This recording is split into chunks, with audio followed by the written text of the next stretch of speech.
You thought I'd forget this time and not blow your fucking ears out, huh?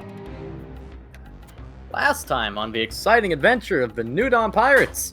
Well, first off, Carrie got some word from the captain that our new recruit needs to go through some breaking in or some testing to see if we have to watch her back once combat starts. So a small little exhibition fight was set up between us and some of the, I always forget and I shouldn't. Is it the Fire Drive Pirates? That is correct, yes. Okay, good. Against some members of the Fire Drive Pirates. So Carrie, acting as her battle buddy, was going to help Syra with the fight. So she also gave Ivy some practical, Tontatta practical advice on how to apologize for Lee for some of the things that have upset her lately. And also, Lee was squaring up to have some nice, funny fights against Ira and Isaac. Those were going to be fun. But unbeknownst to all of the pirates on the island, a funny encounter was happening at Impel Down between the Admiral Fullers, the Warden, and the secret prisoner in the Level 7 basement. If you want to know more about what happened there, go watch the last episode. In the fight against Ira, Lee found herself pushed to her limits against Ira's incredible technique of going straight for the neck every single time. I know that's not what she did, but that's the feeling I got from her. But she eventually emerged victorious. And then, in the fight with Solana Heat and Blaze Vulcan of the Fire Drive Pirates, well, Carrie and Syra, despite putting up some incredible synergy, just had no defense against their fire attacks that burned. It hurt. Please don't make us fight fire again. Anyways, after recovering, Lee decided that it would be a good idea to have her medical assistant prepare to be better able to withstand the heat. So some of the others went down to the hot springs. Carrie and Syra had plans to go bowling with their battle buddies after the fight, but Syra was kind of sad after losing, so she didn't go. Carrie went, Syra instead went to the bar where she had some funny encounters with Percy and some after images and cut someone's head off. Then her and Lee got it back and that was fine.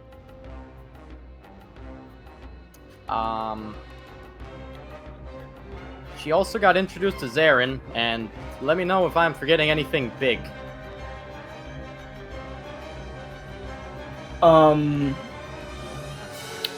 Lee talked to Ira after the fight and heard a bit more about what was going on with her. Lee also examined Raphael and Oh yeah. her and Sephirin were able to figure out what was wrong and how they might go about fixing it. Sierra also did meet the rest of the crew, like Rex and stuff. Yeah, right. Okay.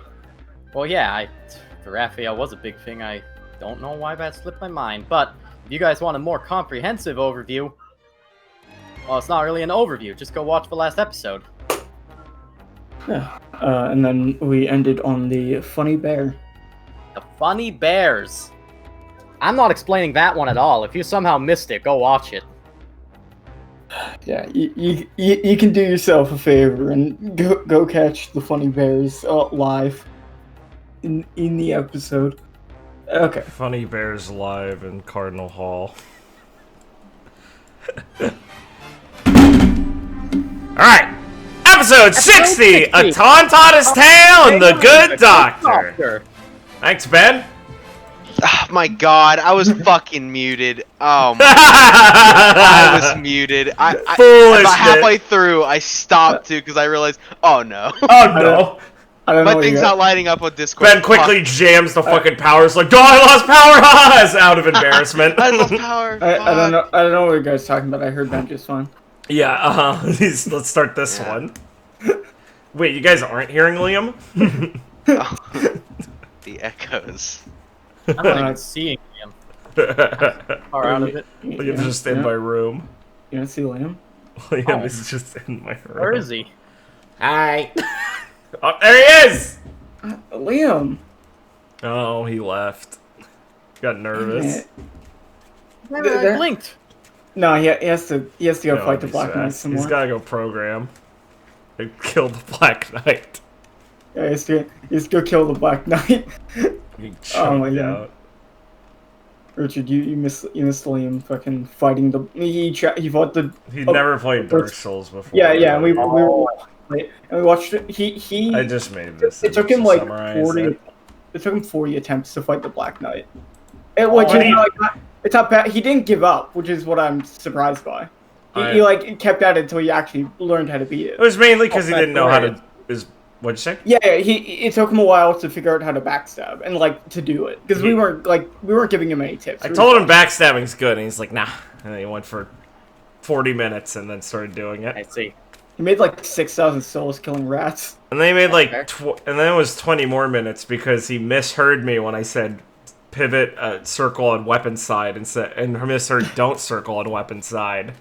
And I wasn't watching him like a teacher. And after a while I went, oh, Liam, you remember, it's weapon side. He said, I thought you said other side.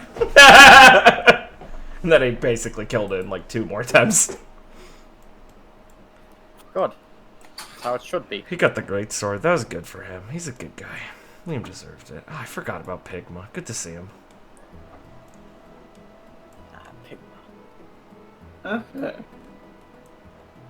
We are at, in the base. What to say? It's the bears were very early in the morning, so everyone could have decompressed and made their way out of that. Of course, yeah. With the deal struck and the bargain is made, you can start your day properly. Yo, what's happening with the firing squad over here? Glasgow's bullying them. No. Oh, they're in the wrong. Don't worry. They were in the wrong. They were. Hey, they're lucky. Most Cotetta that do anything bad just instantly die. That's fair. They have a bit of, life insurance to them. Oh, gushers, no. That's a very expensive telescope. Oh, no. Gusher, enter. Oh. Okay. Sorry, I'm just surveying the area. Yeah. That's why I'm purposely not talking. Anyone got shit they want to jump onto immediately?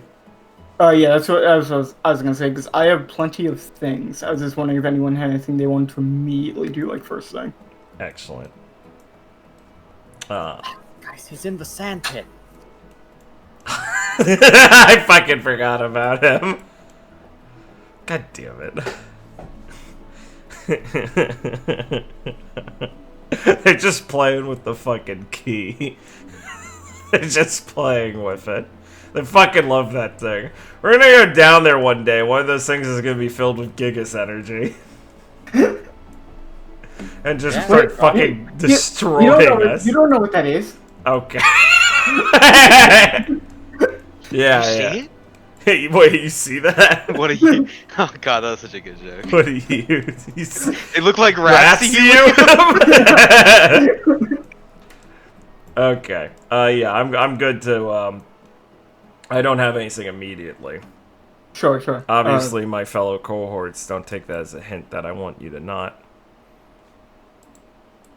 What you guys got? Hey, what are you guys doing to Eneru? Oh, that is strong. Alright, okay. Here. Carrie, as you approach, Nixon. As you approach, Bella is holding Eneru, kind of petting him, and getting used to their new friend. As Nyx is a bit more wary of the Thunder Bunny, as she's kind of still adjusting to, being out of the medical room and being okay. As you can approach, you can see them both just kind of standing around, observing the bunny. As Nyx will look over, and in a flash, Eneru will also look over and then jolt behind Bella. As Nyx looks over to Carrie approaching. Whoa! Lighting effects. Nyx kind of looks at Eneru. He's about as fast as Ryzen is. That's fast. Pretty impressive. I wonder how he got that fast. I bet he had to drink a lot of coffee. Bella will pick him up and hold him in her arms. I want. If this thing's anything like Ryzen when it drinks coffee, then, well, probably not for the best. Oh, what happens? Does he take it with cream? Nyx, kind of cream dilutes the pure flavor of the beans. What kind of coffee do you drink, Carrie?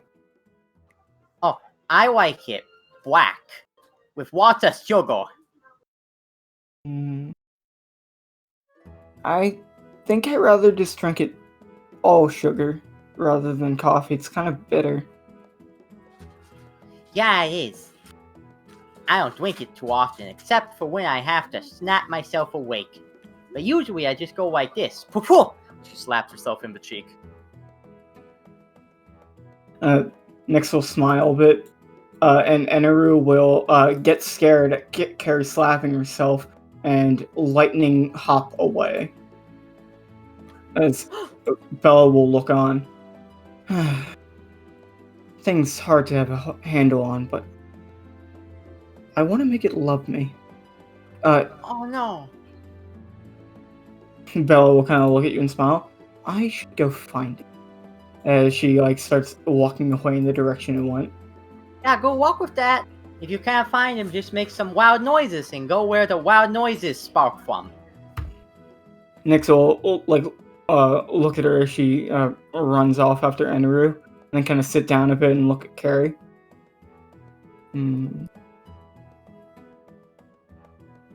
I hope she makes the bunny love her. She'll probably manage it. Yeah. I wonder if it sounds like thunder when he thumps his feet. Hmm. I think it could. I mean, he does make some kind of weird spark sometimes. Sparks. I like sparks. They're pretty. Yeah, they can be kind of scary though. Hmm. Yeah, I mean, I guess you're right if you think about, like, them zapping you, like, zip, zip, zip, zip. She says as she, like, pokes herself all over. Um, Nyx looks a lot more downtrodden than back on Savody, and she's gonna look at you a bit worried for a moment, Carrie. No. Can I ask you something, Carrie? Yes. Mm.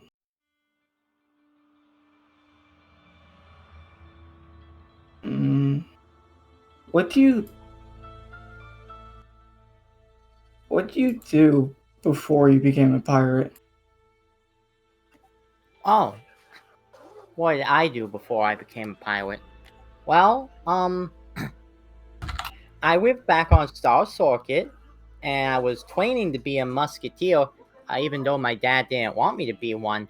And I was learning all about the plants and animals and stuff, and running around the kingdom, picking stuff up, and being the Tontatta princess and stuff like that. Well, but sometimes I'd go out and look at the sea and be like, I wonder what's out there. And this one time these pirates showed up and it was Mr. Shade and they had a bunch of really cool stories and I wanted to go out so much, but that wouldn't let me. So I kept training to be a musketeer. Mm.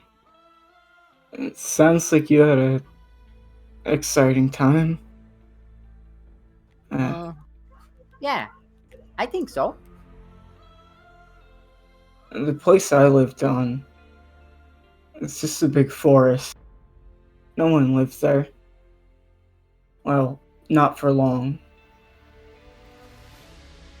Oh, that sounds lonely. Yeah, but it was safe. Things things in the new world are scary.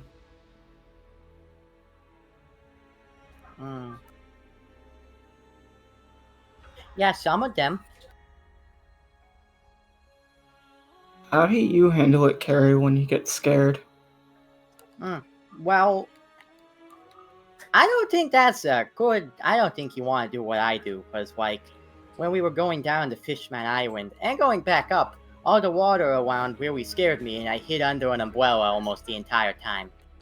But everyone else was really nice, and were like, Carrie, it's okay, and I felt a little calmer, but, I mean, all that water, she'll say, looking around. Oh. But if it's not water, then it's like we went to this old dirty house that was all broken and stuff, and that was kind of scary because I thought there'd be ghosts and stuff around, and there was some spooky stuff happening. But I was with everyone else and with we, and I didn't want to look like a scaredy cat in front of them. So I just remembered the old musketeer saying "Tally ho," which means just one forward, heedlessly. She'll kind of smile a bit. Tally ho, huh? I think I could use a bit of that. I think I get it, Carrie. I'm scared of being a pirate. Being out here like this, and she's gonna like pause for a moment and look down. What's out there? But I don't want to go back to my forest. Go back to being alone there. I think that's She's gonna like shake her head a bit. That's a lot more scary than this. Well, like, we shouldn't go back then. I mean, who's making you? She'll kind of like laugh a little bit. No one's making me go back. It's just sometimes I feel like it might be where I belong.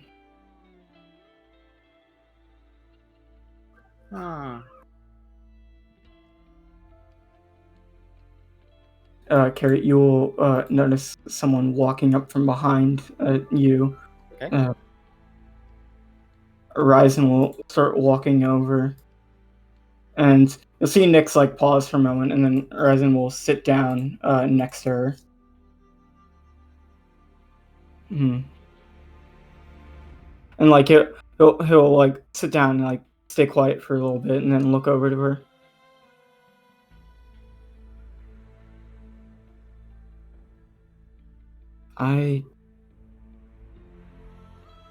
I'm sorry, Nick, for letting you get so scared. But I promise I won't let anything happen to you again, alright? And Horizon will look to you, Carrie.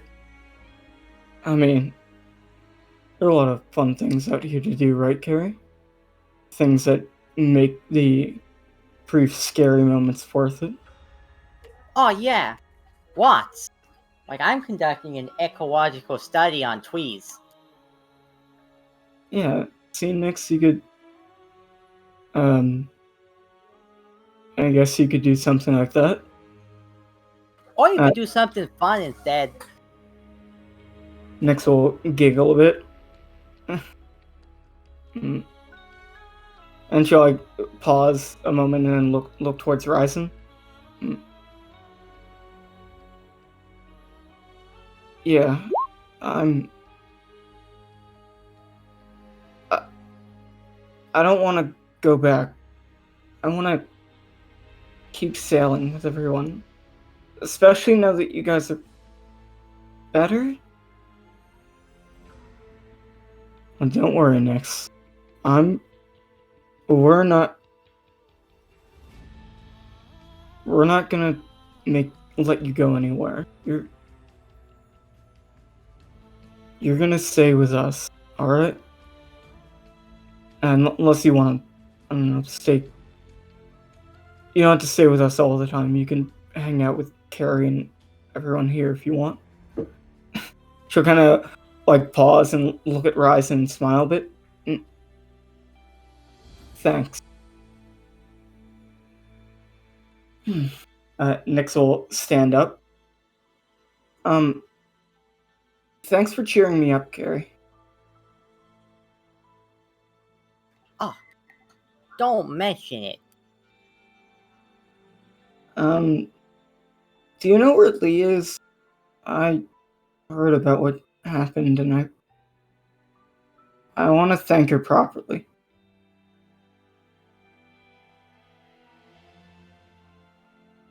I don't know where she is right now.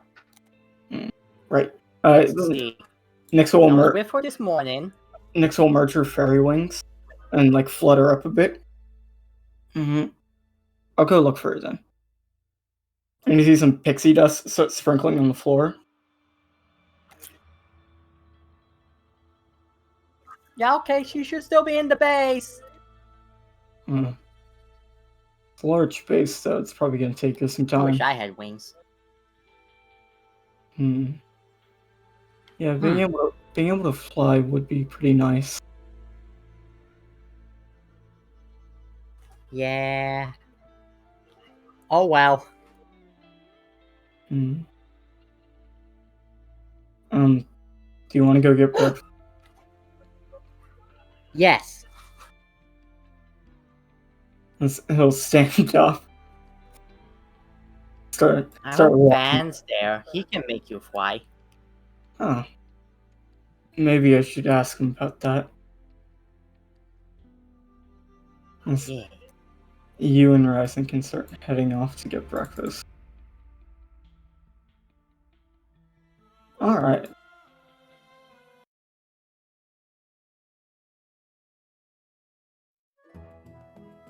Let's see. Okay. Anyone have anything they want to tell me before I just keep moving on? I'm good. For now. Alright. And I think Ben's still AFK. Right.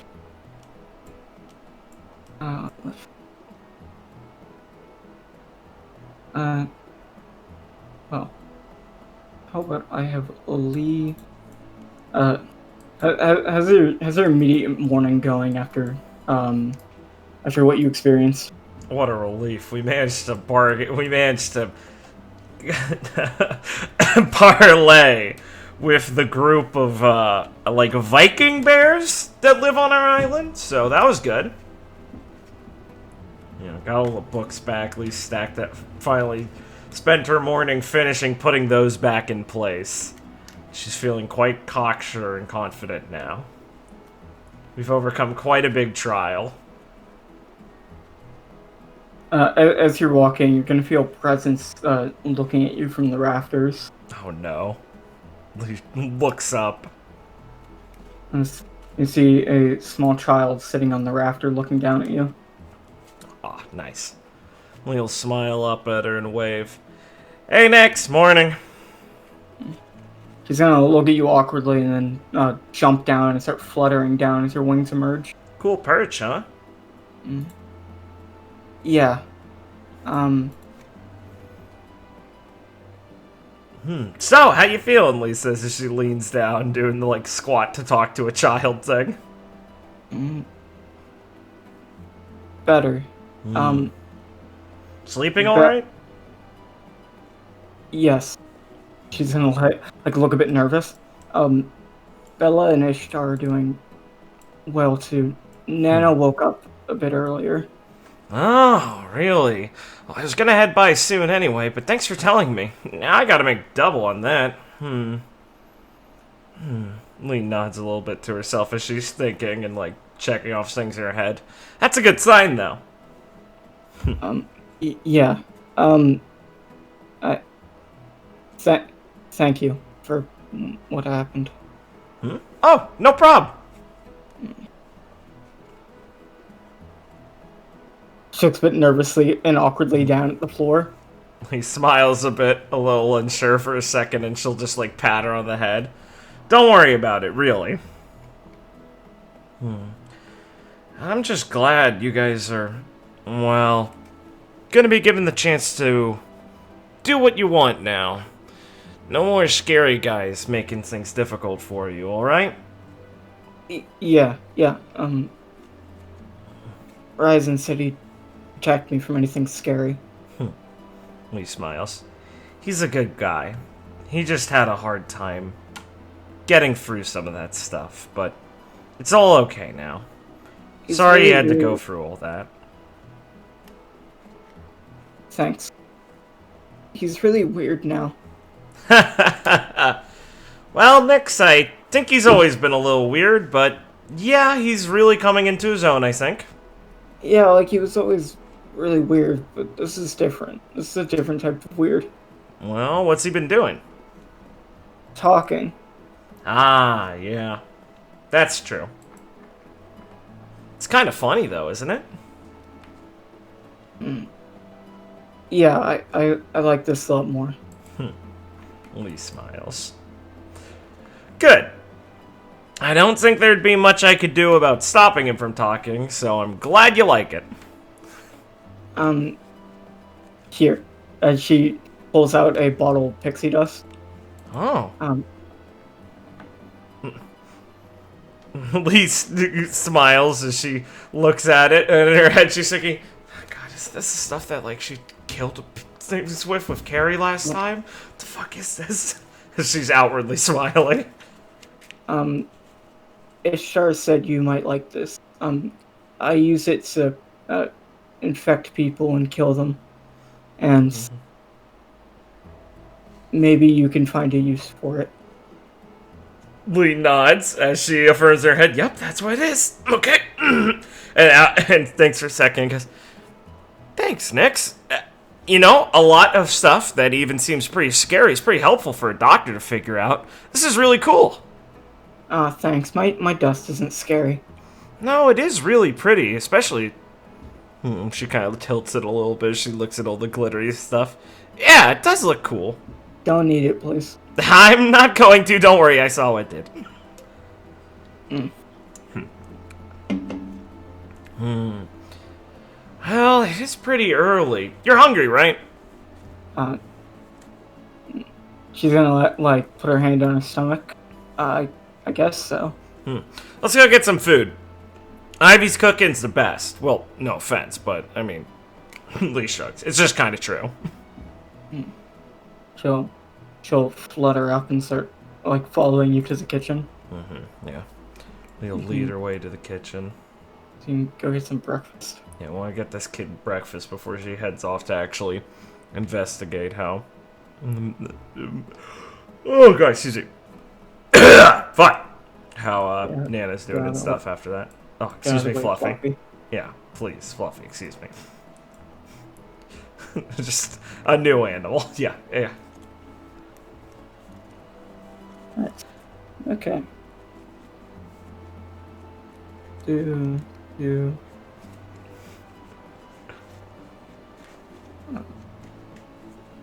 Me... Carrie walking around with permanent health damage. I just haven't slept. What is he? Sorry, I'm just, checking something. Oh, sure.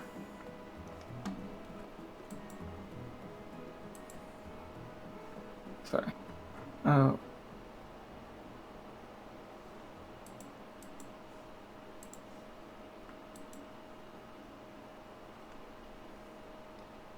Oh, Jesus. My fucking phone went off. Sick. Everything's coming up. Blake. Oh, shit. What? You need a minute? No, I'm fine, sorry. I was just trying to strike through the text on my, notes, and I forgot the hotkey for it, so I had to look it up. Nice. Okay. Well, are you back, Ben? I don't think... No, you didn't say big. No. Okay. I'm here. Oh, cool! Okay. I'm gonna have to disappear at a random time. I'm sorry. Nice.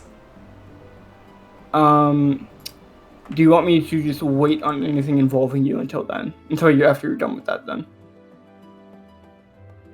We could probably get something in real quick. Okay. Alright. So... I'd say you're walking around, you enter the bar or games room as many people want to do, and Stefan will be kind of hanging out on one of the couches, with his legs up on the table, kind of tuning Metallica as you can enter. And you'll kind of look over when you enter the room. I don't think we've met, have we? Is that new, recruit that Ivy was talking about? Okay. When Sierra sees Stefan, she'll kind of freeze up, and then she'll have a kind of a freaking out face. She'll be like, yeah. Something wrong? No, I just, okay, I'll level with you. I'm a really, really big fan of your music. Oh, act surprised for a bit. Mostly because he walks around and no one comments on anything like that. Oh, really? Wow, that's, do you want to sit down for a moment? Yeah, I'm just a little starstruck a bit. You know, I mean, I'm sure you're just like a regular guy, right? But it's just I am. I'd say I'm fairly normal as far as it goes, especially around here. yeah. We're- Zero look around the room for a second, like looking for any other member, like, and then kind of breathe a small sigh of relief that it's just him. And then she'll move over to sit down. If you want to meet the others, Colette's on the island too. Me and her been going along with them, helping them out. We were helping them with our friend Ryzen. All of us. Beck, his crew, Ivy, and all of them. I'm sure you've already heard about it. Oh, yeah, everyone here seems to be real big friends. Yeah. I mean, we go way back. All the way back to, wow, it's been like a year, 2.5 years now since we met. Back in this big tournament in the Grand Line, in Flipside. Real wild party that was. Man. I suppose they all knew you before... Well, not before you guys were famous, I think. Before we were pirates. Right. Actually, we declared our the forming of our crew, me and Mary, back in Flipside when we met. It was a real nice show, that one. Mary was super excited for that. Man, seems like these guys had all the luck. Well, if you were there, I don't know if you'd exactly say that, but everything's worked out. Hey, if you're, part of the New Dawn Pirates and you're a friend to us, so if you ever want to actually catch a show, you can just come by the Red Light Island and we'll keep you entertained. I'm sure everyone will want to come stop by sometime soon, considering how brief their last visit was. Zero have like a small smile on her face and be like, I will take you up on that. That is... Man, everything is... Well, not everything, but... These have been a good couple of days lately. Oh, well, that's good to hear. It's fortunate that you can catch Drew at one of their more relaxed moments. If you've talked to them enough, then you must be at least somewhat aware of how crazy things have gotten for them. As I say, we haven't had our own fair share of interesting adventures. Yeah, I've read the accounts. Ah, yeah. I mean, the wildest one, I think, is the one where they fought that giant monster in Sky Island. I mean, that's insane. Teaming up with Mickey and her crew to do all that. I mean, from the sounds of it, if that thing got like a little more into it, it could have blown the whole island apart. Yeah, I assumed that was a bit exaggerated, but probably not. Man. We had our own fun time taking care of an island-sized monster. Oh, is that so? Is this... Zero kind of get a small look of fear. That's not like a common thing that happens, right? Oh no, I mean, we've only run into the one. I think we'd both be aware if that was something that was a bit more common. Oh, it's a good thing I joined a crew that already got their giant monster in. Oh yeah, I mean, we kind of shit odds if they ran into another one. Yeah. Yeah, but this thing was huge. It was about to devour a boat. Well, it devoured a boat near us. And then it came swimming after us. It was a giant sea king, And I remember Yang wanted to just blow it to bits using our sound cannon, but Mary stopped her in the last moment, and basically, well, the short of it is she asked us to start singing, and thankfully, for some reason, the Sea King really enjoyed, well, a good show, so we actually were able to pacify it, which was, I mean, I saw what the other ship did. It didn't look like cannon fire was going to do anything to it, so that's a fortunate way to deal with that. That is, well, honestly amazing. I mean, I guess the Sea King had good taste, right? Yeah, thankfully for us. I mean, he's gonna like chuckle a bit. Yeah, I can only imagine what would happen if we picked, a song he hated. Yeah, So, yeah, go ahead. Say, what type of music do you prefer, Sierra? I mean, just the kind of stuff I kind of like a lot of the stuff that you guys kind of do, you know?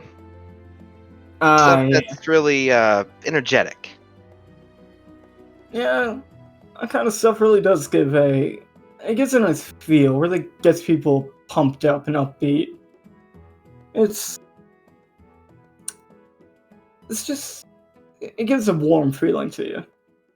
But you should check, every Wednesday that's a club, at night, Colette will have he'll kind of like do finger quotes, sad music hour. Or she'll start playing some blues music and stuff like that to try and really, get people feeling something different for a while. There's a lot of dedicated fans that come out for that one every week. Huh, I see. I guess I should try it. Yeah, I mean, always taking in as much different sound as you can really widen your view on things. And they do say the sounds a person really takes to can say a lot about them. And, I mean, probably only good things if you like the music we make. Oh, please. It's just... Honestly, I've been kind of freaking out inside this whole time. Oh, really? Do tell. Well, it's, I never thought I'd actually... I mean, I guess I knew the possibility, but never thought I'd really cross paths with you guys. I'll kind of pause for a moment and laugh. Well, there are a lot crazier people than us that you're probably going to run into hanging out on this crew. I mean, trust me, when you when you're into Mickey and her crew, it's going to be exciting for you, probably. She really knows how to, take the stage, in a sense. And Okay.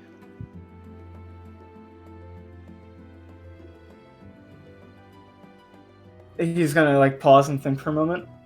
Also, I mean, these people have some big names walking around their base. Even I was shocked to find the right hand of the Pirate King wandering around. Yeah, I know, right? It's kind of flashy, right? But I'm sure he's here for a reason. Apparently, he's his teacher, which kind of explains a couple things about how how confident she seems in her own ability. I mean, if you have someone like that at your back, you have reason to brag. Yeah, it's definitely a deterrent.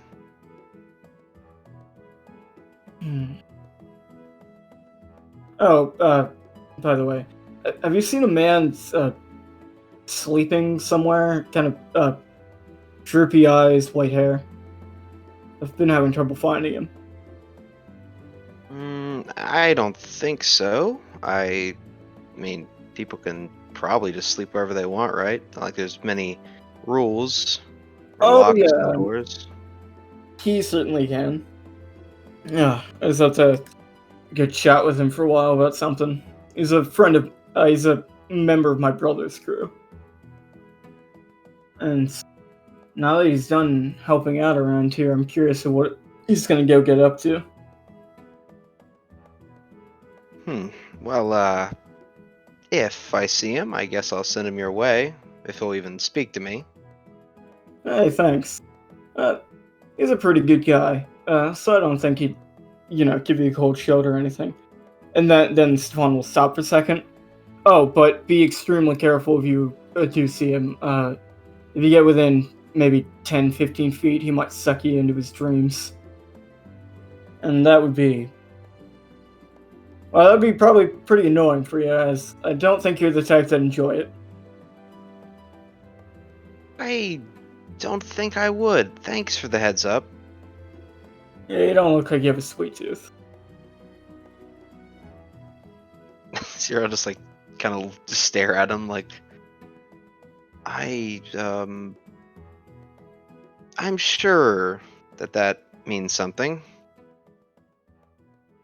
He'll kind of like look a bit downcast for a moment.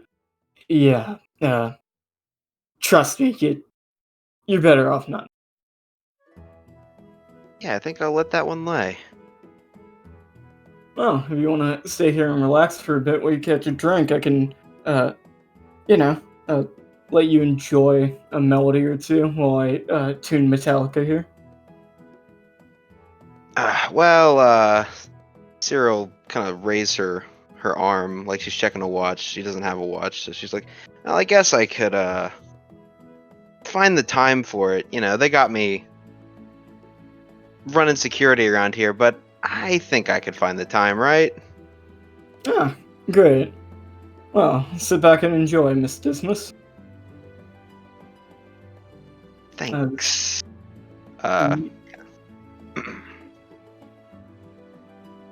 Anything else? I think that's good. Okay.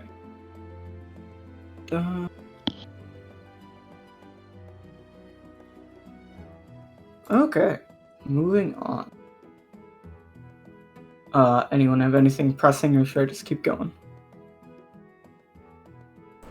Sorry, let me look. So I think Lee was gonna go check on, like, the medical area. Just to, like, make sure, if you're from Abby, if there's anything, like, that Nana... Like, I presume since Nana woke up, they, like, were checking on... If anyone was around to check on her and see where her symptoms were and stuff. Just as, like, a reason to swing by the medical area. And then I'll probably try and, like, bump into anyone nearby, maybe. Right. I'm good. What's up? He's good. That's what he said. So you enjoyed a nice breakfast with Nyx. She was a bit nervous when she first approached you, but she quickly started to lighten up and talk about, like, her favorite hobbies, like flying around, crafting, examining dead bodies. It's cool. Hey, that's important. Oh, maybe. Doctors had to do that at one point. As you're walking by the medical office, you'll see Vela kind of hanging out next to the door, kind of leaning against the wall. Okay. Yeah. We'll wave over to her, I guess. Yeah, she's walking over and she'll be like, oh, Warren Vela. Hey. So, I said to check out why Beck likes this spot so much. Mm-hmm. I mean... Any luck? No, I don't think I see it. Yeah. He'll scratch the back of her head. And she'll, like, tilt around, see that he's not there, and be like, yeah, of course. And be like, it's, most people don't exactly enjoy the time in the life when they have to stand outside a medical office waiting for results. But I guess he really, is a bit of a masochist in that regard. Yeah, that's a pretty good way to put it. He does really like doing things the hard way and punishing himself unnecessarily. Yeah. He pauses, like, okay. Hey, Vela, so...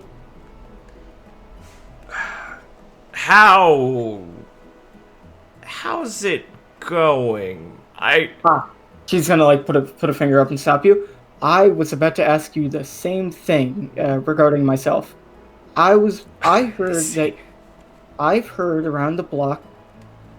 She's gonna like move her hand a bit from Ivy mostly.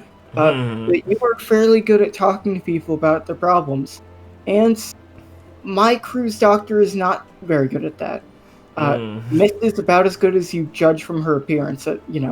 Really acting serious. Lee's thinking about Miss talking to someone in their head. She just sees her doing like a fucking tarot reading for them. And Lee nods. I can see where her expertise lie. Every doctor has their weaknesses. She tries her best, God bless her, but we all have things to improve on.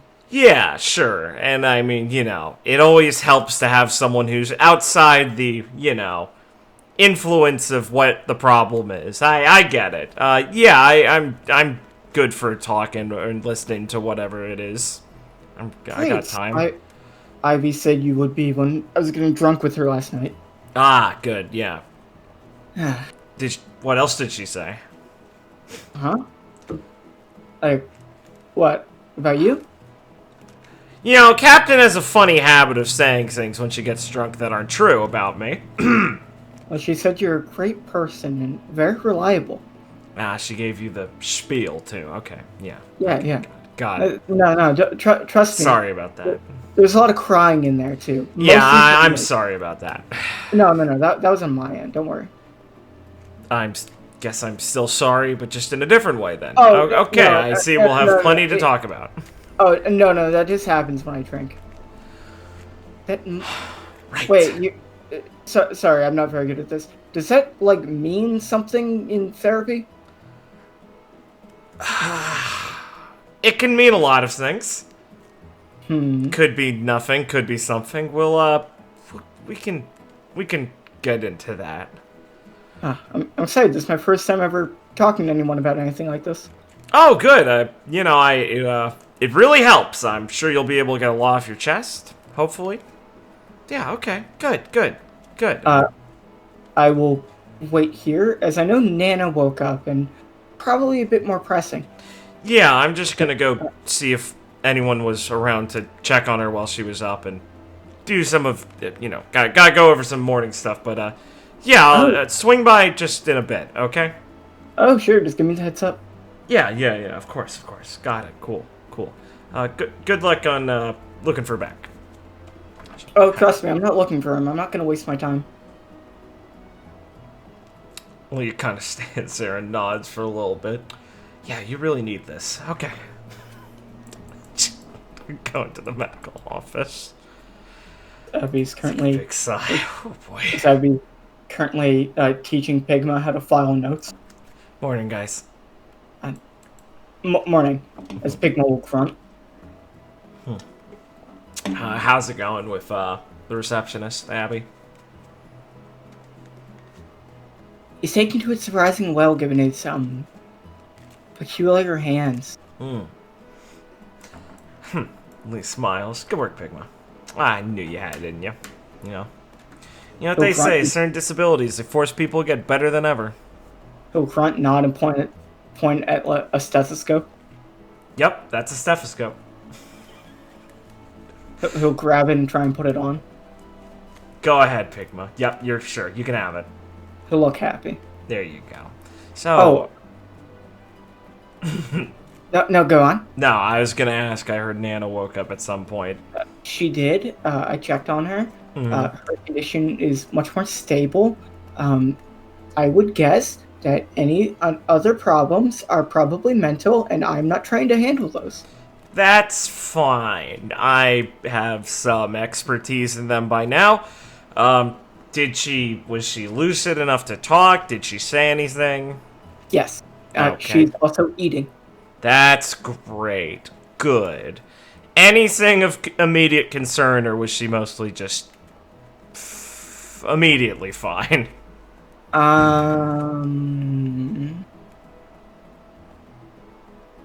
Any odd behavioral issues? I mean, she seems kind of gloomy, but I'm not surprised. Right, yeah, okay. Well, if it's nothing exceptionally bad, that's good for now, and we'll just keep an eye on her, and I'll try and talk to her once she's awake again and, well, Yeah, it didn't more seem energetic to talk. it didn't seem like it was that bad. I'd still, like, probably knock on the door and give it a look. Because, well, as you said, you're the expert, so I'm sure you'll have a better eye for it than I do. You got it, Abby. I'll give you some advice on it in the future, though. Don't worry, considering the amount of people we have coming in and out of here, I think you'll have plenty of opportunity to maybe sit in and get some on-hand expertise at watching how it works. Oh, I'm looking forward to it. There's a lot of, she's looking at Pigma, peculiarities that come with being a doctor and, well, in your service. Oh, yeah. Pirate doctor work. It gets weird quick, but you're doing a good job, kiddo. Yeah. Master Dine, he never told me about the animal. Yeah, I'm very fortunately very well prepared for that. Oh, yeah, I'm really glad you're here. That's helped. When I came aboard voluntarily, I did not expect to put my expertise to use quite this much. I was very excited to have you along when I heard you were a veterinarian. I've worked on cataloging all of your pets. There are some that do not seem to have been named that I've run into. Okay, good. I didn't know we still had more of those. Okay, good. Good to know.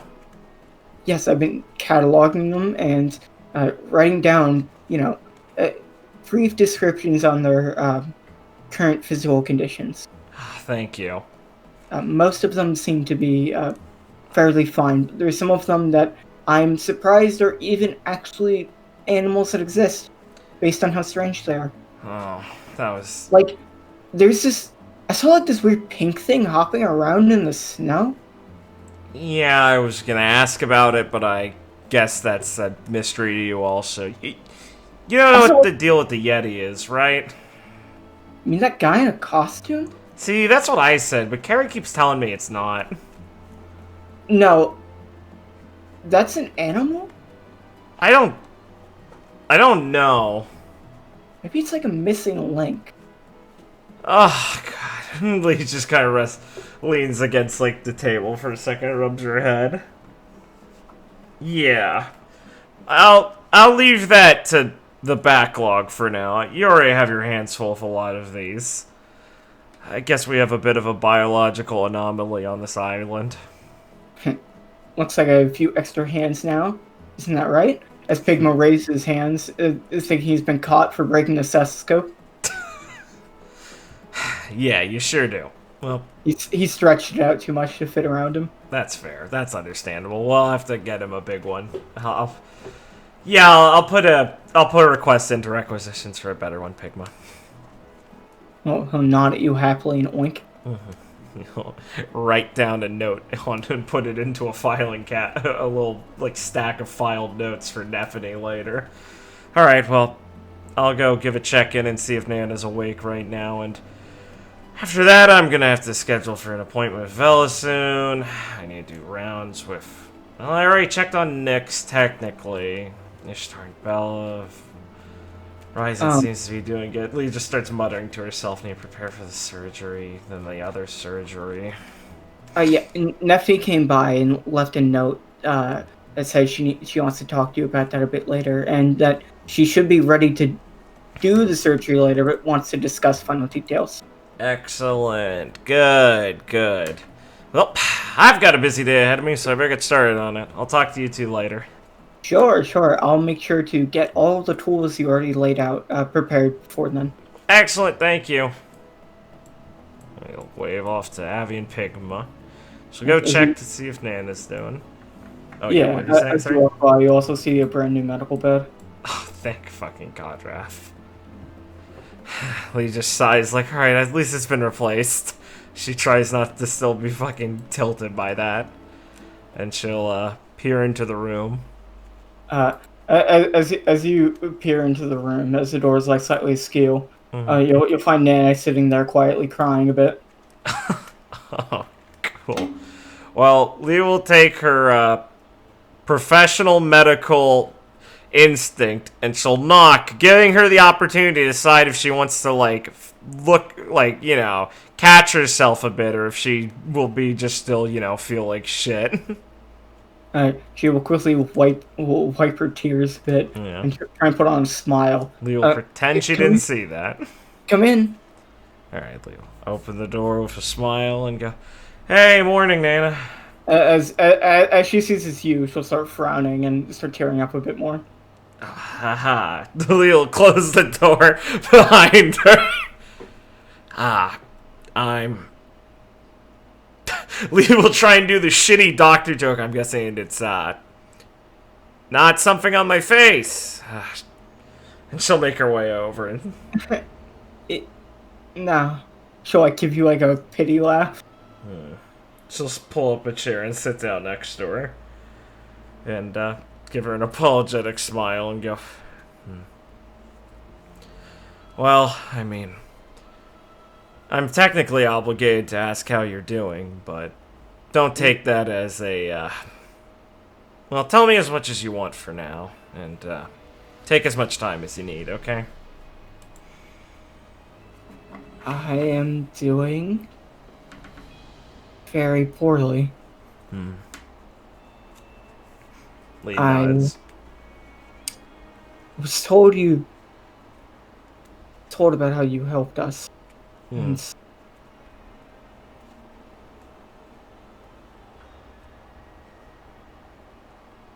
and thank you very much for that. Well,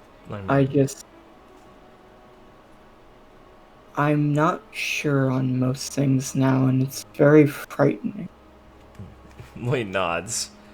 Well, I wish I could have done more for especially some of you, considering, well, that's, I'm sorry to say, basically what I was expecting from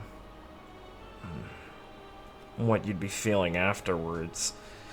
The condition he put you under and everything, that's a lot to have to now unpack. I'm assuming you don't have any issues remembering any details of anything. No missing Alright. spots in your memory or anything? No, I can remember. I can remember everything, even how I was feeling. And I am very aware of what type of life I've lived till now. And is it wrong that I still care for him? I heard you. Well, I heard you sorry, saw go ahead. that you saw what he acted like with us.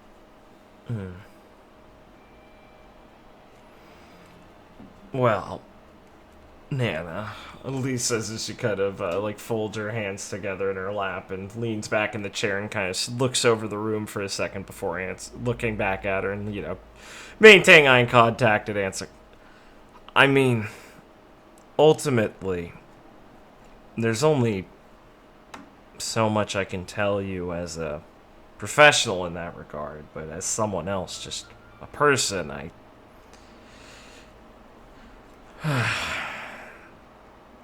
I don't think I know him anywhere as well as all of you might have gotten an idea of who he was, but I saw a lot about the person that Father Amos was to all of you, and that gave me a couple perspectives on him.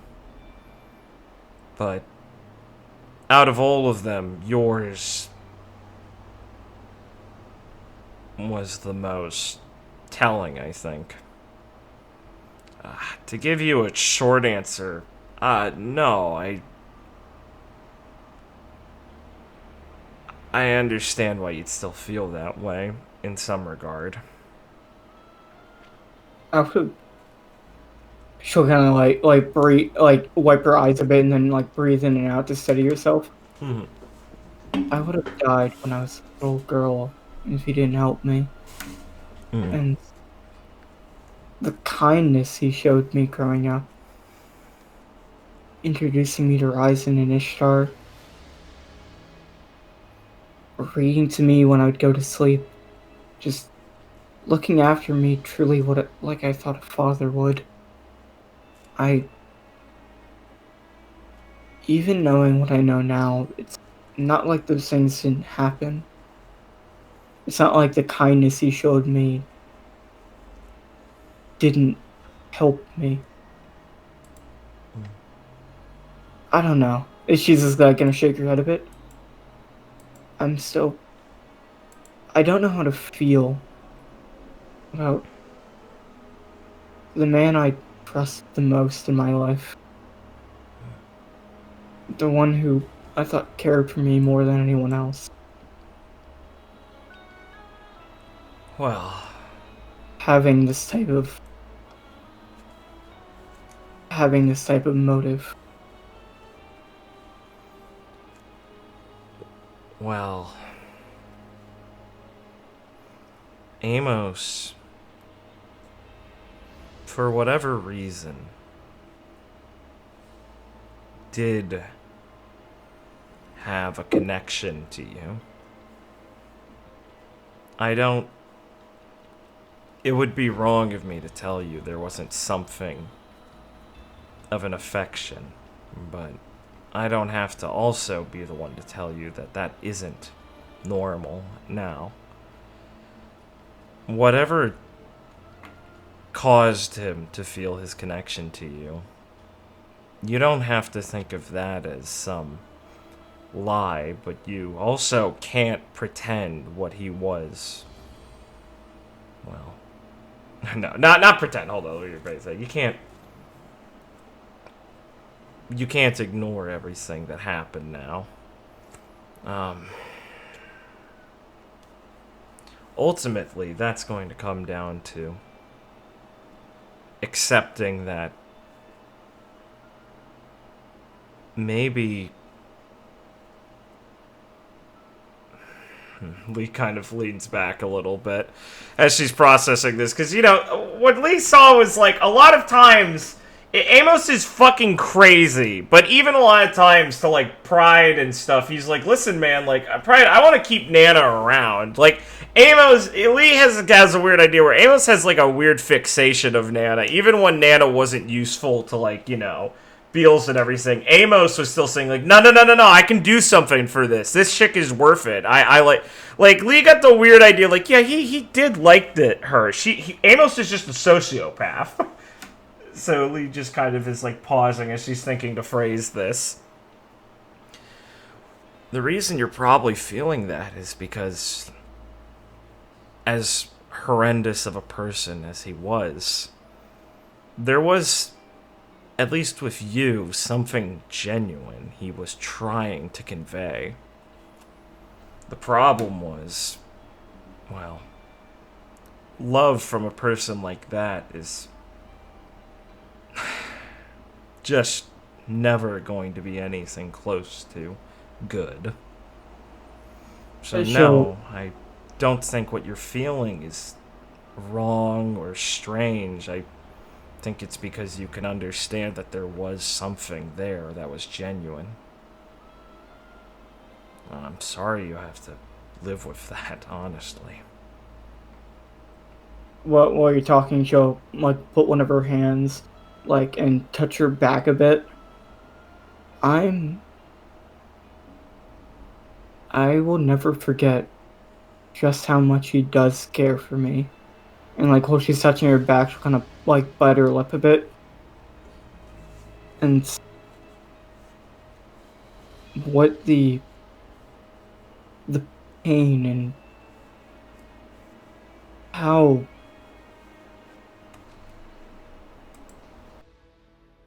just what being what someone loved by him can bring. And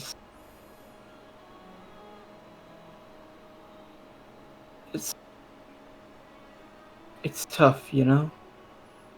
Yeah. Yeah. Having to come to terms with thinking back on it. He would have always been capable of this. She's gonna like grip her back a bit, doing this to me. Even when I was young, now that my mind is more clear, I know that this was always a part of him. This messed up form of caring that leads to things like the scars on Ishtar and Bella.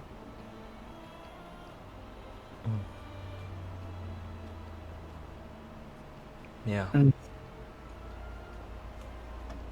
it's hard to tackle the side of the man I cared for the most. That was always there, but just always obscured from me.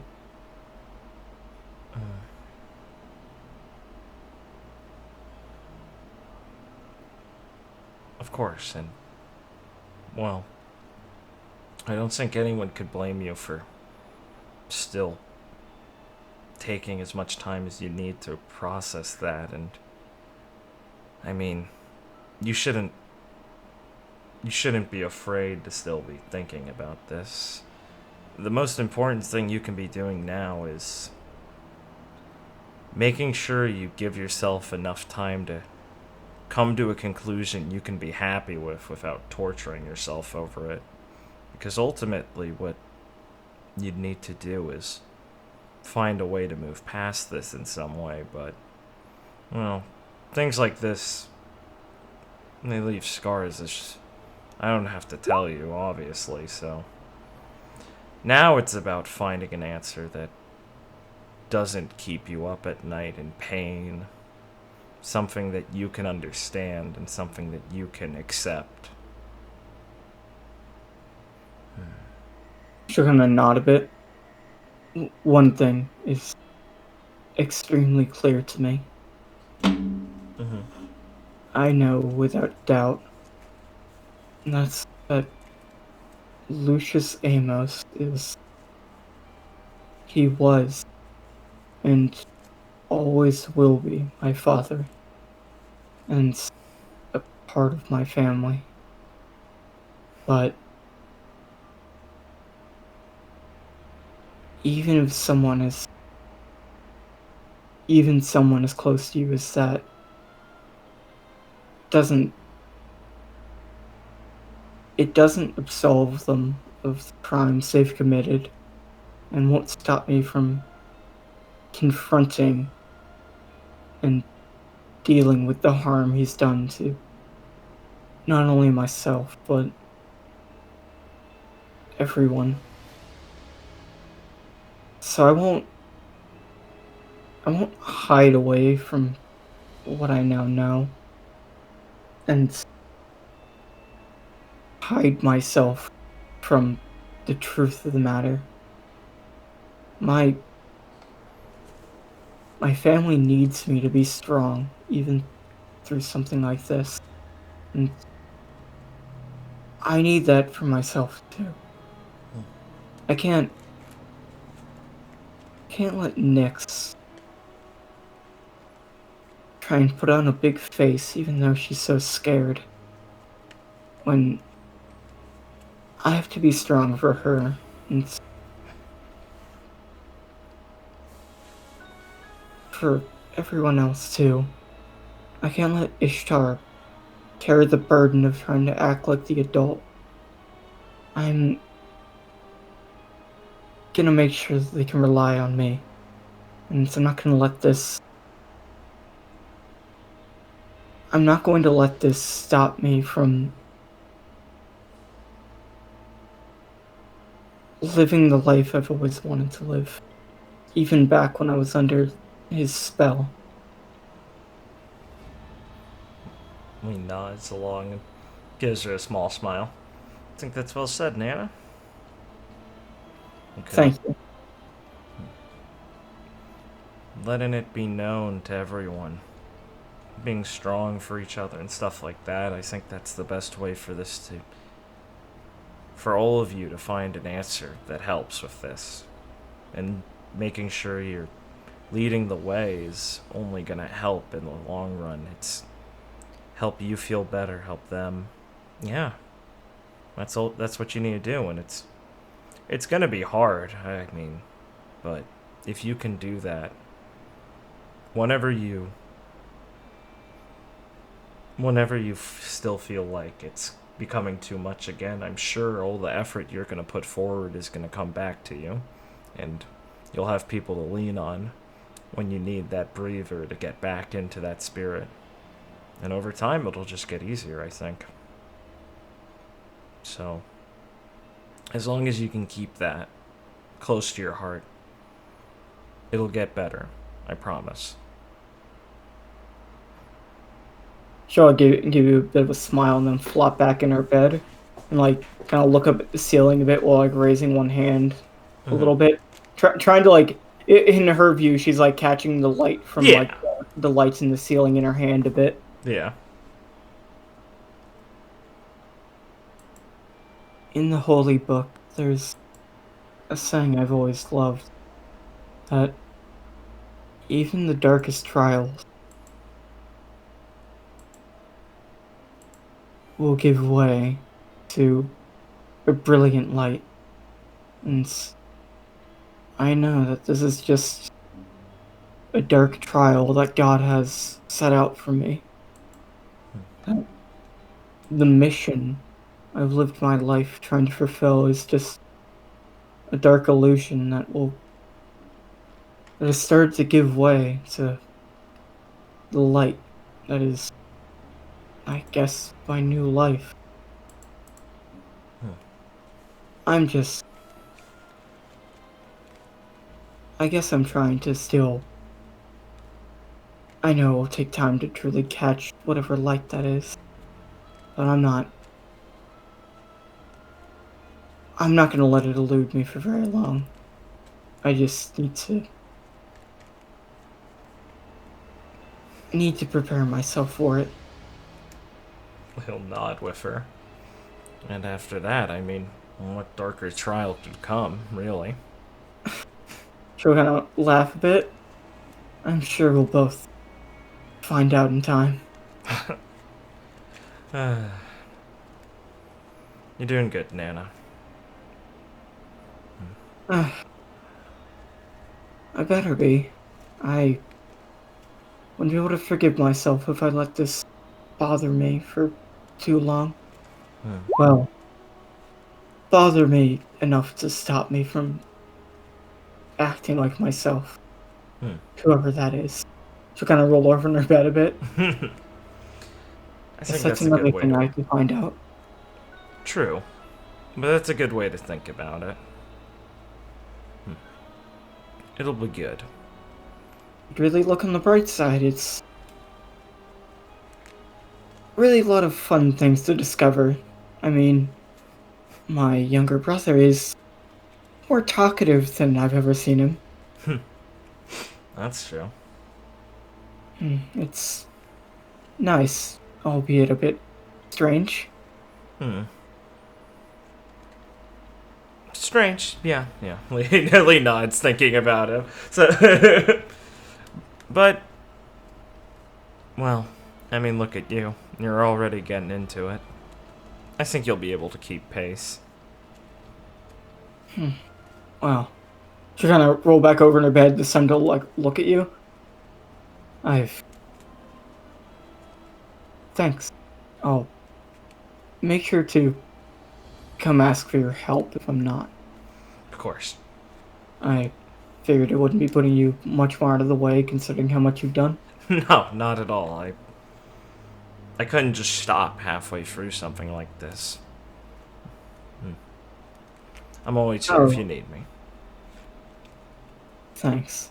Also, I'm still a woman of the cloth, so if you need confession or some type of spiritual advice, I'd be happy to try and help.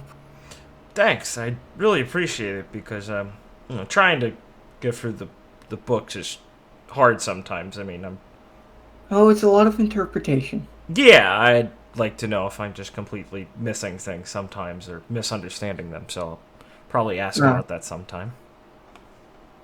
You don't have to worry. The most annoying part about it is that multiple people can be completely different and right at the same time. No, that sounds cool. That's like poems.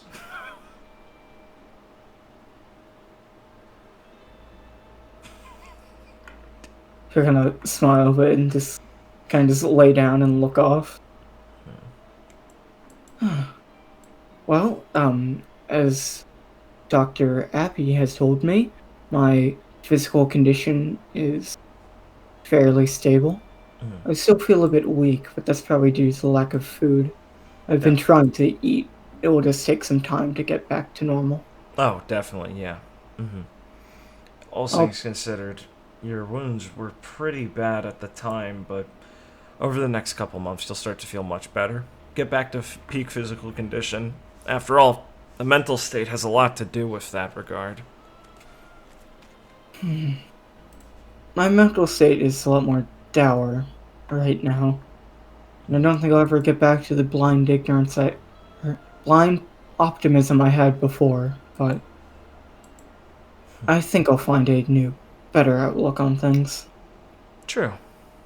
I don't think you lost your faith ever, though. And that's the most important part, isn't it? Yeah. You just found a better way to place it. Well, we'll be sure of that in time, but I hope you're right. Give her Please a don't. reassuring smile. Yeah. Well, don't let me keep you too long. I'm probably just gonna lay up here for a while until I feel fit and ready to tackle whatever wild things lay out for me in your circus. Alright. Yeah. I'll, be around, though, if you ever need anything else, and, the rest of the staff here is, too. We can, get in some animals if you want a taste of the circus, if you ever want some slightly more animated company. Oh, please, your giant pig is enough for me for now. I'm sure I'll work into it myself. Ah, he's the best. We'll have him in his own scrubs eventually. I just need to get our, Taylor Zarin on that. Well, I'm looking forward to seeing that. She'll kind of smile a bit.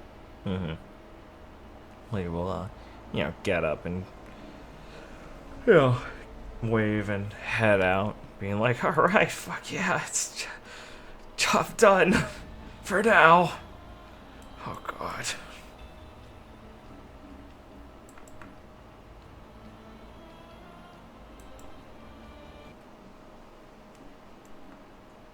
You did it. Did it. Successfully survived a conversation. Oh, yeah, because I was afraid I was going to get fucking killed. Well, Lee, my life is a lie, and I feel depressed that I still don't hate the guy who did it to me fully. I still feel a weird affection towards him. Yeah, I mean, yeah. Yeah, it's not all magic brainwashing fruit, sorry. Well, I'm going to use the bathroom. I'll be back in a minute. Carrie, you're prowling around as you do. Any specifics you want to make up about why you're just prowling around? No, we're just doing the daily safety inspection. That's pretty good. That's as you do. As you're running around, you'll spot Naya just like reading a book as she's like just relaxing, sitting on like a bench outside the meeting room. Okay. And as you're running past, you'll kind of look over a bit. Oh, hi, Carrie. How's patrol going? Oh, it's going great. I haven't found any weeks yet. Well, that's good. Now, I can tell you from my auditory patrol has not revealed anything of substantial note yet, though I'm sure it's coming. Oh, wow. It's so convenient to have you around. Really is. To catch trouble before it really, before it gets out of hand. Though, I will say, there's too much, and people around here really like to, kick things off at the same time in very different places. So you can never really you can't be everywhere. Maybe they're conspiring. That is an option, Carrie, and I was hoping that you could do me a favor and really get on top of it, as I know you're very good at espionage. Yes, I am. So, I have eyes everywhere. if But not people- like Angie does. Well, she's really one of a kind. Mhm. If people are conspiring to make my life harder by, just causing trouble at the same time and really trying to get on my nerves, besides Forcing? personally, that's a given. Okay. Then I leave it up to you to find the culprits and bring them to justice. Got it. Justice. Justice is nice, so long as it's pirate justice. Yeah, pirate justice is preferable to me than, the variety of justices the Marines seem to have. I don't get how they have so many. It seems like when you get high ranked, they give you they like to give... Each Marine likes to take their own unique stance on it. You'd think it'd get a bit more chaotic with everyone taking a different approach. Yeah, that'd be real chaotic. I mean, even when the Tontattas have like two different opinions, it gets pretty chaotic with people yelling back and forth. I actually want to ask you a bit about that, Carrie. And she'll just gesture for you to hop up on the bench and give you a carrot that she has. Boy, I was actually wondering. You see, we're almost at. Well, Maridrum's only a hop, skip, and a jump away. We're practically waiting patiently to go and save it. Choo. And I guess I was wondering, Carrie, how you feel now that we're really almost there. It's been, years in the making. Carrie will just stare up for a second while she gnaws on the carrot, and then it's gonna go. Oh. Well, now that I'm thinking about that and how close it is, it feels really heavy. Which isn't that uncomfortable, because I'm really strong. But I've been thinking about it, and Walcott and me talked about stuff, and Rebecca and me talked about stuff, and Ivy talks about the plans to save it, and people are really on board for it, so I'm happy that we're gonna go and save it. I'm a little nervous, because Bangor is really tricky, so there might be some problems, and there's almost definitely gonna be a fight. And I don't want any of my friends back home or the weak humans back home living in their big towers to get hurt. So I guess it's a really complicated kind of feeling. Like, there's at least two different parts of it. I'm happy to finally be almost home and ready to start my quest that I set off for so long ago. But it's like chivalry, Oh, I know what it's like to be nervous, Carrie. Trust me. But, I certainly felt my fair share of, worries and nerves back when we were in, Goddess Alley. And I think you should embrace that feeling, Carrie. Because when we do save Marydrum, and you get to, happily show us all the Tontatta sights you've told us about, knowing that you truly were the hero that saved the day. Well, I think having those nerves now will make that moment all the better when they all wash away from you in the glory of victory. Wow, you said a bunch of stuff there. It sounded really cool. I think I kind of get it. Well, even if you don't get the words exactly that I'm saying, I'm confident you'll get the feeling when it happens. Yeah. Alright. Yeah. Yeah. I'll think about it more and get more nervous then. That way I'll be even better. That's the spirit, Carrie. Get so nervous that you're about to pop, and then you'll know that you're really reaching the right level. Right. And then I'll pop right in Banko's face and kick him off Mary Drum. She'll kind of smile and look at you. That's the spirit. Get to really show him the weight of all your emotions as you make his ivory tower come crumbling down. Yeah! Oh! I never even thought of knocking his tower over. That's a good idea. There's a lot of symbolism in that, so it might be a good idea. Maybe we can... I'm sure Nephi could cook something up that would help with that. Yeah! Like a bomb. Yeah, exactly. Like some kind of really complicated bomb. Oh, if you talk to her, maybe you can be on the squad that will plant the bomb that will knock the tower over. I could have that as the feather in my cap. I'm sure you'll have quite a few feathers in your cap after the events of Marydrum. Gosh, it's gonna be such a pretty cap. I look forward to seeing it. She'll nod and be like, yeah, I'll wear it when I'm showing you all around. I'm sure it will be very mighty and fancy. Nod. Yeah, it better be. It's gotta live up to what I'm imagining. I said another question. She'll pull out another carrot. Woo! Gimme. So Marydrum really does, well, it kind of dominates our thoughts. It's something important we've been planning out for so long now. But, well, we thought about the first thing you want to do after Marydrum, after, everyone's okay and we've celebrated and really gotten to see the sights. What kind of adventure you want to go on with us afterwards? Like, what's the first thing you do once you know that you are, in fact, the Tontatta hero you have been striving to be? Chew, crunch on carrot, and then go, Well, let's see. Well,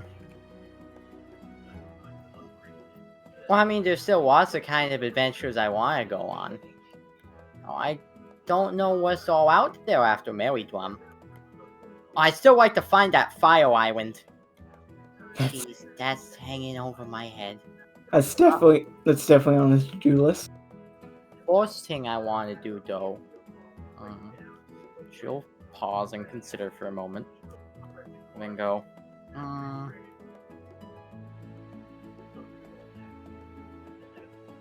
Well, after Marydrum...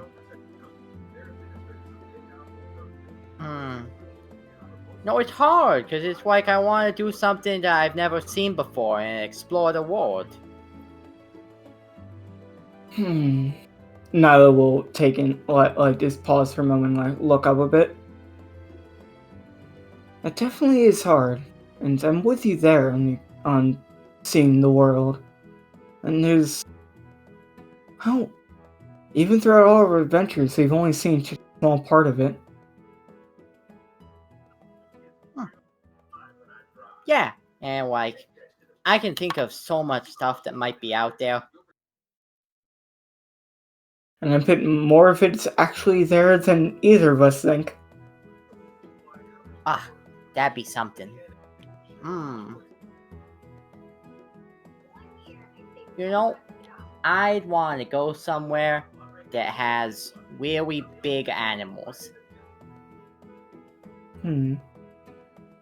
Like, how big are we talking? Oh, you never were on Big Small Island. There were monkeys that were so big there. Like, I don't even know how to describe it. It's like big as the table in there in the meeting room. I want to go to a place where they're all big. Really Even though the small animals were cool too. That's one big chimp. Yeah, Wow. war. I'm sure we can find an animal with monkeys 3 times the size of the table in there. If we look hard enough. Yeah. Oh, I bet they'd have so many fun things to do. Well, Where'd they get bananas that big?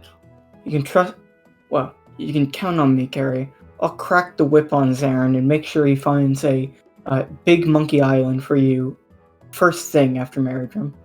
Yay! Carrie says, jumping up and down, still eating her carrot.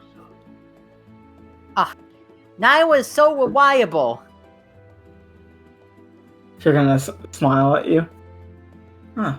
Well, I can read you some of the book I'm reading while you finish your carrot before you get back on patrol if you want. Oh boy, yeah, what kind of book is it? Is it about pudding? Sadly, no, Carrie, but I can get one for later. Oh, okay. That's fine. What kind of book is it? As we can fade off on her talking to you about the book she's reading. Yeah. As Is it about pudding? No. In fact, it is not. Good. See. Cool. Okay. Ben is back. Good.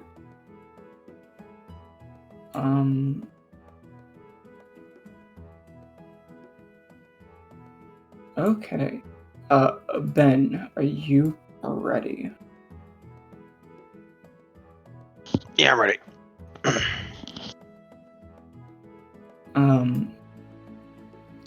So, after some time, you'll exit the bar after enjoying some music from Stefan and some drinks to basically cool your mind after the bears that you experienced in the early morning. Of course. You will emerge from the bar to see a man that seems to be sneaking around the corner a bit. Not like looking for you, like sneaking around. You just happen to spot him doing it.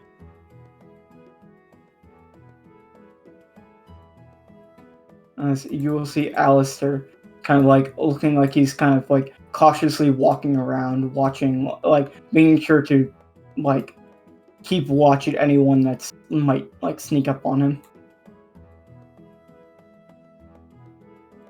Okay.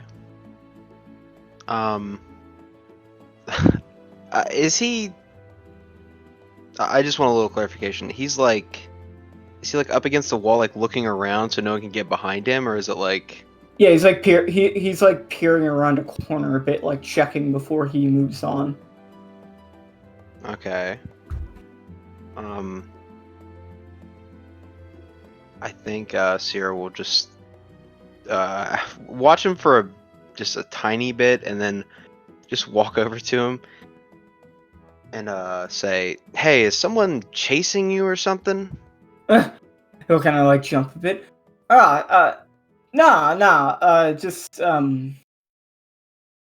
Just trying to get in the habit of, watching my back is all.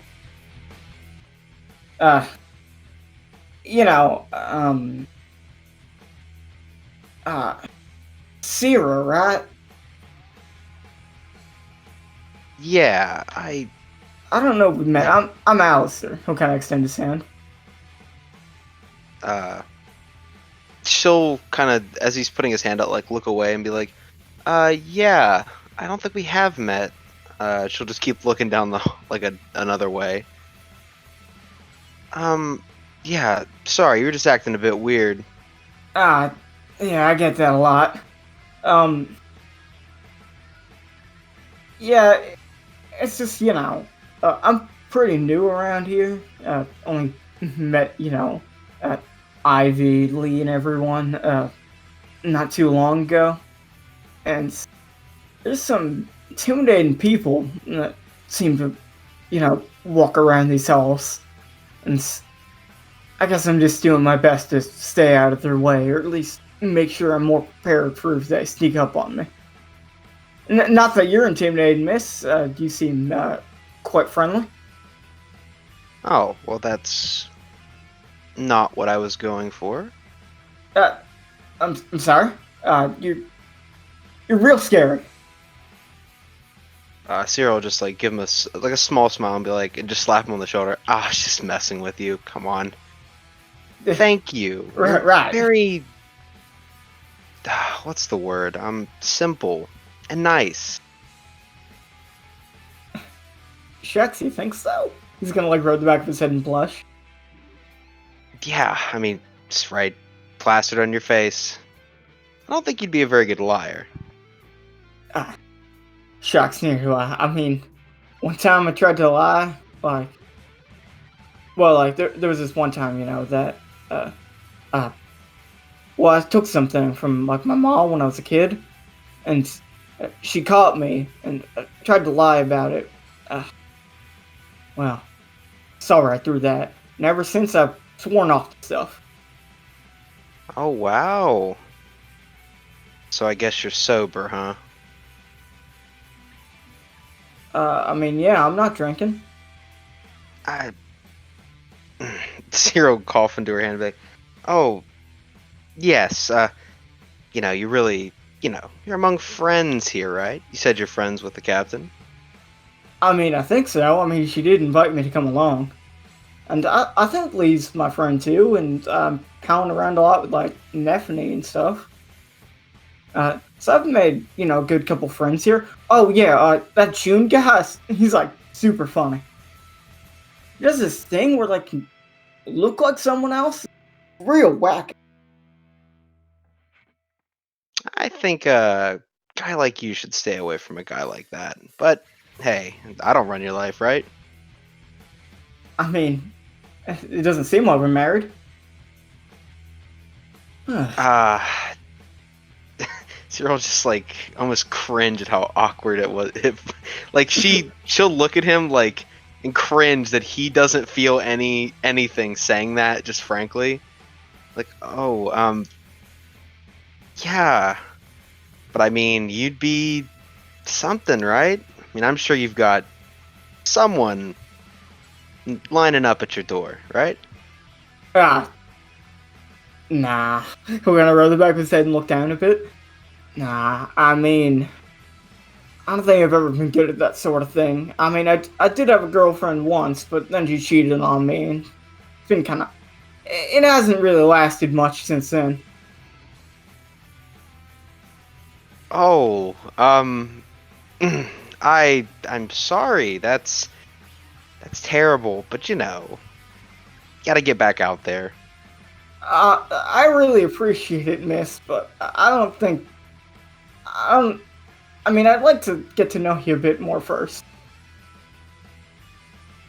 Oh, Cyril, quickly put her hand over her mouth.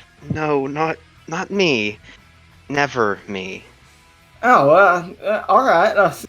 Well, good. I mean, I'd rather be friends anyway. Yeah, you seem like a... Well, I've already complimented you enough, I think.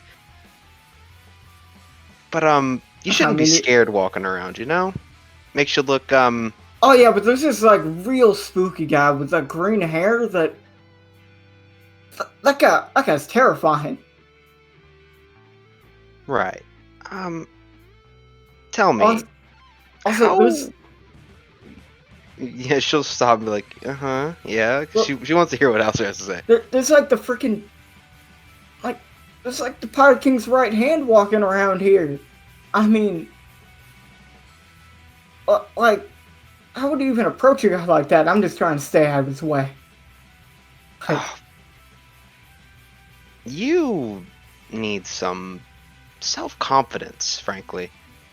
yeah, I get that a lot. I But I mean, mean, I've been working on my devil fruit tricks and such. I mean, I can almost make it work. I see. Well, as long as those tricks don't burn down the place. Oh no, they can't hurt nothing or really do nothing. Like they really can't do anything. Looks a bit Oh. sad. I see, well, I'm see, sure they're not that bad. Nah, look. He's gonna like hold out his hand and shoot a bubble slowly at the wall, and it'll just pop on the wall and just be gone. That's about it. That's about the extent of it. I'm not very good at using it. That's it. Yeah. I mean, this is like better than how it was after Lee gave me some tips. And after I saw Bucky. He's a lot better at it than I am. I see. Well, I'm sure you'll work at it. That's the plan. Wow, I mean, that's Lee'd be real disappointed if I didn't at least improve a little bit. Or a little bit more. I mean, not that he's gonna like look up confidently. I did get it to go at least a little bit fast. oh, right. It's just that is so unique. Such a unique a power. Thank you. I mean, I think, devil fruits are supposed to be. There's some Zoans that look like, though, but I don't really have an eclectic knowledge of animals. Wait, is it, like, wrong to call them animals? Cyril just throw her shoulders up and be like, who really cares? Well, I don't want to go, like, being mean or nothing. Cyril just kind of walk over, get a little closer to him and be like, listen, can I give you some advice? Yeah. I'm thinking, and, you don't have to take my advice, right? Because we're well- we're friends, right? You'd say that. Yeah, I'd say that. Okay, well, I think that maybe your problem here is that you're thinking too highly of others. Right. I'm listening. Is there, like, a second step? Maybe, not put people so far above yourself. I'm sure you're closer than you think. Oh. Well, shucks, I haven't heard a compliment that good in, well, I don't think ever. Yeah, it's just, you were kind of being, what's the word? Pathetic. You were kind of pathetic. Ah. Man, you really know how to build me up and, cut me down, lady. Yeah, well, I'm just calling it like I see it, right? I wouldn't want to lie to you. Friends don't lie to one another. Ah, never. I mean, lying ain't no good. But I think we already covered that, didn't we? Yeah, we did. And, you're so... Charming. I'd say precious. Well, that sounds a bit condescending. But, it's from an okay place, I think. Oh, yeah. Yeah. You should stop skulking around the halls and start working on, Yes, ma'am. maybe We'll two stand up bubbles, straight. Can you do two at the same time, or is it like a... I cannot currently do two. Oh, yeah, work on that, Spend less time worrying about bumping into the right hand of the Pirate King. I mean, what's he gonna do? Like... I mean, I don't know. What could someone like that, like, up there, like, he could do anything if he wants. See, that's what I'm talking about. Yeah, he could... Alistair, no doubt, he could kill you. So Yeah, easily. I mean, yeah. So would a lot of people around here, and Yes. Yeah, so that's no reason to worry. I mean, they could kill me anytime they want, but I mean, they're not, and they can come at me if they want, and I'll fight back. Exactly. Yes. There it is. Yeah, I'll do that. I'll fight back. I won't go down easy. You know, I don't think I need to say another word. I don't want to break what you have right now. I'll do that. I'll show everyone. You've really inspired me, miss. Oh, I've been told I'm a great public speaker. I feel fire burning in me stronger than anyone before. You know, this might be the time to train. This could be it. The moment you've been waiting for. So you need to go to the dojo or whatever, wherever you train to shoot more bubbles. I train in the forest, in a section 3 paces away from the river. Okay. Thank you for the, yeah, we'll go. Don't let the fire die out. I'm doing it. He just starts running off, like, screaming. As he, like, is walking away, Cyril just, like, her face will just twist into, like, oh, like she's been holding in a laugh this whole time, and then just like she's like laughing into her hand, like, holy shit, that kid was fucking stupid. You say kid, but he's like he's as old as you are. Yeah, but not like an age thing. Blake. Yeah, but if she knew that, she'd want to kill herself. Then she'd be like, well, this isn't even funny anymore. Everyone who talks to Alistair assumes he's younger than them. And then they learn and they're like, ooh, I've been baiting up a mentally retarded child.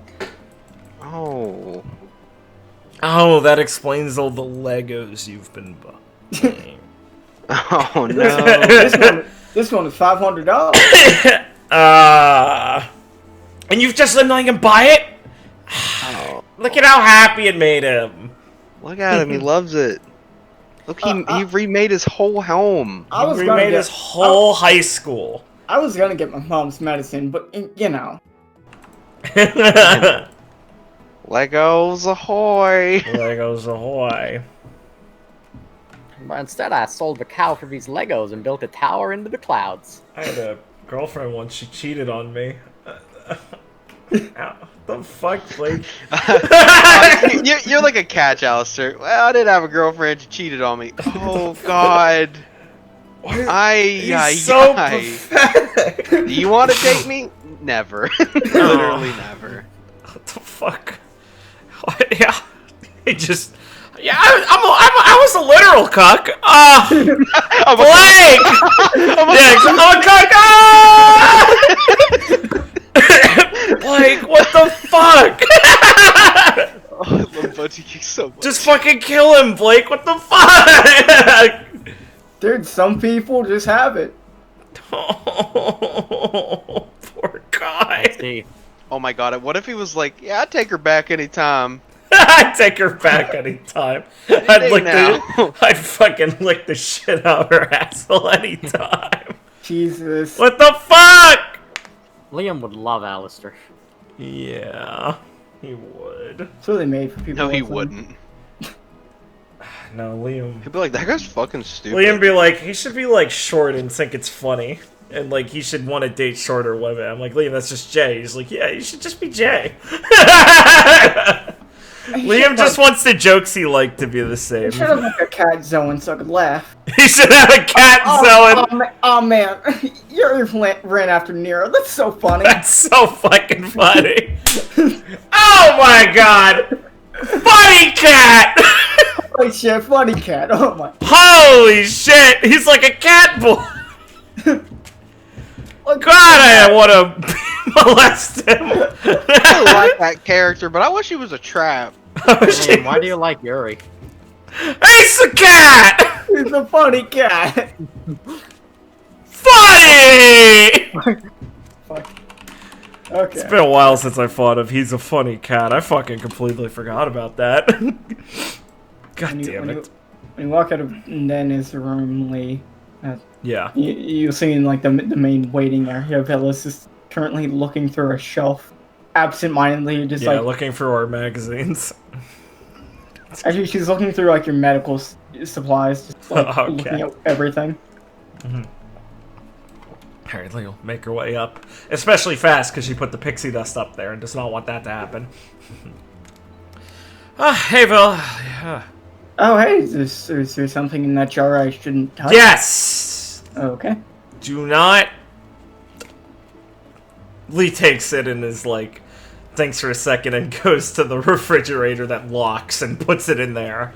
You know, You don't have to worry. I broke the habit of eating things I don't know, like a long time ago. Lee pauses with like a finger up as she's thinking like, okay. Just for general safety, I just figured maybe I should take better care of our toxic and Oh no, that's probably for the substances. best. You guys have a lot of animals, a lot of animals, people. and you have like Carrie and Leona walking around, like a lot of things to get into that without you knowing. Opal can talk Belle into a lot of things, and she can reach that high now. Oh, I'd be careful. I think the taller one is actually the mastermind. Belle? No. You're just projecting. Hey, you'll learn in time. I mean, it's always the more quiet, composed ones that are the craziest. He's thinking to Opal just throwing her axe at things. That little girl with the axe running around, she's a lot more loud and boisterous and talking about it conquering the world or something, but it's the one that sticks with her through all that, with no objections. That's probably the more the more dangerous one. I use dangerous in the sense of they're still children. Right. Yeah. Okay. We'll see.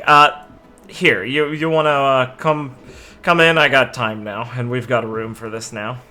Oh, sure. Yeah. Okay. So she's walking with you. So how does this work? Well, I mean, you basically just talk. Huh? Yeah. About what? Whatever you Nice. want. She That's makes her way in. nice. She sits down in the chair. Yeah, So lie sit down, so- sit down. So, she want to sit down on the couch and just spread out a bit and just throw her arms behind it. Yeah, just relax. And, well, I mean, we can start wherever you want. I could ask you some stuff about it. I mean, just get talking. How about you get the ball rolling? Because I know that this is something I should do, mostly because Ivy strongly recommended it, but I'm not Right. very sure on what to do. I mean, Right. trust me, I've lived a fairly uncommon life, so I mean, I have things I could talk about, but it's hard to know, what's worth mentioning. That's true. So, I guess we can start. What's been on your mind recently? Anything bothering you? Well, bothering me, yes. Mm-hmm. That's a given. Mm-hmm. So we think how to best. Mm-hmm. Take your time. So this has been bothering me for a while, and by a while I mean 3 years ish. Okay, this is a good place to start. So Beck's hiding something from me. Right. And I know he's hiding the extremely threatening demon that he formed some kind of pact with. Uh-huh. And that's you see, I'm very thankful for you for telling me that, mostly because I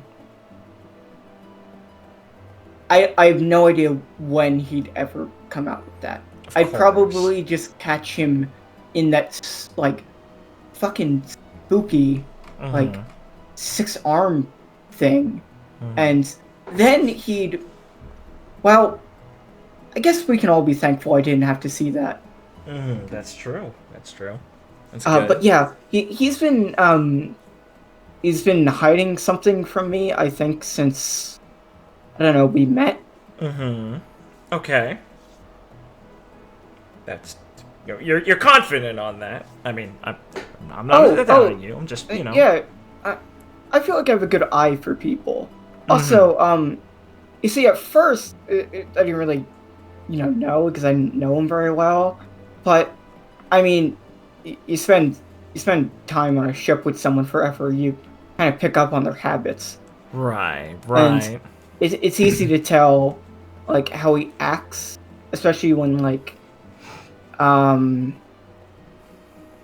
just how he acts different sometimes when certain things are brought up. Like, I didn't find out he had a brother until I read the paper one day. Oh, yeah, okay, yeah, that generally instills a bit of suspicion in people when they hide things like that. Mm-hmm. Yeah, it really makes you think, like, how much else do I not know? That's true, that's fair. That's fair. I would say he's an evasive person, so I understand where you're coming from.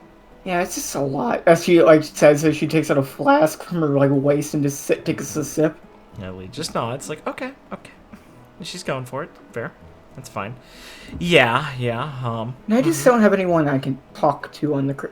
Well, Nolan's actually pretty good, but he's still fairly new, so I still want to give off, that confident vice captain feeling of someone that can be relied on. So, I mean, I'll probably in the future be able to, like, complain to him, but for now, I'm keeping that under wraps. And then everyone else is a bit, well, not the best for it. Melody is sweet, albeit a bit, well, her ears go really droopy when you say anything, like, sad. Right. And I don't want to see it. Right, yeah. Reno's actually pretty composed, but, well... I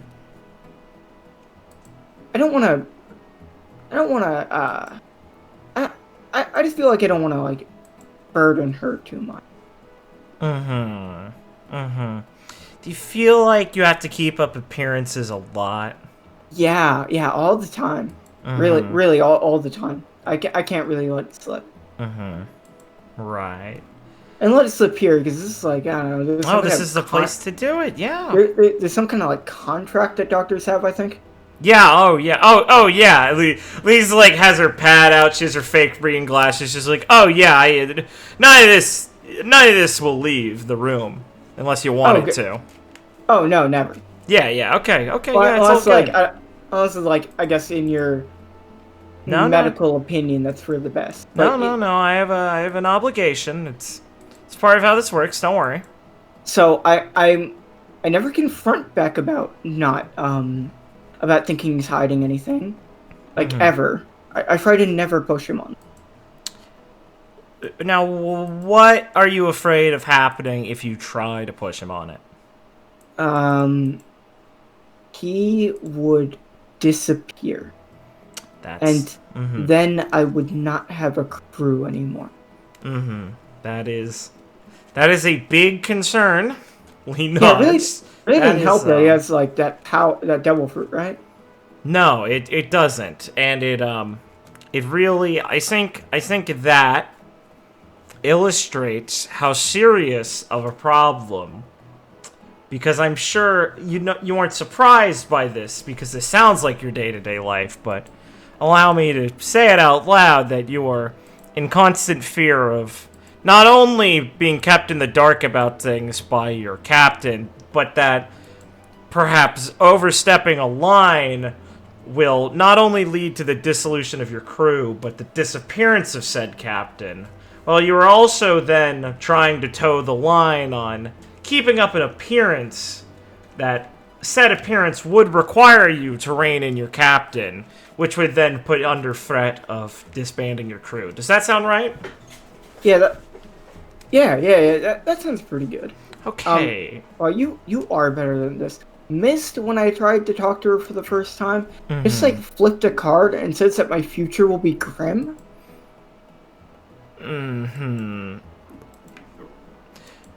Wow, okay. What I believe she's getting at is that, yes, in the current state of the world, to me, Vela, it sounds like you have now found yourself and are perhaps unable to get out of a cycle that is what I might lightly put as a stressful environment. and you are now feeling trapped in there. So, while she may not have explained it, I would say her assessment on the future is correct should this not change. Because the future is the present, and you are, it sounds like a struggle. It sounds really hard, Bella. She's gonna pause for a bit and then start laughing a bit. Oh, God. Wow. Your interpretation of Mist is really hilarious. Also, do you, like, have to do that, like, contractually or something? Like, talk all, like, Oh, I could stop. I'm just trying to sound like Lisa just like puts down the notepad for a second, takes off the reading glass. I mean, these aren't even real anymore. This is for me. Sorry. Yeah, I don't know. I mean, I don't know. When you're a doctor, you want to. He just kind of sighs. Just an aside here. I don't know. I just want to like sound like people want like a good. I got told I should sound more confident about this sort of thing. And I don't know. It's like bedside, manners and all that. Well, I'm sitting in a couch. Very funny, yeah. I mean, if that's what you feel comfortable with, I'm just, feels a bit impassionate. No, okay. I mean, it's very passionate. It sounds to me like you're trying to avoid the realization of how bad of a situation you are by getting off on a tangent. She's gonna snap her finger and point at you. You see, I was about to get to it. Yeah. You tried to pull a fast one. I'm not trying to trick you. I'm trying to get you to talk and recontextualize things for you to understand your situation because, oh man. I mean, you really have just been sitting on this egg for like years. Oh, yeah. And it's only getting worse. Yeah, I mean, I'm finding out new secrets every day that I thought weren't possible. Well, that's the thing, yeah. I mean, this is only going to get worse, isn't it, if nothing changes? Every day. Definitely. Oh, 100%, yeah. So... See... No, go ahead, please. No, please, go on. No, this is about you, Vel, please, go. You're the one asking the questions. I need more to work with. You were going to say something. Don't feel like you can't. Alright, okay. That's how it is. I was going to talk about my childhood as in the brief, I don't know, like, things I read about how this might work. It's that everything relates to, like, how you grew up. Oh, really definitely. You. Oh, yeah. Please, go ahead. So, I grew up in Goldoa. I think I mentioned that before. Yeah, I've heard about that. Yeah. So I grew up on the streets. Like, I didn't know my parents. I kind of had to, like, scrounge around for food. The only real interactions I had with anyone was not when I was getting, like, beaten up or, like, yelled at for stealing. Like, food, because I had to live. Wow, that's really rough. I mean, okay, yeah, I didn't know Goldoa was that bad. I just heard it was like a circus once in a while came in. That's all I really know about it. Well, there weren't that many street rats, and you'll find them. You'll find kids like me in almost any big city. Right. So one day, I think I also mentioned this back when we were like doing those Davy Back fights. Like a merchant came into town, and they were trying to sell a devil fruit, So I nicked it, thinking it was just some kind of delicious fruit. Tasted like shit. And then I started getting bigger, and I didn't know how to get smaller. Oh, jeez. Very inconvenient. I almost stepped on a kid, like when I was walking around the forest trying to understand like what just happened to me. Oh man. Yeah. But he ran away with his sister, and people started thinking like there was some type of monster in the forest. Oh yeah. Right, the monster in the woods. Ron told me about that once. Right. So it's. So I then continued to not stay with anyone because it's hard to really make friends when you're an illiterate orphan on the street. Right. Right. But thankfully, I learned how to get even smaller, so I started stealing things, kind of like what Carrie does. So I was able to get a lot more food that way. This one time, okay, so this one, this one's really funny. I didn't know when my birthday was. I mean, I didn't even have a name until I gave myself. Yeah, I get the problem. So I remember seeing this kid celebrating like his birthday with his parents. Like they had a cake and was all happy.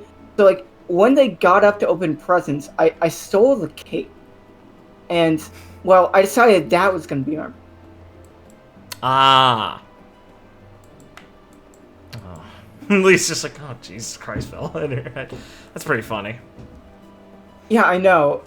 That cake was probably the most delicious thing I ever ate, because not only was it like really flavorful, but it gave such a sense of accomplishment. Like I truly had a missing piece of me back. Right, yeah, I get that. That's... Do you ever feel like you're still missing stuff, or, you know, has it all kind of come together with the crew more? I'd say it's mostly together. I mean, so, like, eventually I grew up and decided that, hey, I taught myself to read somewhere in there, too. That took a while. Oh, yeah. Well, you see, I'd, like, steal books and look at, like, the words and, like, the pretty pictures sometimes. And I think, man, I don't get it. So, eventually, when I was a bit older, I pieced together that, well, people must figure out how to understand this somehow. So I started like stealing like children's books and teaching myself. Oh, that's good. That's good. So eventually it worked out. That's good. Good. And it became a lot easier to know like what I'm supposed to take when I can like read where a shop was. So I used to like know where the bakery was just by the smell and not like the word. He nods. So eventually I stole this really nice hat. And I decided that, hey, like, might as well just get out of here. I've kind of, I've kind of grown out of the whole street orphan thing. Right. I mean, you know, gotten bigger shoes now. Yeah. Also, so I took some sword that I found.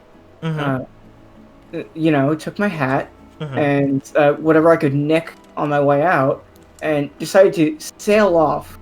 I don't really know what I was expecting to find, just anything different. Yep. And that's when I ran into Beck, sometime a bit later. And he's the first person I ever really talked to, that didn't, like, immediately judge me. Right. Okay, yeah. And I ended up checking up with him for a while. Didn't think it would be, like, a permanent thing. But here we are. There we go. Yeah. And now I'd say he was the first person I ever had any connection with. So if he disappears, I think a part of me thinks everything in my life will vanish. I was thinking, yep, that makes a lot of sense. Exactly.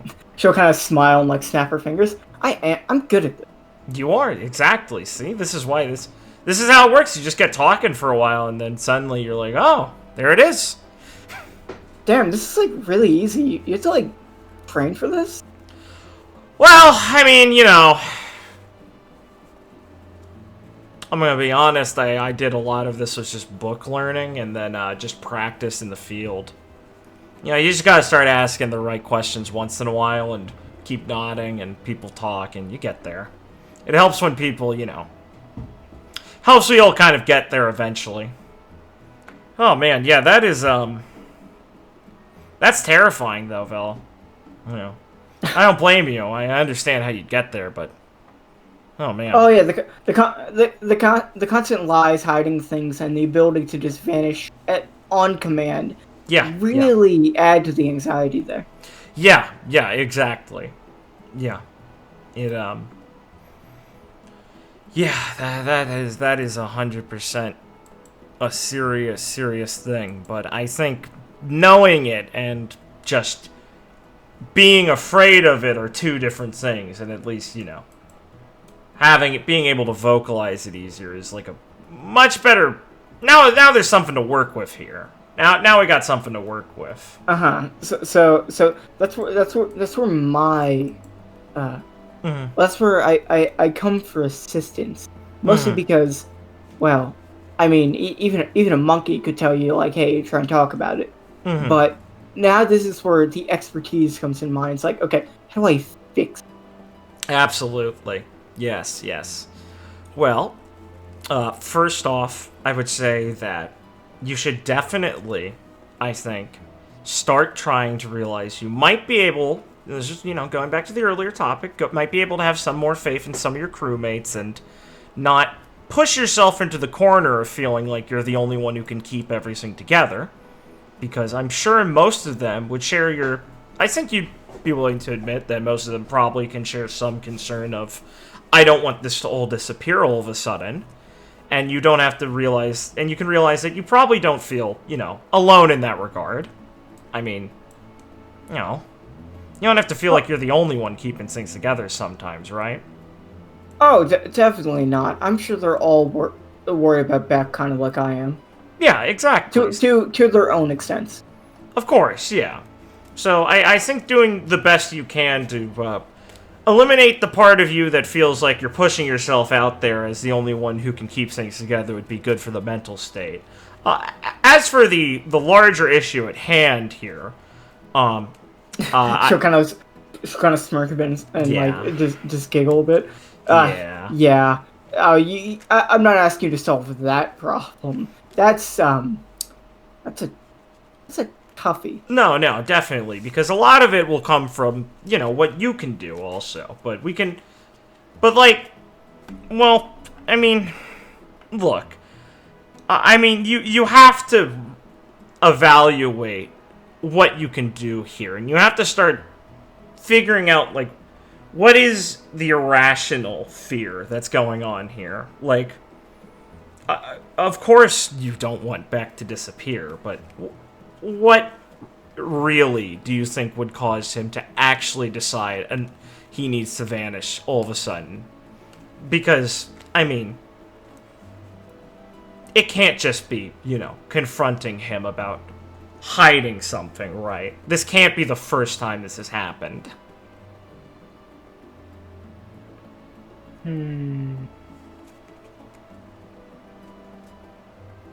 So... You trust him still, don't you? Ultimately. Oh, yeah, yes. Please, don't get me wrong. Beck is an idiot. Sadly, not in, like, the actual smarts department, which makes it all the worse. Oh, yeah. And, like, I feel comfortable giving him the squeeze every now and then, like, if he does something wrong. But... I don't know, there seems to be, like a barrier there. Also, slightly related but slightly off topic. Do you think I'm attractive?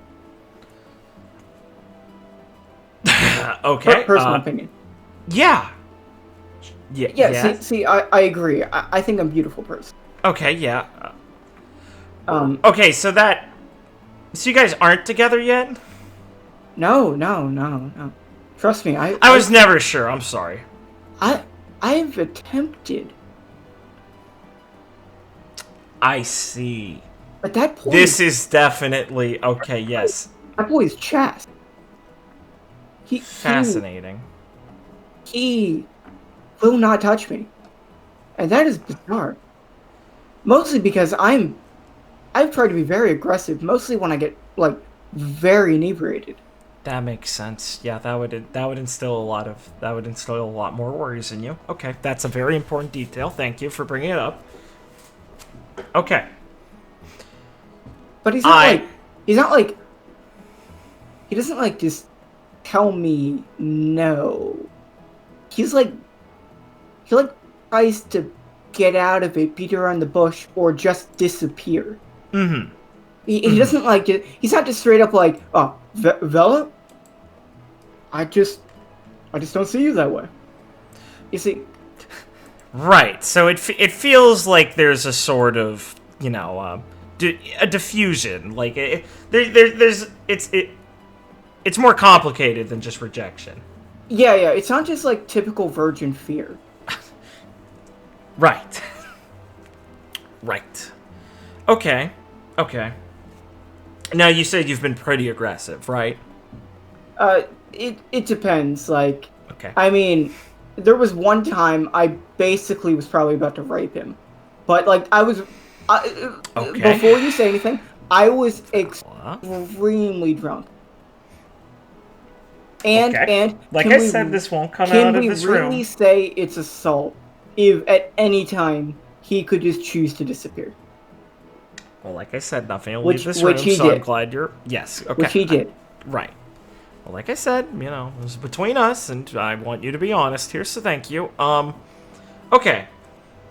So, you two have always had a very, a relationship built on, you guys see each other as equals, Yeah, Yeah. yeah. Yeah, exactly. Trust me. He doesn't put himself above me. Yeah, He doesn't feel exactly. like I was getting the feel from that, especially it sounds like you helped manage the crew a lot too. So you two have always been like that. Have you ever shown a less immediate, maybe confrontational side? Have you ever opened up about any of your feelings on this matter? Not just romantic or anything, but concerns and things. Maybe like allowed a vulnerability to be there. I have on very, very sparse occasion. Like maybe a few times. Okay. Did you notice any difference in how he treats you then? He tried to be very cautious, understanding, and tried to diffuse the situation and get out of the conversation as quickly as he could. Ah, right. So he's the same answer to basically most approaches. Okay. Yeah. Diffuse and basically exit. Right.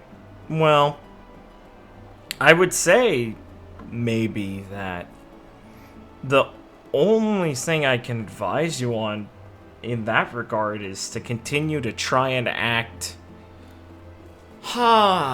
as... Well, I mean, I'd say just be as honest as you can with some of this stuff.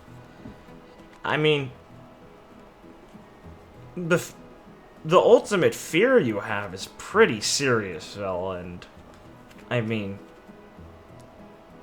maybe you can't come at it expecting something good to happen from demanding him to explain himself on something or put himself all out there. Beck sounds incredibly scared of doing any level of showing vulnerability to himself and honestly, or even taking responsibility for someone else and reciprocating it, but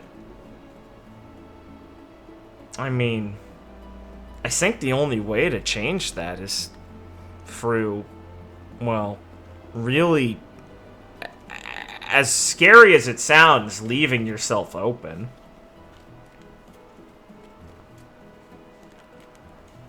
She'll quickly take another small sip of her flask and then click her tongue. Just keep on keeping on, huh? Well, no, not necessarily. You need to understand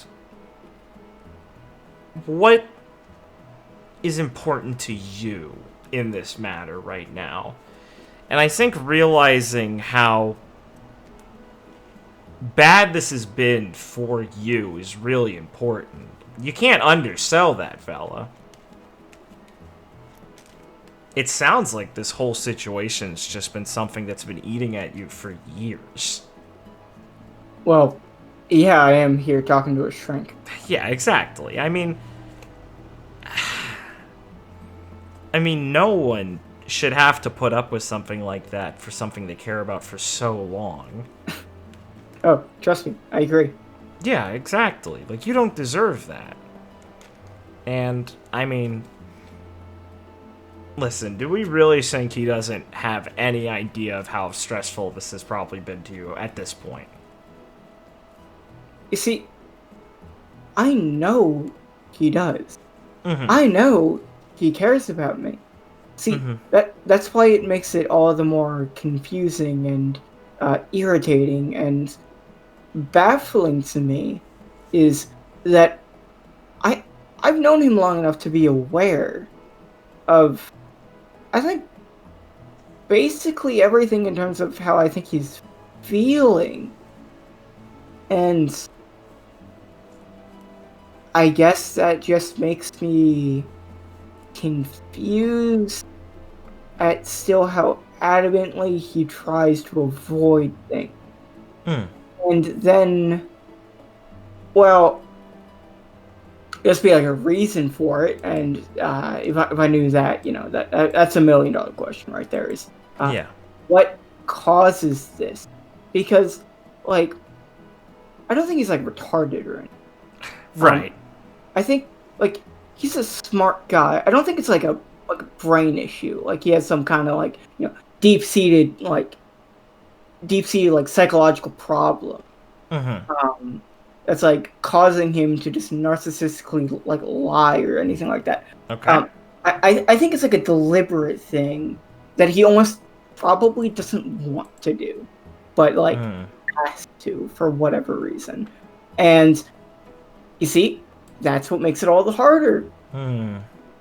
That would be hard. That would be way harder if this was, because then that's just a fucking toss up then, because what the fuck could the reason be at this point? I know, right?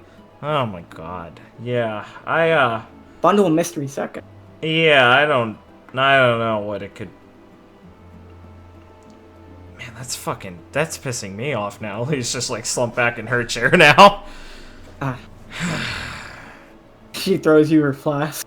Oh, thanks. We'll take a sip from summon. Screw the cork on, pass it back to her. Oh man. Yeah, I don't. Hey Doc, you can feel comfort in the fact that I at least do feel a bit better getting this off my chest, even if there's like no quick fix. That's good. That's good. That's. I always feel shitty when that's like the best I can tell people, but sometimes the best we get is just at least having some emotional like outpour, and then just at least feeling like, okay, at least I'm starting to say it. I don't know, from life experience and from what textbooks tell me, so I'm working off knowledge of both here, Vel. It's like, as long as you keep saying this stuff and you say it out loud and it lets you think about it in a different way, and even if it doesn't give you a magic answer, it at least gives you a better mindset sometimes, so. Hey, whoever first said that like talking about your problems helps you with them, hey, he was like mostly right. He was right, exactly. And also, if I might make a suggestion, yeah. to ease your worries, you should probably get like a performance review sheet, like something you can like pin outside. That like when people exit, they can like write you like a review, give you like a star rating or something. That's a good idea. So like, you can get confident that like maybe they could like have a little write-in section, put it in like a box, so they don't have to like tell you face to face that you did like a shit job or whatever. That's a great idea. Thanks. Okay, I'll get Pigma to put one of those up. Oh man, yeah. So, yeah, I mean, we made some progress. I think this was pretty good. We can do this as much as you need while we're here, and we can also just, hang out like normal. And, we'll figure this out. I mean, I'm in on this situation especially a lot more now because of what Beck got himself into, so don't worry, I'm hard on your side now for a lot of reasons.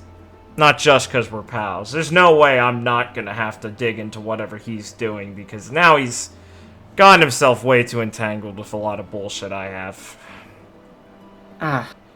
Well, it's good to hear that you've been forced into my own problems, because it does give me some confidence to know that you're at my back. Yeah, of course. Okay, well, she'll stand up, and then we'll walk over. Mm-hmm. Okay, now, it's your turn. I mean, this honestly, this looks like some fun. Okay, so sure, as long as I yeah. can cure your problems. Yeah, sure. Why not? Fine. Wait, hold on. Yeah? Give me glasses. Oh, yeah, here. We'll give her the fake reading glasses. Okay. So, what's been bothering? What hasn't been bothering me? Oh, Jesus. Oh, jeez.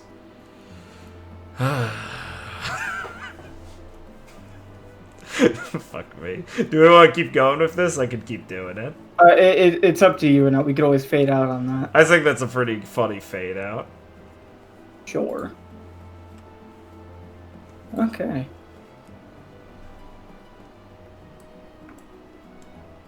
Then cross off the list.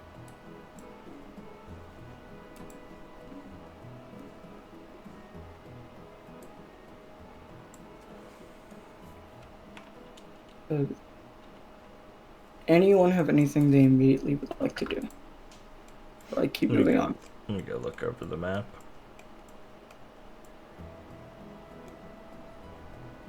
Hey, Gushers. What you doing, buddy? Hell yeah.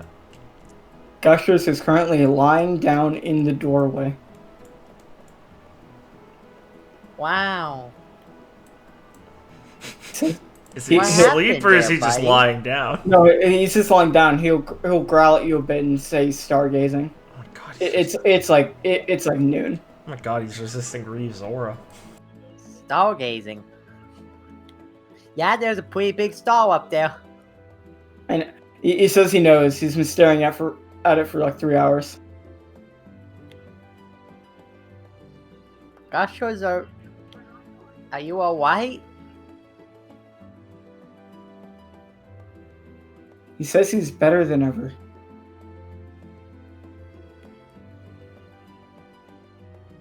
How many fingers am I holding up?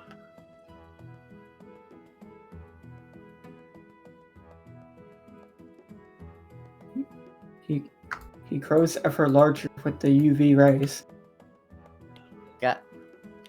Gushers? Hmm. Did you just expand?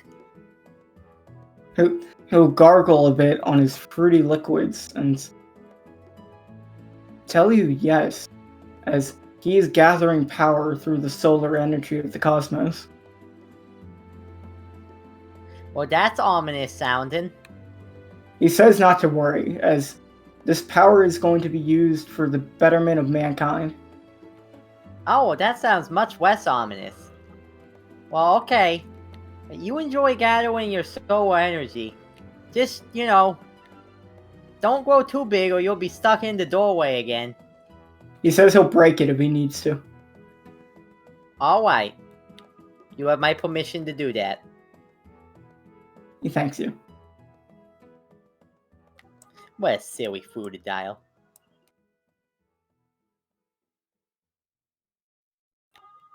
I can't believe he's doing it again. Can't believe he just put on the burning icon. Oh god, he's on fire. Gushers, please don't stare at the sun for that long. I don't want an ophthalmologist. We don't want to perform ophthalmology fucking surgery on you. No, I'm fine. I'm Gushers. You think I'm not fine? The sunflower Pokemon. No, you're not Gushers. I have one of those. Alright. Lee needs to go talk to Nephany at some point. Which is great, because Rex is there, and so are a bunch of funny animals. Sure. So I'll be doing that whenever. Ben, are you here? Yeah, I'm here. Okay.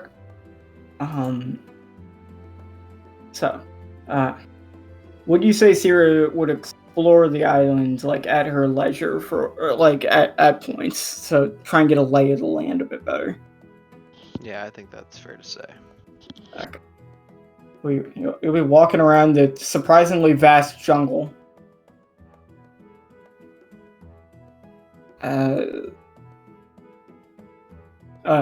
As you're walking around with some random critters running around, you will spot a man kind of like relaxing up in a tree nearby. As you do like spot the white coat as he's like laying down up in a branch.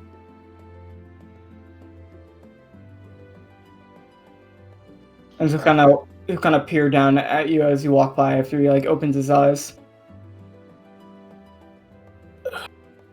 Enjoying yourself out here? Yeah, I'd say so.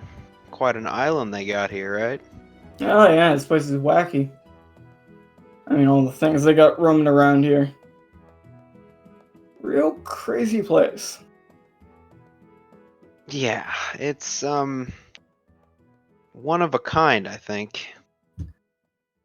Oh yeah, a lot of things about them are one of a kind, so this is a perfect island for them.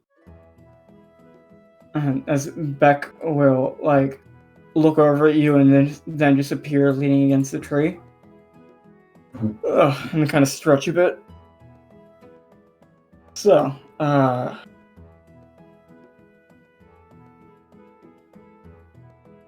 Zero, right? Yeah. Name's Beck. Nice to meet you. I'm the captain of the Trickster Pirates. Right. I'm familiar with your work. Thanks. Well, it's probably not for the best that you are. Try to keep things on a low profile. I can understand that.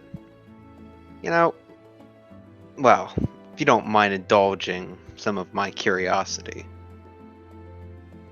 Shoot. That devil fruit you got.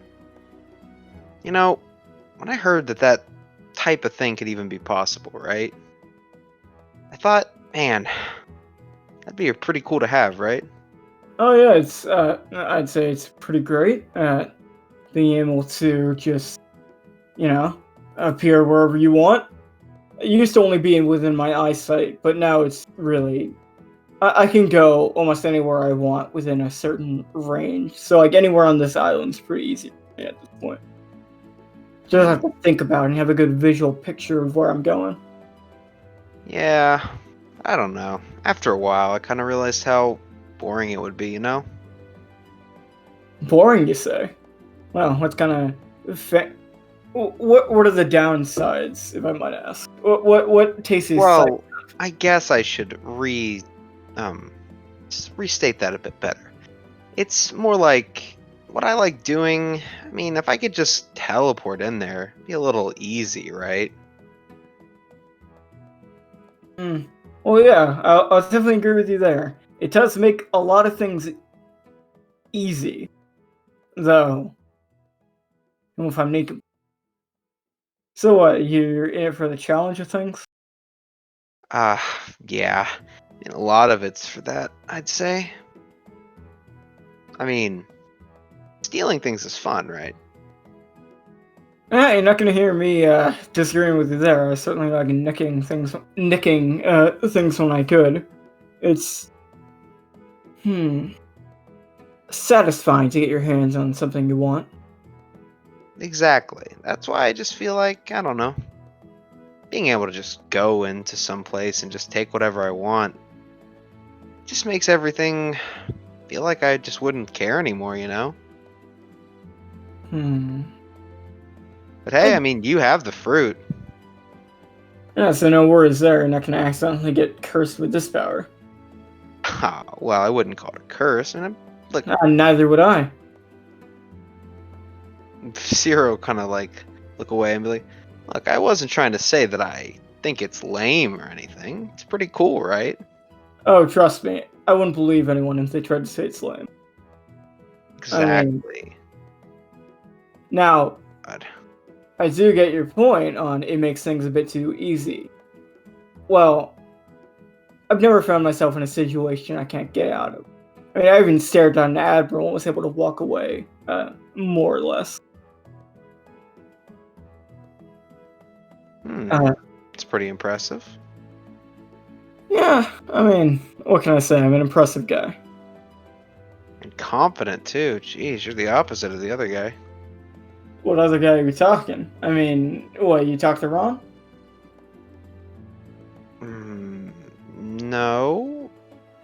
think I've met a Ron. It's around here somewhere. Cyril look at him like Dude. wondering if he's just fucking with her. Do watch out though. He can smell like shit sometimes when he's out like playing with the animal. Like, come on, man. Come on. One step too far. Sorry. One step too far. Sorry. It was just so open. I know. It's alright. We're psychopaths, I know that. Now, Cyril just kinda like look at him like, okay. Yeah, there was this other guy. He could like have bubbles, I guess. That's his devil fruit. Pretty bad luck there. Oh, you're talking about Bucky. Yeah. I really like that duck. What? No, I'm fucking with you. I know you're talking about Alistair. Bucky is a duck that can shoot bubbles out of its mouth. Yeah, I'm not memorizing the names of these animals, so yeah. Trust me. Eventually, Carrie will give you the rundown. I mean, she even told me about all the animals' names, and well, I thought she'd have a lot of people to do before that. But she looked so happy, so I couldn't really tell her I wasn't interested. Yeah, I can tune people out. I think I'll survive. Yeah, that Alistair guy's kind of a chump, I mean, walking around like that, kind of acting all skittish. That's what I was telling him, that he shouldn't look so scared. Even though, like I told him, anyone here could kill him, There's no point to, like, have it on your face, right? Yeah, you gotta at least, you gotta show what you don't got, at least, if you don't actually have what it takes to back it up. You gotta make people think that you're all there. Exactly. And that guy just looks so scared all the time. I kind of feel bad for him. Just a little. I've stopped really letting myself feel bad for people like that. Kind of a waste of time. Oh, wow. So cold. What can I say? I'm a bit of a badass. Cyril just look at narrow her eyes like he actually just said that. Like, yeah, sure. I'm sure you're tough. We're start laughing a bit. God. Man, you're not as you don't give as funny of a reaction as some people around here. Yeah, I was really hoping you weren't serious there, because that'd be... What the fuck would be? Yeah, oh, God. Sorry, I was starting to like you, and it all drained away for a second there. Trust me. It will take a bit longer for you to learn why not to like. Right. A couple people around here figured that out already. Ooh, made some enemies, huh? Enemies is going a bit far, but Oh, so you hurt some feelings. Got it. yeah, that's it. Yeah, I'm a bit of a heartbreaker, if you know what I mean. Well, no offense, and I would never. You're a guy who can teleport away. That's not exactly stability,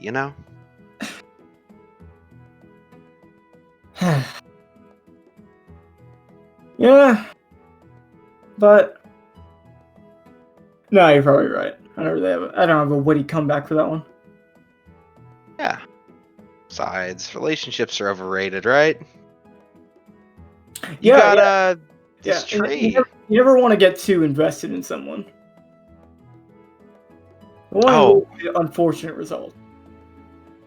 Oh yeah. Being friends is cool and all right, but Yeah, but you can't let yourself too attached. You gotta know when to cut anyone off if the need arises. Zero just hold up both their hands and be like, "Hey, no need to tell me." It's just you walk around this place. You walk around the people you find around here long enough, and you'll find that it's not a common opinion. A lot of the people that hang out, Actually, a lot of people in my generation of pirates is well, they're kind of a little more touchy feely. You know, they get way too invested. Well, to be frank with you, yeah, I kind of feel the whole. I don't know. People seem to care just a bit too much, I guess.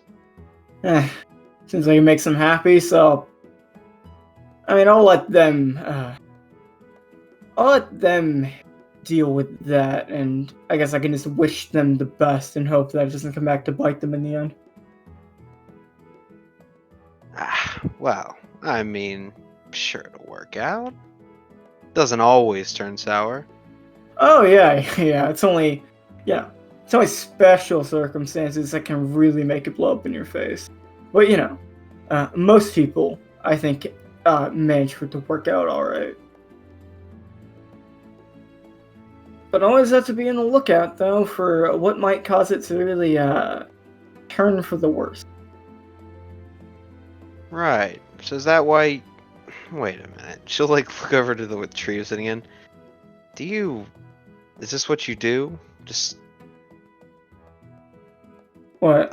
Sit in the forest and give sage fleas to some of the passerbys? don't flatter yourself. It's not sage wisdom, but Huh. yeah. I mean, there's a lot of things to do back at the, base. Yeah, but when you don't have any travel time, you do have some free spot for just relaxing and taking in nature. Oh, yeah, that's fair, I guess. Trust me, I know how to go have fun. I've certainly checked out the bar and other such spots on this wacky island. But you have to, sometimes have to take a moment to, tune it all out and take some personal time, before throwing myself back into that, circuit. Right. Well, guess you're a bit different than I thought you'd be, but yeah, What do you think I'd be? I don't know. Maybe a bit more. I guess maybe a bit more upbeat. Trust me, I'm the life of the party when I choose to be. I don't think I believe you. Wow, that sounds like a challenge, Zira. So, maybe one of these days I can prove that to you. Yeah, sure. I mean, I'm probably not going anywhere. Oh Though, yeah, I mean, you're teaming up with Ivy and everyone, so I mean, I'll probably always know where to find you. oh wow. Not that I'll come looking for you. Don't flatter yourself too much. Ah, there it is. But Huh. yeah, I guess we could hang out sometime. Sure. Looking forward to it. Looking forward to it. Though we're probably gonna be heading off this island in, sometime in the near future. Can't just hang around here forever. Have our own business to go handle. Right. But Me. if not now, we'll find it. Yeah, this place is getting a bit crowded. Let's see why you'd want to leave. Yeah, it's important not to be so much of a hanger on someone else's exciting adventures. Gotta carve your own path sometimes, I mean, I am a captain. Yeah, I mean, I don't know if I'd follow a guy who just hangs out in a tree all day. But, It's not all day. not all day. Right, of course. Well, you want some help getting where you're going? No, I'm good. I got my Yeah, own I get way. it. A bit too boring for you. Oh, no. I just feel like it might, I mean, Zero, like, kind of think for a second and go, I mean, it has to make you sick the first time, right? Yeah, more or less. You'll probably get a bit sick, but I mean, you easily adapt to it. Besides, it's You always know, that kid's head. I mean, it seems like you're probably used to some strange occurrences. Yeah. But I don't know. I really don't want to lose my lunch already, you know? Well, I mean, if you're sure, but if you ever want some assistance in traveling around, then you know who to come find. As like he'll like appear next to you, then appear with you over here, and you'll feel slightly nauseous, but not too much. So you're like, grab How's her that? stomach, like, oh god, that's not. Yeah, that's not that bad actually. I thought it'd be much worse. Yeah, see, told you. So, I guess I'll get out of your hair then and let you find your way out of this gigantic maze of a jungle. Oh, yeah, I can find my way out. Ooh, wow. Looks like someone's confident. So, hopefully I will see you back alive at the base. And so does disappear. Okay, Cyril kind of look around in the trees, make sure he isn't still there, and then just make her way out. And I'm sure that I'll have to, Blake. I'm sure you'll make me roll to see how long I'm in the jungle, right? No, you can find your... It's realistic. What the fuck? It's You're really- not going to? Ben, Blake, this is kind of invalidating my, like, survival skill build. Like, Oh what the fuck? no! give me a balance check. I want to see if you, like, Yeah. trip. Thank you. I A was gonna balance I was check. gonna Oh. fucking say. You want to just... Holy shit! I mean, I gotta have those stats in there for a reason, right? You know. Fucking please. No. Hello? Start heavy breathing. What? I'm feeling invalidated. Help! No, I'm being validated. I'm being invalidated. Ah! Help! I Help. can't sneeze. I can't. I can't sneed. Help the Black Knight, he's so Yeah, heavy. I can't can't. wait for the next epic joke where where Sierra mates up with the Sneed pirates, and I'll have to be like, "Yeah, Blake, really fucking funny." This is Holy fucking shit. funny. Formerly Chuck's. This is funny. Yeah, well, Reveal. our old captain, Chuck. Oh my god, Blake. Oh. So, how is Oh he? my god. Oh my god. Beat my chest, it's so funny. Dude. Lee, your master was a pirate. What the fuck? We just go back to rebuild the dojo, and there's a shop run by Sneed built over it. Yeah, this used to be Chuck's. Formerly Chuck. Why you ruined it? I ruined Blake's shitty Why'd you joke to ruin it? ruin an emotional moment. Oh no. Come back at the end of the game to rebuild it. Formerly Chuck's. Speed and seed. Blake just starts playing ear rape version of the Simpsons opening.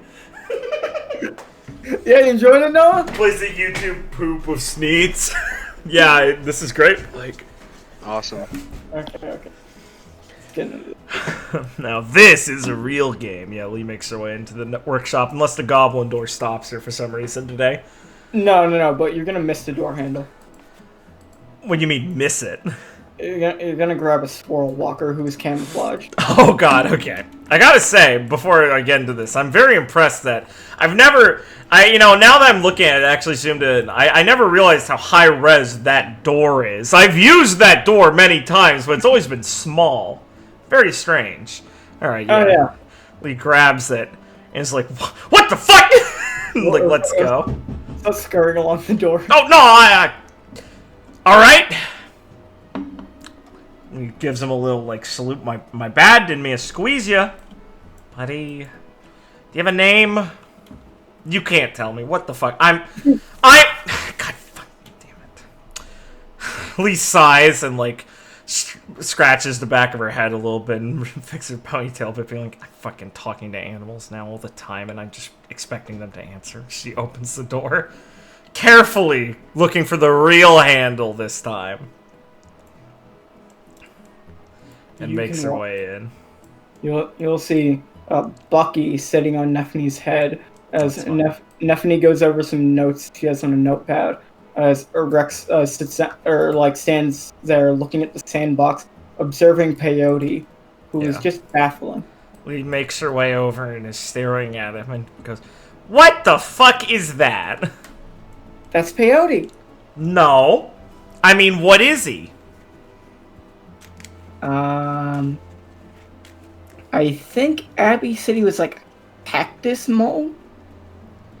The laugh. Oh, he laughs! Okay. Lee fucking eyes shoot up as he just laughs and goes, "Oh, okay." And he just laughs. Yeah. It's pretty weird. Yeah. I'm assuming you named him. I mean, actually Van named him. Okay. Weird. What's that thing then? Okay. She points at the Desert Eater. I don't know, I just found him here. He likes to eat sand. How does he get any nutrients out of that? She just kind of shrug. I'm not a pet. Okay. Right. Got it. I believe there is a certain type of krill in the ocean that exists by eating rocks. Well, like the shavings off rocks they use with their mandibles. They're a very strange creature. I figured that was like because there's like salt on the rocks because it's in the ocean. Maybe there's salt in the sand. I don't know. Geppetto, is there salt in the sand? He's gonna cough up a ruby. Thank you, buddy. Lee'll take it. Thanks. I'm getting a nice collection of these. She puts it in her pouch. Peyote's gonna start pounding on the flame orb like a drum. Is it okay for that to be in there with them? I think it's indestructible. I meant, like, maybe for their sake. Oh, I meant to ask you about that. Angelina was really curious. She said that thing looked really familiar. Yeah, that looks a lot like the crystals. Oh, fuck. Yeah. Oh, you're right. Yeah. Holy shit. Oh, Yeah. I mean, it produces infinite energy, right, Neff? Like, I mean... I was that in Gallia. Because there was one in Gallia. Is there? Yeah, wasn't there? I don't know. Every time we hear one of those things, it just sounds like old nonsense. I thought there was one in there. So you were carrying around this the entire time? Yeah, I guess. I mean, you guys found it in, like, an old temple, you know, right? Like, where we find... Where there always are. Yeah, I mean, they did. Yeah, and it was that poneglyph, too. Yeah. It's definitely that. Yeah. Huh. Well, get out of there before he fucking becomes possessed or something. Well, this could also be like an experiment. You want to experiment on Van's pet? I don't want Geppetto turning into, like, like...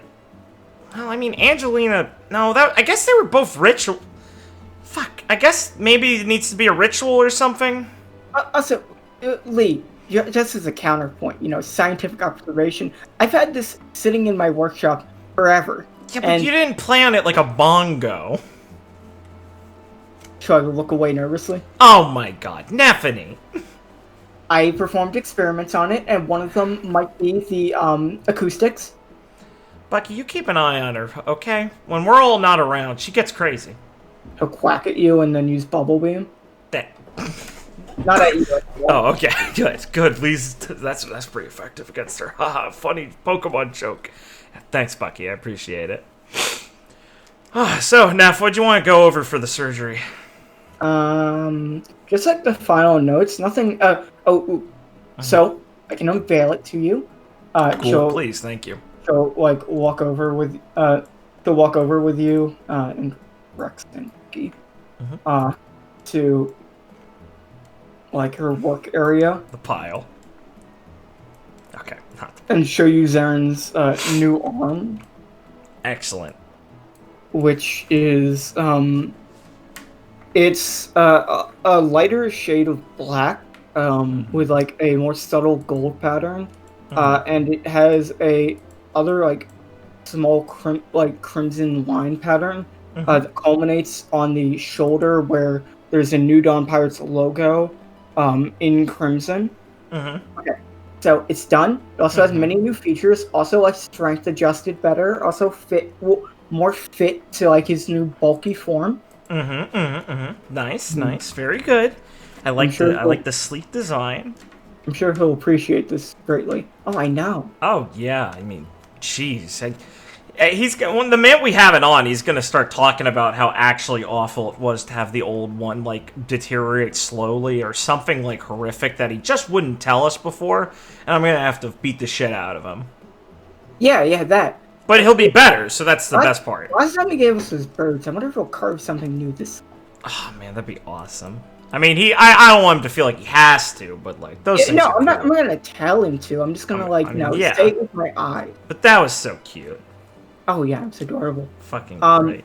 So, the gold symbolizes Zarin. Right. The black is because it's a good base color. Right.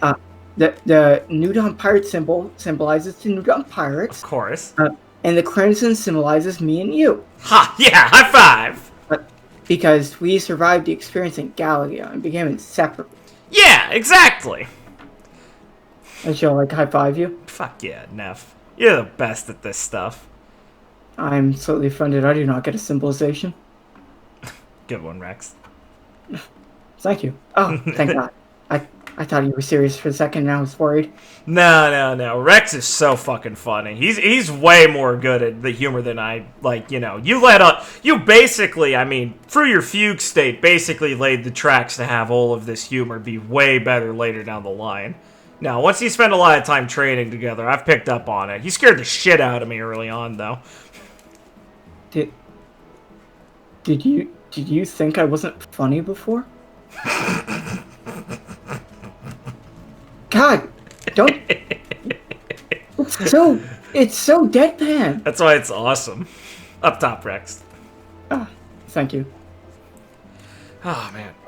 So yeah. I have everything ready. I can basically bring it to the medical room. Abby's helping me with the instruments. Cool. Or like medical ones. I have my own that I've calibrated and will bring to the room. So when would you like to do that?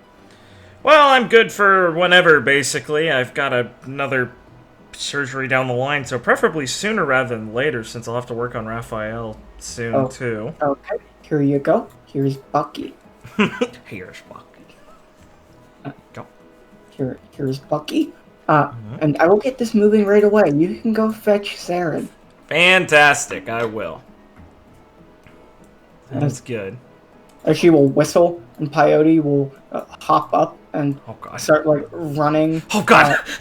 With small little feet over here, and take the bag and hoist it over his back like a bandit, and start following Bethany. Nice. Let's go. Wow, she's really good at whipping these things into shape. Yes. Have you seen her cat? No, I haven't. These things are just countless. He'll look at you seriously. Be very prepared for when you see her cat. Well, that is the most bizarre creature I've ever seen.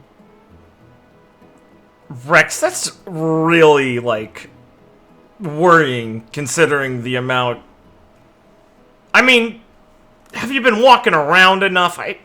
How could it be... Peyote was just here. I understand, Lee, but this is a matter of seriousness.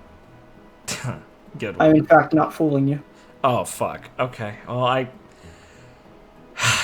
yeah, I guess if it was going to be anyone, it'd be Neffany would find the weirdest one. Okay, I'll keep my eyes peeled and be ready for it. Thanks. Neff has placed me on pie cleanup duty, so I will handle my matters here and leave you to your surgery. I hope it goes well. Please tell me when you're finished so I can observe the new arm. Oh yeah, will do. The reinstallation process should be pretty quick. Luckily, I don't have to saw Zarin's arm off this time. Oh god, that was rough. So yeah, I'll tell you soon. You and Bucky have a good time now. Thank you. I hope you have an enjoyable time as well. Oh yeah. Real satisfying. Can't wait to clean out all the fucking oil and gunk that's probably in that thing. I'll head off. Go grab Zarin. Where is he anyway? Ah, of course. As you're walking down, you'll Oh. disappear. Oh god, sorry. I'll put myself back. Yeah. Where am I at? I put myself back at the workshop, don't worry. There we go. Oh, nice. As you're walking out of the workshop, you'll see Raphael standing there with Opal and Belle looking down at the ground as he's basically, like, scolding them. Oh no. Oh. Leo walk. I told you many times, girls, do not steal from the alcohol supplies. No. Regan, thank you very much for being too slow for them and allowing me to catch them. They're gonna look down like a bit like disappointedly. Hello, Lee. Oh, hey guys. Lee. Tell him that you gave me alcohol. It was fine. I was allowed to, right? Come on. Lee looks up at the ceiling. I'm sorry you got caught, but that's a pretty amateur mistake. What the fuck? Oh, language. Sorry. Belle's gonna snicker. Don't act like you don't swear too. Okay, Lee- for that.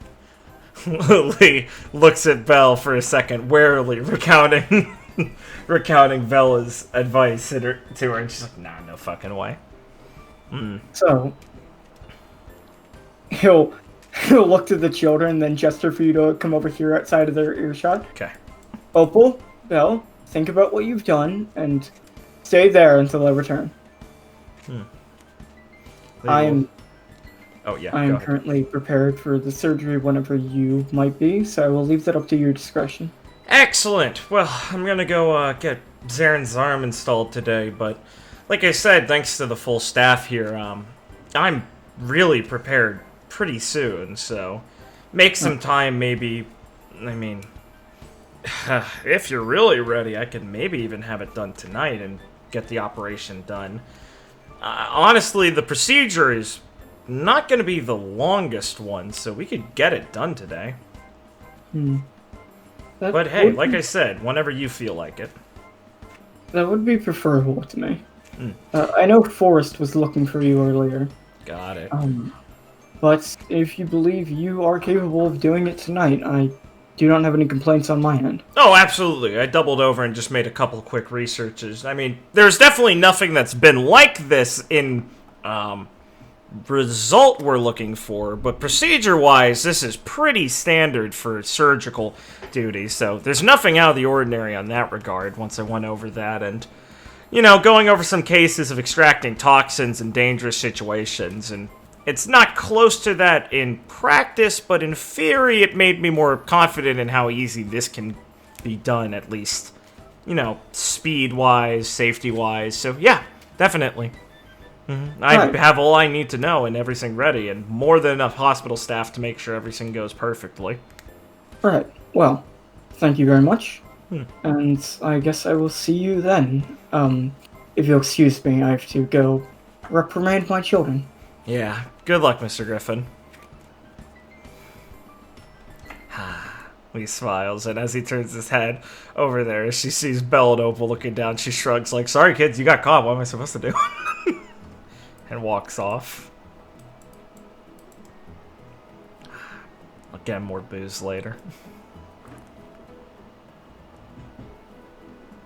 Okay. We can go to Zara. Yep. Bring you up. Let's see.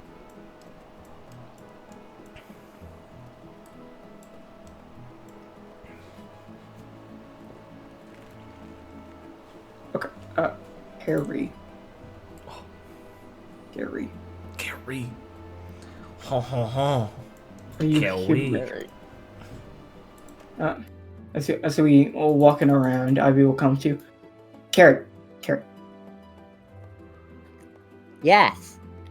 I I remember you saying you wanted to tell us the tale of your darkest day.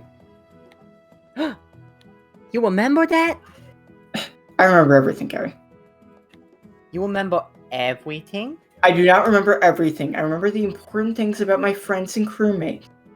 Oh. Well, that's less impressive. I know, but... Well, some could say if you could remember anything, it would be more of a curse, and I can be thankful I don't have that. Who would say that? It sounds really cool. Oh, whatever. But yes, I did.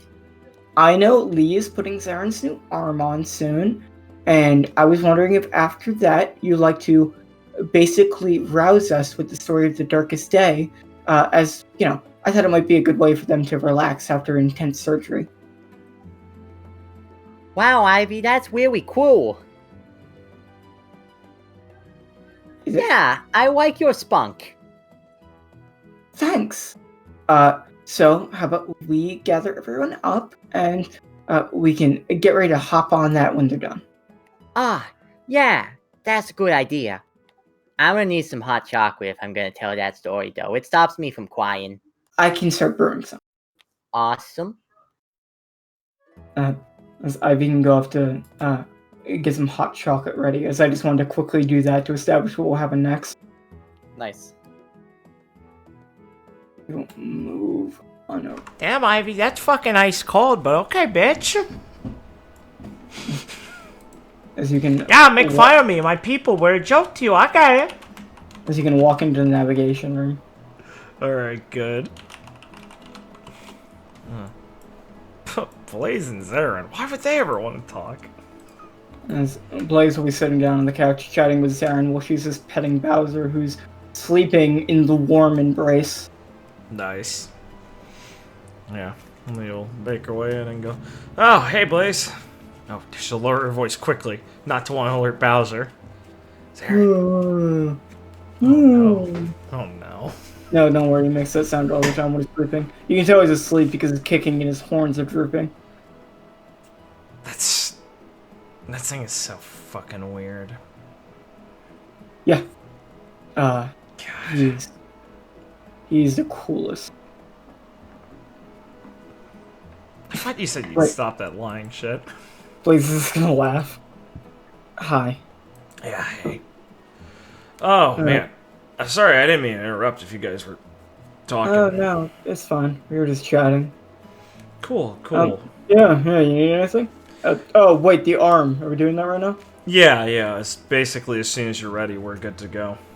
So you can take some more time here if you need it. Mm-hmm. No, I think I'm good to go.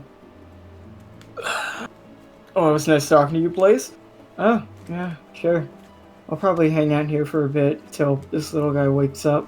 Yeah, I'd appreciate keeping him company so he doesn't come barging in and trying to break in to stop Zaren from getting a new arm or something.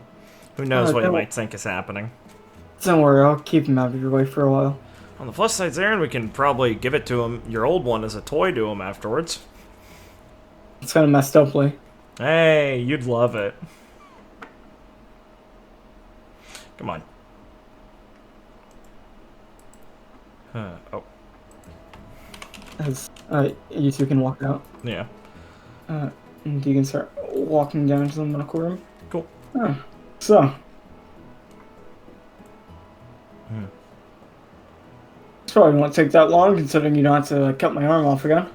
Oh, yeah, definitely. This is relatively easy, honestly. I mean... Didn't have to go through the nerve pain that I went to last time. Yeah, Neff was smart to future-proof that, definitely. Yeah, this is just basically like a very extended checkup procedure. Almost like a really complicated haircut.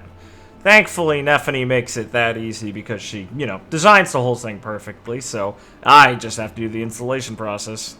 Alright. Oh, I think I'll have to be knocked out for this one. So, Nope. Let's actually see what's going on this time. Oh, yeah. You're one of the only people I think would enjoy seeing their arm come off. Hey, I wouldn't enjoy that. Yeah, you would. I mean, it'd be like a bit... See? There you go. As you can come in with Neff. Okay. All right. Well, I'll set up. Abby is the nurse at the ready. Nice, yeah. All right, Neff, wheeled in. Lee says that she's getting her scrubs and putting her gloves and stuff, mask. Right. Okay. Now, get all your medical things in line, and I'll get all of mine. He gives her a thumbs up as she has a cart and table with them all filled. All good. As we can start the procedure. Yeah. Trauma center music. Oh, thanks. As the procedure will be fairly. It's not nearly as difficult as last time. Yeah, just a replacement. Just kind of popping it out and putting it back on. Cleaning it, checking for any infections and stuff, yeah. Yeah, it looks fairly clean and well maintained. There you go. Good. Glad you're not letting anything get built up in the old one. Saves us time on the installation. Yeah, I try and take very good care of my own body. Hey, you never know. I've seen a lot to say otherwise with you. Those are outliers. This is because this is someone else's body. Or, no. This is because this body part's a gift. I get it. Yeah. Pretty cool upgrade you got there, enough. You like it? I've worked on the design myself. Yeah, I'd assume you would. Who else would? I don't know, maybe I took suggestions. Fair. But this is 100% Neff original. It has a logo on it somewhere. I hit it this time. I was impressed by the restraint that time. You've really gotten a lot more professional, haven't you? Well, you don't want to be too showy. Also, it still has a little perch for Carrie when she wants to, use you as some type of robot. Good. There's a lot more competition with Van around now for flight rides. You gotta step your game up, Zarin. Yeah, this one, besides even the perch, I added, little compartment that you can, hide in with, a little window, like she's actually piloting you. Oh, that's good. If there's heaters in there, I mean, that's basically a win. Oh, yeah, no, it's fully furnished. Yeah. It has a carrot dispenser. Oh, man. Van's fucked, then. What did you put in me? As I said, a carrot dispenser. Yeah. Alright. Until I reload it? Yeah, but I can teach you how to do that. Okay? As Neff is, starting to tinker with things, she'll, click her tongue a bit. Oh, hold on. So I can walk over here to put her tool down. I have to, give me a sec. I have to check this again. Sure. Something wrong? No, it's just, my tool isn't calibrated right. That wouldn't have been good. If I tried to use it without that. Lee just snorts. Neff, quick tip. Don't tell patients when you almost brutally scarred them. Well, it didn't happen. I know. You're supposed to say, oh, just doing a double check. See, this is bedside manner. See, she'll get back to work. You fully Yeah, I fully calibrated it now. Thought I checked these things, earlier. Maybe I'm stressed. Yeah, probably.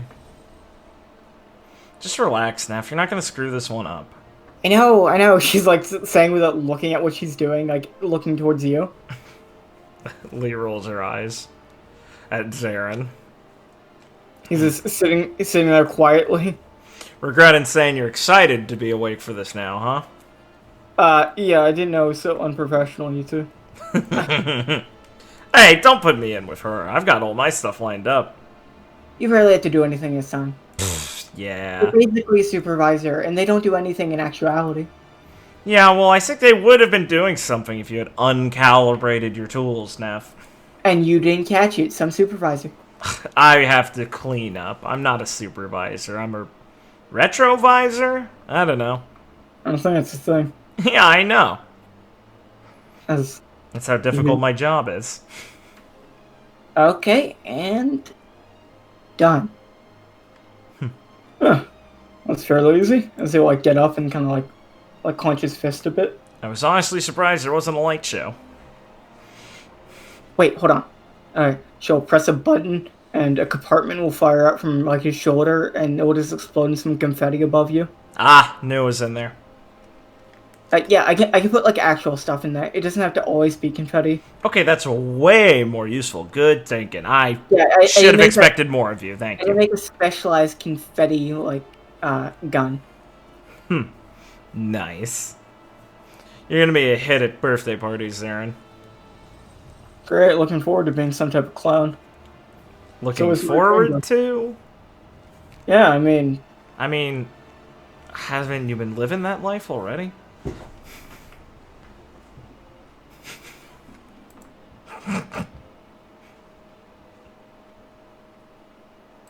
yeah, get it out. You want some aloe for that one? No. I think I'm good. Alright. Well, no immediate weird stinging or any out of the blue conditions popping up from this. Nope. Then Seems you're about definitely good. Better than my old one. That thing was falling apart. Oh, yeah. Uh, You put it through the ringer. Yeah, it was certainly bugging me for a while now. I Causing a bit of pain and all that. fucking told you. I- She says, You Nev. did. You did. Okay. That's pretty good. But I didn't say you were wrong, because you wouldn't be. Of course, no, yeah, of course. Oh. Alright. You'll pat Zarin on the back. Well, I can clean up everything here and I'll get your tools back to you in a sec, Neff. I bet you and Zarin got some stuff to go over. Sure, As he looks sure. over at Zarin like, Yeah. Well, Neff, why don't we go, I guess, take a walk or something while Lee handles, she finally does some actual work. Yeah, exactly. You're fucking welcome. Thank you, Lee. See you Anytime, later. Neff. Yeah, see you later, alright? Oh, by the way, Ivy said that we're like gathering in the meeting room after this. She mentioned that to me earlier that Carrie's telling us a story. Oh, cool! So we're gonna head there. We'll meet you there. Alright, cool. I'll see you two later. You have Yes, fun yeah. now. They can leave. You better fucking start to tell her about things. He says as she starts to collect up Neffany's tools for her. He's waiting till the right time. He said he'd do it after the arm! Well, something's probably gonna come up. Fuck you, Sarah. Lady swings by Sarah's door later. Did you do it? I will have it. I'm gonna kill you.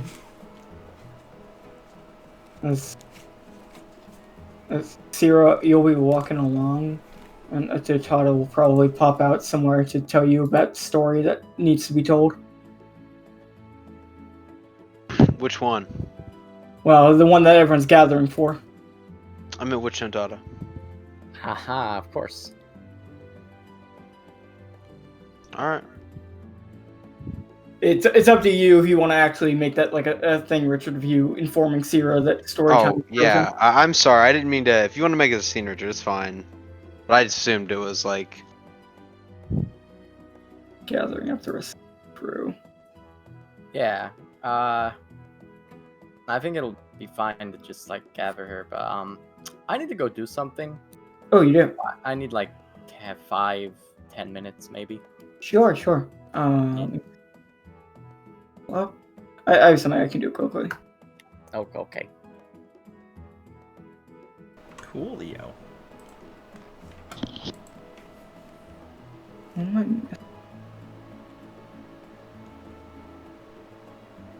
You.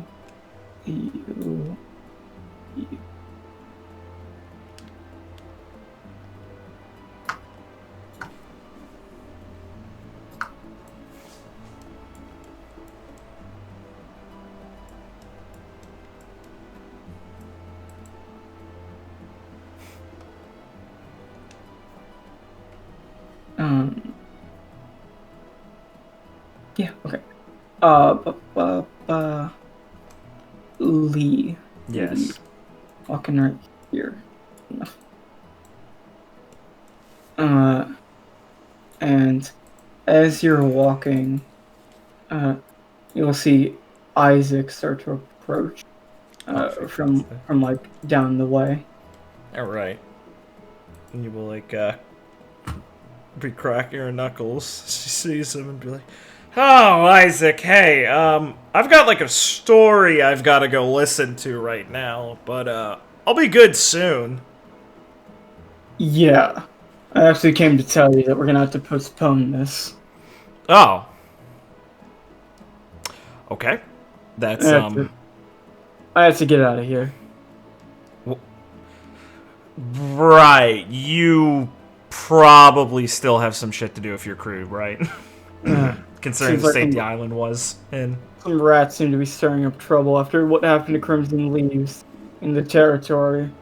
And, well, our fight could happen anytime. But my chance to go punish them is gonna quickly fade away if I stay here.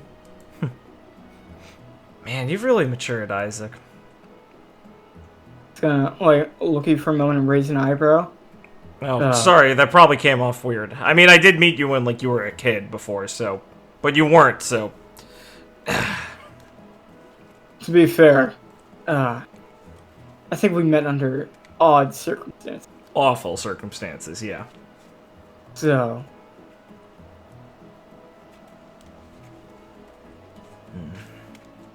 Yeah. We can do it later. Yeah, I'm gonna leave fairly soon. Probably a little later today. After I get a ride out of here. Right. He's gonna, like, glare at you and smirk a bit. Don't go losing to anyone until I get back. Legal smile. No, I wasn't planning on it. Definitely not going to now. Really, you weren't planning on losing. It's not. Oh, come on. When have I... I mean, mostly when have I ever? I don't think we've had a go where I've been beaten by you yet. You had, like, what, 1? What? 2? Like 3, technically. A couple of those didn't really count. Oh, yeah. I was trying my best. Uh-huh. Right. I could really tell you were slacking off at the time. Yeah, I mean, I practically wanted you to tear me apart. Yeah, probably. Sorry. Oh, wow, God, you really are kind of a pussy, aren't you? You get all squeamish after killing someone? Yes, Isaac, I do feel strange about you being forced to kill people for years as a child. Now, I'm sorry, I'm a pussy. I will remind you, it's not forced. I chose to do that. Isaac, I respect your idea that you were choosing to do that, but let's be honest, you didn't really have a choice. Circumstance-wise. There's some things me and you will probably never see eye to eye on. That's fine. As long as you've got your own opinion on the world, I don't mind. Hey, he's gonna, like, look at you like he's kind of looking down at you a bit. Hey, thanks for looking out for me. It's good to know I have someone like that. Oh, anytime, kiddo. Sounds like you got a lot more now on your crew, so... I'm just glad it worked out for you. Yeah, they're good people. It's good that I was able to find them, because they'd probably die without me around. That's the spirit. Well, don't let me hold you up then, since you need to go back and save their asses, huh? Oh, yeah, they'd be lost without me. So, I guess I'll see you around then. Yeah. Also, he'll throw you a Denden Mushi. Yeah, We need to get in catch it. contact with me or the captain, just give that a ring. Thanks. We'll put it in her secure pocket. When you run into something you can't handle, I can come give you a hand. Oh, I'll ring right away, kiddo. Thanks. So, he'll walk past you. Obviously, you will notice that you calling him kiddo does in fact piss him off. Lee Smirks. Good. I did it, bros. I wasn't a beta. As 1 moment. Okay. Syrah and Carrie can start Carrie can approach Sierra, who's probably one of the last ones here. Mhm. Yes. Along the time that Carrie, or around the time that Lee is getting like to the room. Oh, hey guys. Oh, Wee, you're here. Does You got that it. mean surgery's over? Yep. Lee gives a thumbs up. Zaren's got a brand new spanking arm. Go give it an exploration before you get started. I think you'll enjoy some of the surprises in there. Oh boy, surprises! Mm-hmm. I hope it's full of scorpions! Carrie says as she rushes through the door. And Lee sighs as she... But before you rush through, actually no, you go. Lee sighs as she looks at Sierra and goes, I always hate that I hype her up a little too much, but I can't help myself. That expectation is way too high. Oh yeah, you could. I mean, I don't want to be mean, but she seems so easy to, you know. I can tell her anything. Yeah, no one's gonna... Oh, god damn it. As you see Bowser like running in fear as a new. cat is rolling after him. Based! Huh. For context, I'm looking as if I was on The Office. I'm looking at the camera.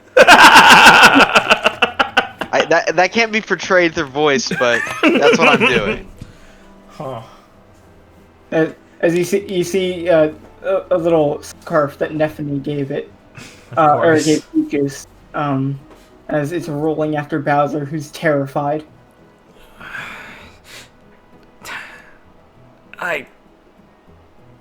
You think he'll be fine? Ah, he'll be fine. Who cares? I mean, that little thing's so tough. I mean, the Yeah. fear in its eyes was just, you know, luring into a false sense of security.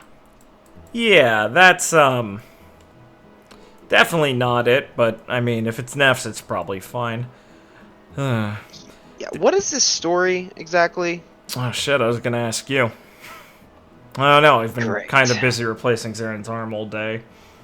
Oh yeah, something very casual to do. What can I say? Is it the first time? It was a lot worse when you had to saw off the damaged one. So this was basically nothing. Yeah, it wasn't fun. Was not a good time. Right, so does everybody get one replacement limb, or is that just like a Saren thing? Oh, I mean, if you lost, like, your legs, we could probably make replacement legs. No, it's not limited. Well, I'll try to avoid that, but, you know. Yeah, keep the vital organs. I can't do a lot. Well, I mean, Neff can do a lot, but if you damage something like your liver, it'd be real more complicated to get anything cool to replace that, so stick to limbs, fingers, stuff like that.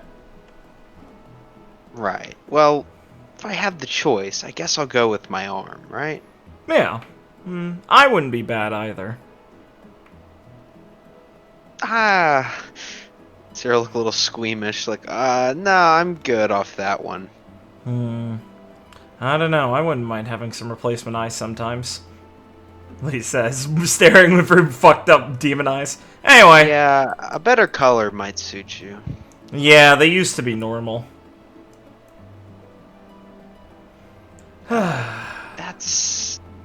I'm sure you don't have time to explain that right now. Yeah. Demon stuff. It's, not fun. Let's go to the story, though. Yeah, Push the sure door it'll be open. entertaining. Yeah. I'm gonna make her way in to go to her seat. Neff, your cat's bullying Bowser, by the way. Ah, good. Peach is really, well, she seems to really like Bowser. Uh-huh. That makes sense. Rex, you were totally right. That thing's weird. I know. Thank you for confirming it. Yeah. You know, and I'm assuming most cats don't roll like that. Huh? I like roll for what? Have you ever tried to roll like Peaches? She was going pretty fast. What with the fruit? No, have you not met Peaches yet? No. I'll get you two introduced later. Sound good enough? Oh yeah, I mean, find her. Yeah, exactly. I think you could learn a lot from her, Leona. All right. Sure. All right, Carrie. Okay. I don't actually know how to start this off. I thought you knew. So what's the story, Carrie? Right, okay. So the story. First, before I get to that, I do have one different announcement I want to make. I have solved the mysteries of the trees on top of the mountain. Clinker, can you move out of the way, please? It turns out they are migratory. How does that work, Carrie? Well, you see, once every 10 years, the very oldest trees travel up the mountain to escape danger. Still hasn't answered my question fully yet, Carrie. No, Carrie, that makes perfect sense, Percy says. Percy, I'd like to hear about this actually, though, please. Yeah, well, you see, when the tree gets really old, some of the sap inside of its skin starts turning into really sweet sap. And these bugs that live on the island, they're like these grasshoppers with, like, drill tongues. They try to get into it, so to protect themselves, the trees shed all their leaves and travel to the top of the mountain, where they grow there. He drums her hands on the table a few times. Okay, that's pretty, that's very interesting. Niall, you maybe want to get on figuring out what those trees are, because growing those sound very fascinating now. I'll just add it to the list. Thanks. Don't know if we really need an explicit greenhouse, but we might need one for testing now. Right. Okay, so I thought that it might behoove everyone to hear one of the most important Tontatta stories before we get to Mary Drum. Oh. And unfortunately, the most important Tontatta story is the one I'm going to tell you today. Okay. It is Go on. a sad one, so we don't tell it very often. Oh. Yeah, go for it. I didn't know you guys had many of those. That makes sense. Well, we got the one. That's fair. Go ahead. Sorry, I apologize. Why, okay. Oh, I need my hot cocoa. Okay. So, this is the story. Hold on. Let me get the whites. Click. Okay. This is the story of the Tontatta's darkest day. Woo! Sarah Dismiss. Oh, that's the wrong one! Jerry pulls out a different tone dial that produces a thunder sound effect. Okay. Lee nods. Right. Yeah. Oh my God. Wow. I didn't know this was gonna be very. You're really good at telling stories, Gary. Go ahead. Sorry. Okay. So the story of the darkest day actually doesn't start at the start of the darkest day. It's gotta start way back. Okay. The story of the Tontatta is a really old one, and it goes back way before that. So it's kind of important to know some of the background. Lee pulls out her notebook and starts writing. Alright, so the way they say it, and I hope I'm getting this right, is that the very oldest Tontattas, way older than even Uncle Twibby, so old they ain't around anymore, didn't live on Star Circuit. Thanks. They didn't even live on Mary Drum. They traveled from a bunch of islands looking for a place to live. And doing their big work. Because Tontattas are so in tune with nature, we're the best in the world at growing plants and critters and stuff. So, anyways, it said that while we was traveling, Tontattas always gave back to nature by nurturing all the islands we stayed on like gardens, making them verdant and full. Don't ask why, we don't remember why we did it. Huh. That's pretty cool, though. So there's a lot of islands that were helped by Tontattas in really old times. Wonder if that's why this island got so weird with its animals. Well, maybe. I don't know. Like I said, really old. Right. Sorry. Continue. So one day, after traveling for a long time, with seagulls and whales and lots of other friends giving us rifts, the Tontattas found one island that was so beautiful and smelled so nice like a pine tree, and it was the most beautiful island we'd ever seen, with tall trees and shiny fruit and big frilled withers with scales sparkling like glitter. Okay. So we decided we'd live there, and that island was Married One. He leans over to Sierra. Those are glitter lizards. Because, Sierra doesn't turn to you at all. and this is shocking, back then, Star Circuit didn't even exist. Wow, that really was way before. So the Tontattas lived there first. Yes, we did. Huh. So, since we decided we lived there for a long time.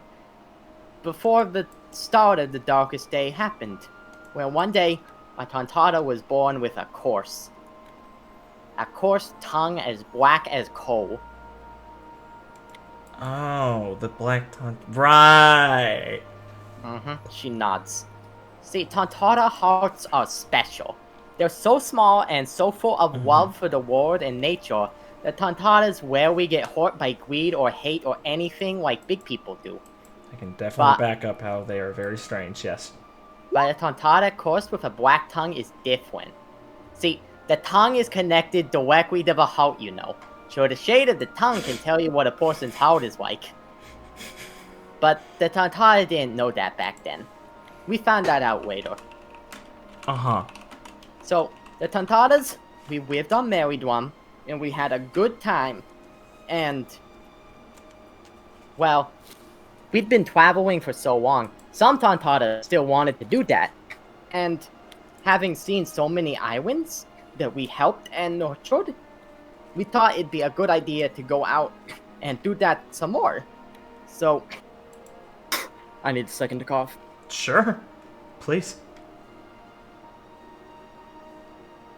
So, the tribal chief set up the explorers, the most skilled warriors and gardeners and naturalists the Tontattas ever had, to go out and sail around and find more islands to bring verdant things to or bring verdant things from, and find stories to bring back and tell. The Black-Tongued Tontatta, along with a friend of his, became explorers and went out into the world. And after a long time, so long that the people thought those two weren't ever going to come back, the Black-Tongued Tontatta did come back. And he came back with some horrible stories about the world. Oh. We found out later that those stories were some of them were wise. Huh. Okay. One of the most horrible things he told us was that he'd said that there was a race of giants out in the world, moving from island to island, hunting our animal friends and chopping down our beautiful trees to build big things called houses, and even bigger things made out of houses called towns. And he told us it was only a matter of time before the big humans came to Married One and destroyed our beautiful island. We didn't know anything about wise before that, and no one knows where the Black-Tongued Tontatta warned about them. But eventually, his friend came back. Okay, so spoiler, his friend is going to become the Tontatta superstar, so I'm just going to call him that from now on. Okay. Oh. Because he don't have a title yet. Lee leaks over it. I mean, you look, points at her notes. See, I fucking called it. Alright, so the young Tontatta warrior, the superstar who'd gone out and seen the world as an explorer with his friend, came back and told the Tontatta people that the big races did exist, and that they were settling islands and exploring. But his black-tongued compatriot was wrong. They weren't just destroying islands. See, he told them that humans, they were a part of nature too, and just like predators hunt prey, humans had to find places to live. And even though it can seem wrong that they were hunting down our animals and chopping down trees and stuff, that was just a part of nature, and that sometimes they might go out of their way and be kind of stupid about it because they ain't Tontattas and don't know no better. But they don't want to destroy their islands any more than we do because they want to live on them. Mm-hmm. Yeah. And that checks out. they couldn't hear or understand nature the way Tontattas could, so it was just how they was surviving. And he also told them that he had gone on some adventures out there on human islands and made some human friends. And everyone was so confused because they just heard two different stories that both said the same thing, but both said different things. No one knew what to think about it. And so, basically, the first court proceeding happened. I was wondering where that came in. The Black Tongue Tontatta and the Superstar argued and argued with each other, telling their different stories over and over again till they both couldn't talk no more. And the Tontattas didn't know what to believe. So, they got an impartial judge to listen to the stories and decide on what they should think.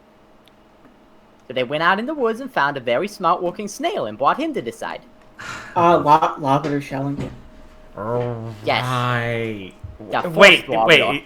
Okay, I was about to ask. So it's not the same snail, right? No. Okay. Probably not. Okay. So, Lee in her notes writes, Lobster Shellington, maybe the same? Question mark. So, the Wobador went and sided with the Superstar, because he had some very tasty and aromatic berries in his pocket. Because I don't think he really understand the stories they were trying to tell. Oh, so he's like, okay. I mean, he was new to the job. Yeah, it took some time to get used to. So, Right. everyone decided that the Superstar stories were the cooler ones. And then went about back to their wives. The Superstar and the Black Tongue Tontatta, they went back to exploring. But soon, one of them came back. The Black Tongue Tontatta came back. And he told them that he was coming back ahead of some ships that he had seen out on the ocean. Because he said that the humans were coming. And they were gonna take down Mary Dwum's trees and stop it from being beautiful. And everyone remembered what the Shellington said. So they didn't believe him at first. But then, soon they would.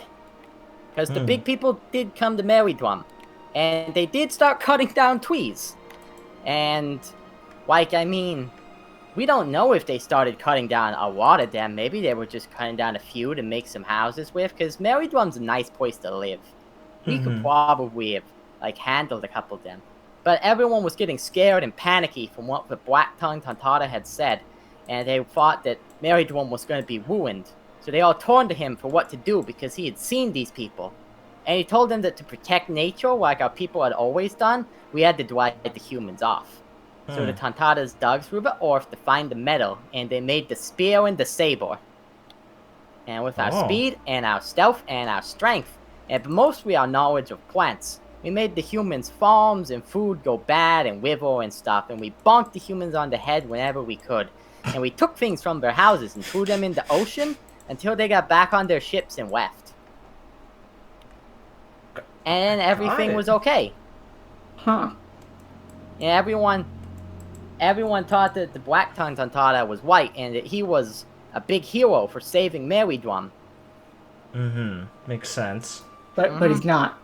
No, he's not. Yeah, he's not. And with Ivy says, looking invested in the story. No, he's not. And with everyone respecting him and thinking he's a hero, he starts telling them different ways to do things.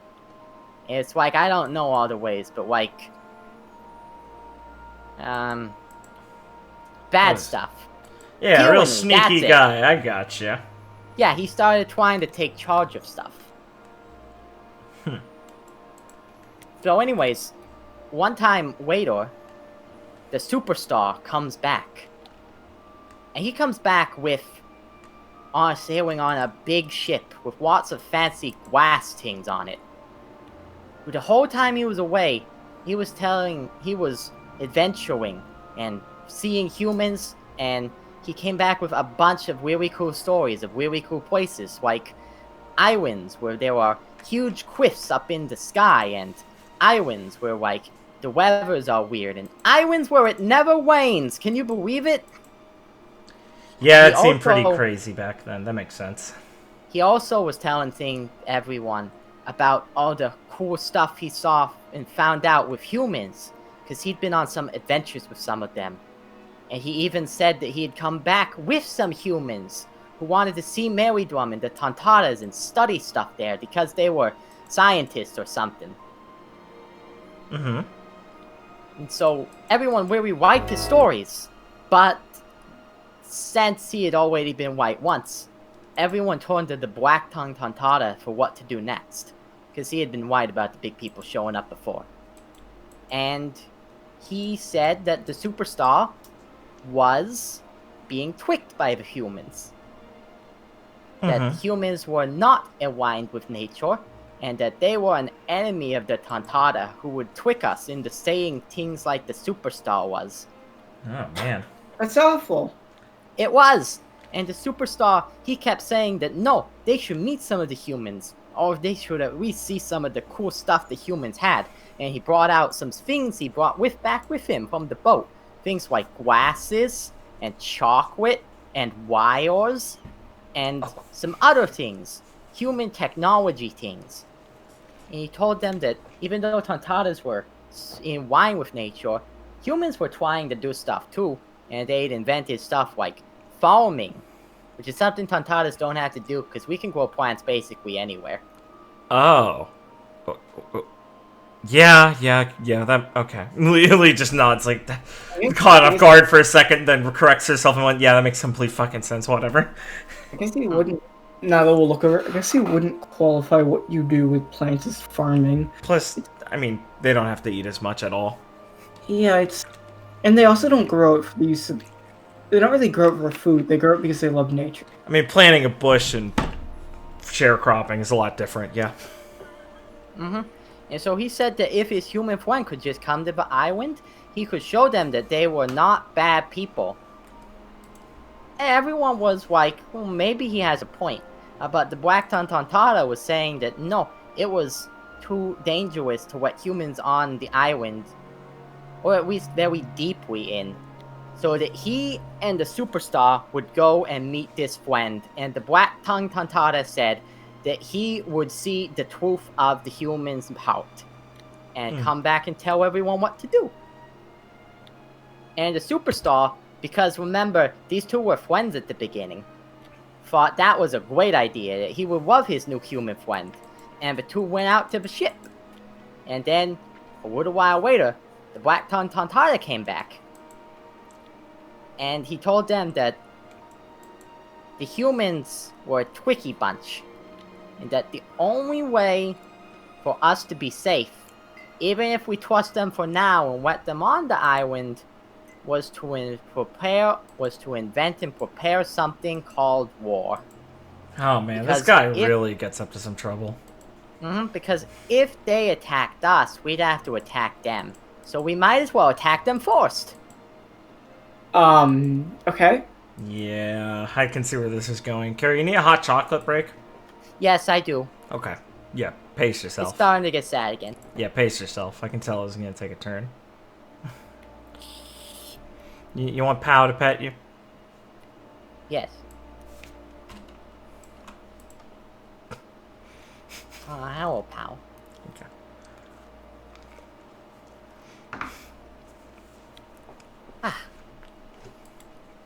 Okay, that was a good intermission.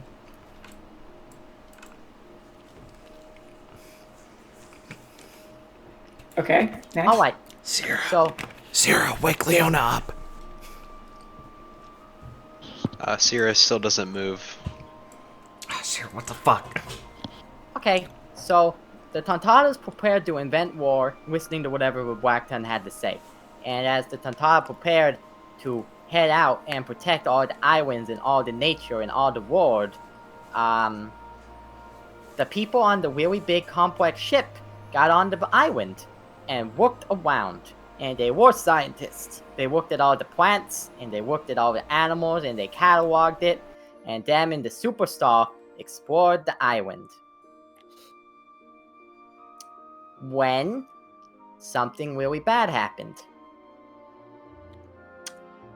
An incident happened where part of the island caught on fire. And it was said that it was because the humans' campfire had burned out of control because they were not responsible. It was the Black Tontatta who said it was that. Yeah, that checks out.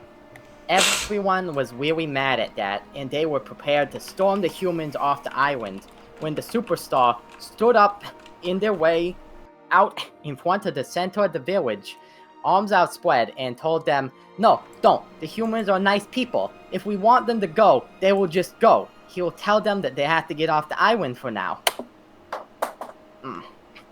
Everyone was still mad, but the Black Tontatta said that, alright, if he could convince the humans to get off the island, we wouldn't attack them. So the superstars set out, and the Black Tontatta stood back and waited. And after a while, the superstar... Cough break. Sure. Take your time. The superstar came back, and he was scared.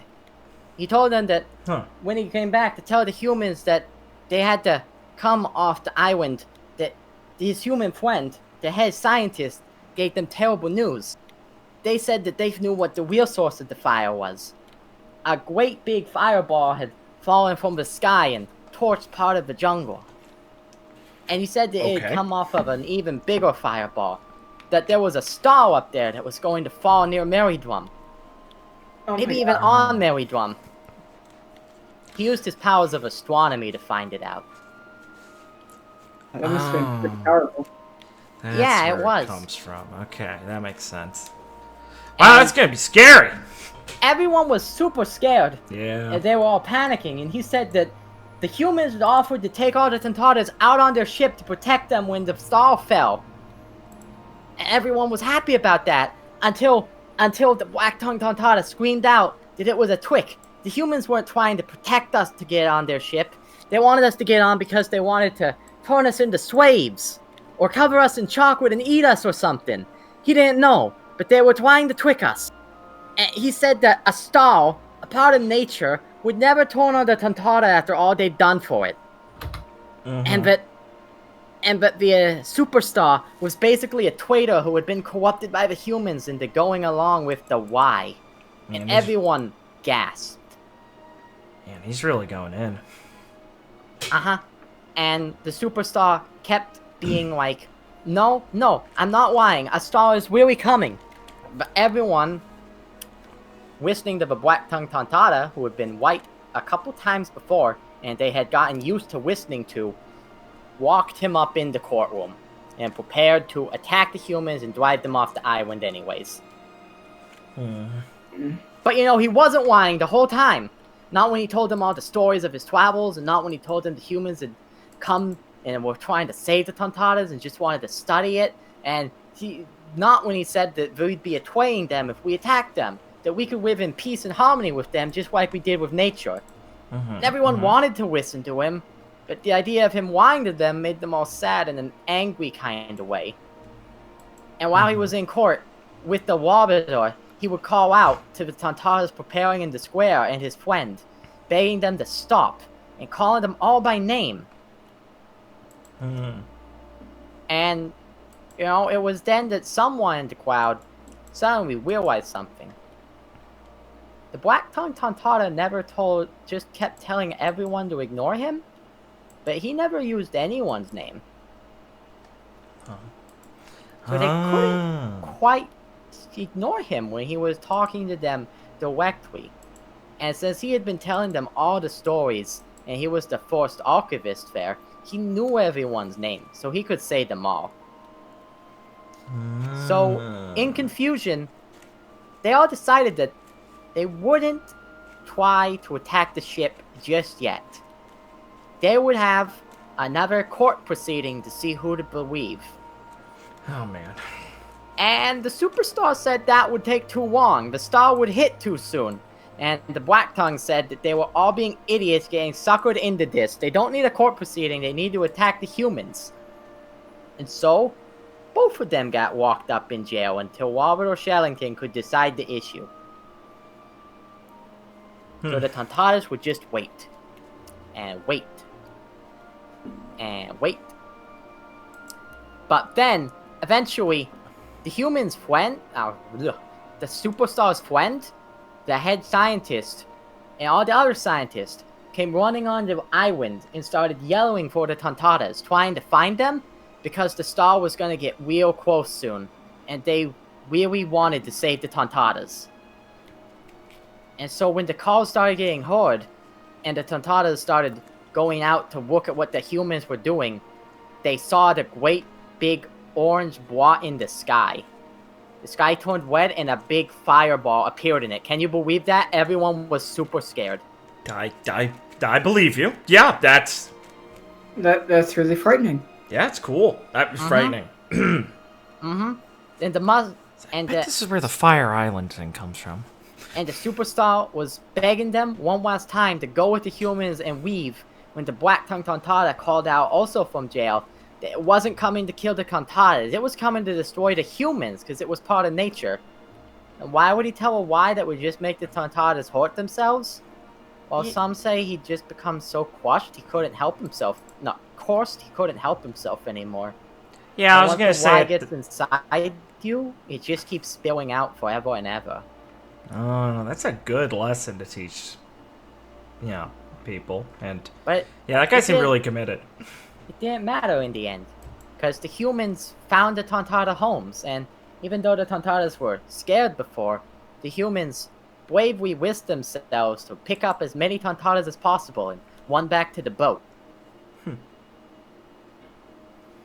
Breaking out of jail, the Superstar tried to go with them, but the Black Tongue Tontatta also broke out, drawing his spear and attacking the Superstar, his old friend. Now, these were the best two warriors the Tontattas had back then. So as they battled the destruction they caused, well, it was right at home with the great big fireball in the sky. Yeah. So, this next part may or may not be true. But while the humans were getting on their boats, and they were getting the Tontattas out into the ocean as the fireball fell, the Superstar and the Black Tongue Tontatta dueled, and their fight waged. And the star was so close to hitting Marydrum that all the Tontattas that were being saved were thinking that the Superstar and the Black Tongue were gonna die on the forest when the fireball hit. When a great, big, thumping quack was heard, and there was a big rustling in the water and on the island, as a part of it broke off and fell into the water.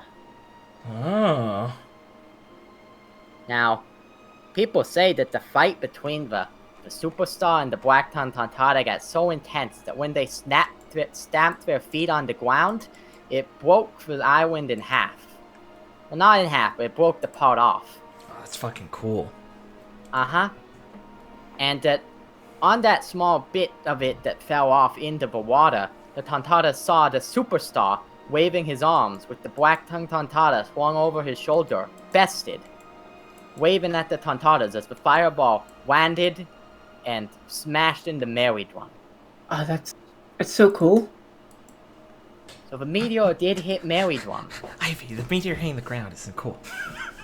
So the meteor did hit Marydrum, and it made a huge explosion, and it sent water everywhere, and it set Marydrum on fire. But the part of the island that broke off and fell off only got kinda set on fire. Ah, okay. And so, once all the destruction was over with, the next day, with the Black Tongue Tontatta in jail, the head scientist said that they would pledge everything they know to help the Tontattas rebuild Marydrum, using the parts of it left over on the small island. Man, And good the guys. Tontattas were so happy that these human friends wanted to help them with that and would rebuild Marydrum that they said that the humans could come and live on their beautiful island with them. Because they didn't need that much space, so the Tontattas would just go and live on the new island that was now next to it. Star Circuit. Uh-huh, Star Circuit. Our new home. Still with most of the plants and animals on Mary that were on Mary Drum. We just had to grow them back. And so those humans, some of them eventually became the humans that would go on to live on Mary Drum today.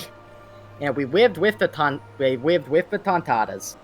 But we must always remember the fact that we almost went to war with the humans and committed really bad things against them and almost hated them because of a why. God, I can't even imagine the Tontatta feeling like that. And even more importantly, we have to remember that sometimes we ain't gonna know what the truth is. Because both of them were telling us stories that had truth in them, but one of them had lies. And it was really hard to see the difference. Yeah. Percy wiping some tears out of her eyes. Don't worry, Carrie. We'll always help you tell what the actual truth is. We'll always be here for you, and we're not gonna lie to you. He just stares at Percy across the table like, are you fucking kidding me? Thanks! Because another thing we found out is that because humans don't have so much nature in their heart, they're really good at lying and seeing lies. That's awful. Percy, you're shameless. The superstar always Thank said you. that humans were so big their heart had a lot of rooms for both good and bad things. Yeah, okay, yeah, that makes sense. Yeah, no, I understand. Yeah, so it was up to us to be patient with them. Thank you for being patient with some of our worst, Gary. So, I mean, it's really uplifting at the end, but there's a lot of, like, existential stuff in the middle that really gets the Tontattas. Yeah! Yeah. I'm proud of you for making it through in one sitting. Yeah, the whole stuff about discovering that lies exist is probably pretty shaking. Oh, Yeah. Yeah, war. So that's where all the star metal came from then. Literally just a star. Uh-huh. I thought it was just like a cool name. Okay. And that's what bankers after, right? All your star metal. He really wants it. But he can't find it because it's embedded way under Star Circuit. Okay. Nyla will look over to Carrie. So those scientists, were those the first members of the Valor family? Yeah, they were. How did you know? Carrie, you basically told us they were. What, I did? Well, in a way, Carrie. Yeah, it's okay. You knew more than you realized you were explaining, Carrie. There you go. You're just such a good orator. Yeah, great story. Yeah, it was. I mean, I can see why it's sad in the middle. Leon's just gonna wake up and start clapping a bit. Adam, girl. Well, that's it. He kicks back in the seat a bit more. Thank you all very much for listening. I You never finish knew your you. hot cocoa, Carrie. Oh boy, I need it. I never knew the Tontattas carried such a responsibility on their little shoulders this whole time. Huh. Wow. It's good to know that, well, truth won out in the end, and they didn't go to war with the humans over a lie. Oh, yeah, definitely. I was gonna whisper to Lee, didn't Jude mention something about a black-tongued Tontatta? Yeah. That's worrying. No wonder Yeah. Carrie seems so shaken by it. Yeah, definitely, yeah. Oh, man. He leans on the table. Oh, thank So you I for could- sharing, Carrie. It's really a shame, though, what Banker's done now. He's, like, kind of brought the worst fears they had to life, huh? Yeah, pretty much. I mean, there never was a time when I thought what he was doing was good, but now it just pisses me off way more. If we're talking about Bishop, I'd probably say he's aware of the same story that you just told us, Carrie. I wouldn't put it past him to use that to his advantage to scare the Tontatta into not acting up. That or to The convince scoundrel. them that he's their friend still somehow. There's a lot of ways he could use that type of knowledge, and well, he's not the type of guy that would not take advantage of anything he could. What an asshole. Well, that's fine. Because a new superstar is coming for him. Oh, hell yeah, Carrie. That's right. Pumps her arm. Well, we have now successfully heard the preamble to the mission of saving Mary Drum, and now we can go in there with full context to rip Banker off his throne. I mean, there's no way you can do that without having a full heart of, knowledge and really knowing you want to kick someone's ass. So thanks, Carrie. We have to know the true value of truth to fight back against the darkness that is plaguing the Tontatta. Sure, that sounded okay, Captain. Yeah, thanks. Yeah! Carrie claps. Carrie liked it. That's the important part. Avi will sigh a bit happily.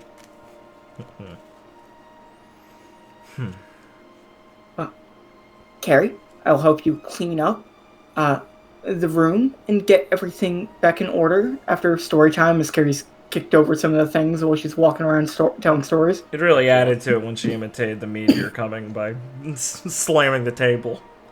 Yeah. Forrest has his hand on the desk, regenerating the table. Nice. Excellent. Alright. I guess everyone else is free to break and go about their business. Just know, always keep the Tontatta's tale of truth in your heart and know what truly matters in the end. Oh, and God, we have a heart big enough for it. I probably got some more questions about Mary Drum in general later, Carrie, but I do gotta prepare for my next operation today. Oh yeah, Thanks. anytime. Thanks, Carrie. We can fade out on Tontatta's story. Nice. Yeah. Hell yeah. Hell yeah. Mary Drum, Mary Drum, Mary Drum. Drum. Well, that was fucking It's scary. He lies? He lies? What the fuck is a Where lie? did he learn such a technique? What the fuck is a lie? I don't know why he was lying. He just got into it. Once you start lying, you can't stop. Lee, you can leave the meeting room with Ivy. She helped clean up. She'll be back. Don't think too bad of her for being in this scene. Of course.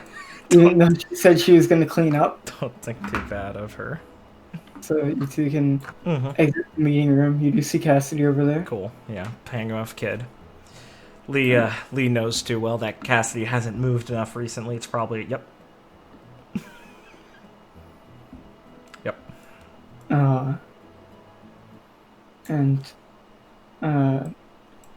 Seeing you leave the meeting room,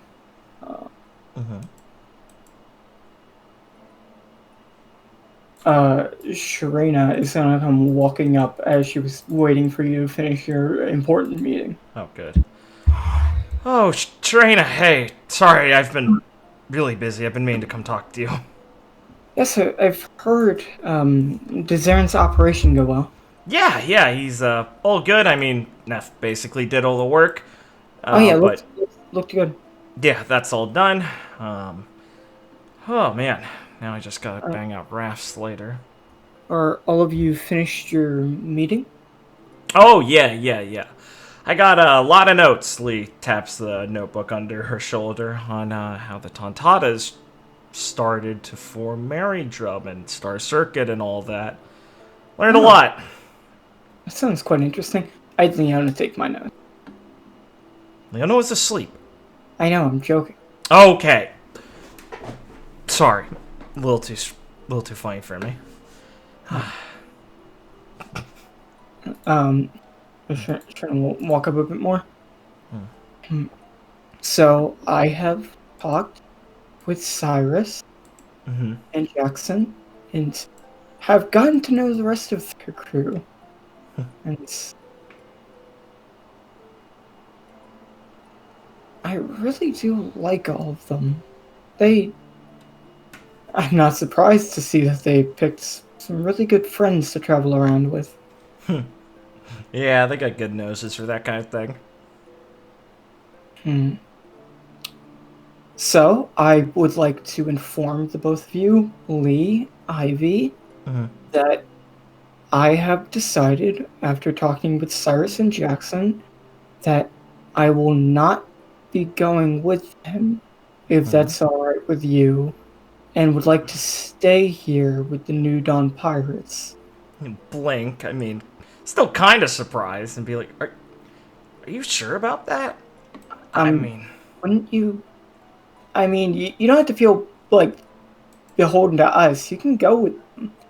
Yeah. No. I will be here, and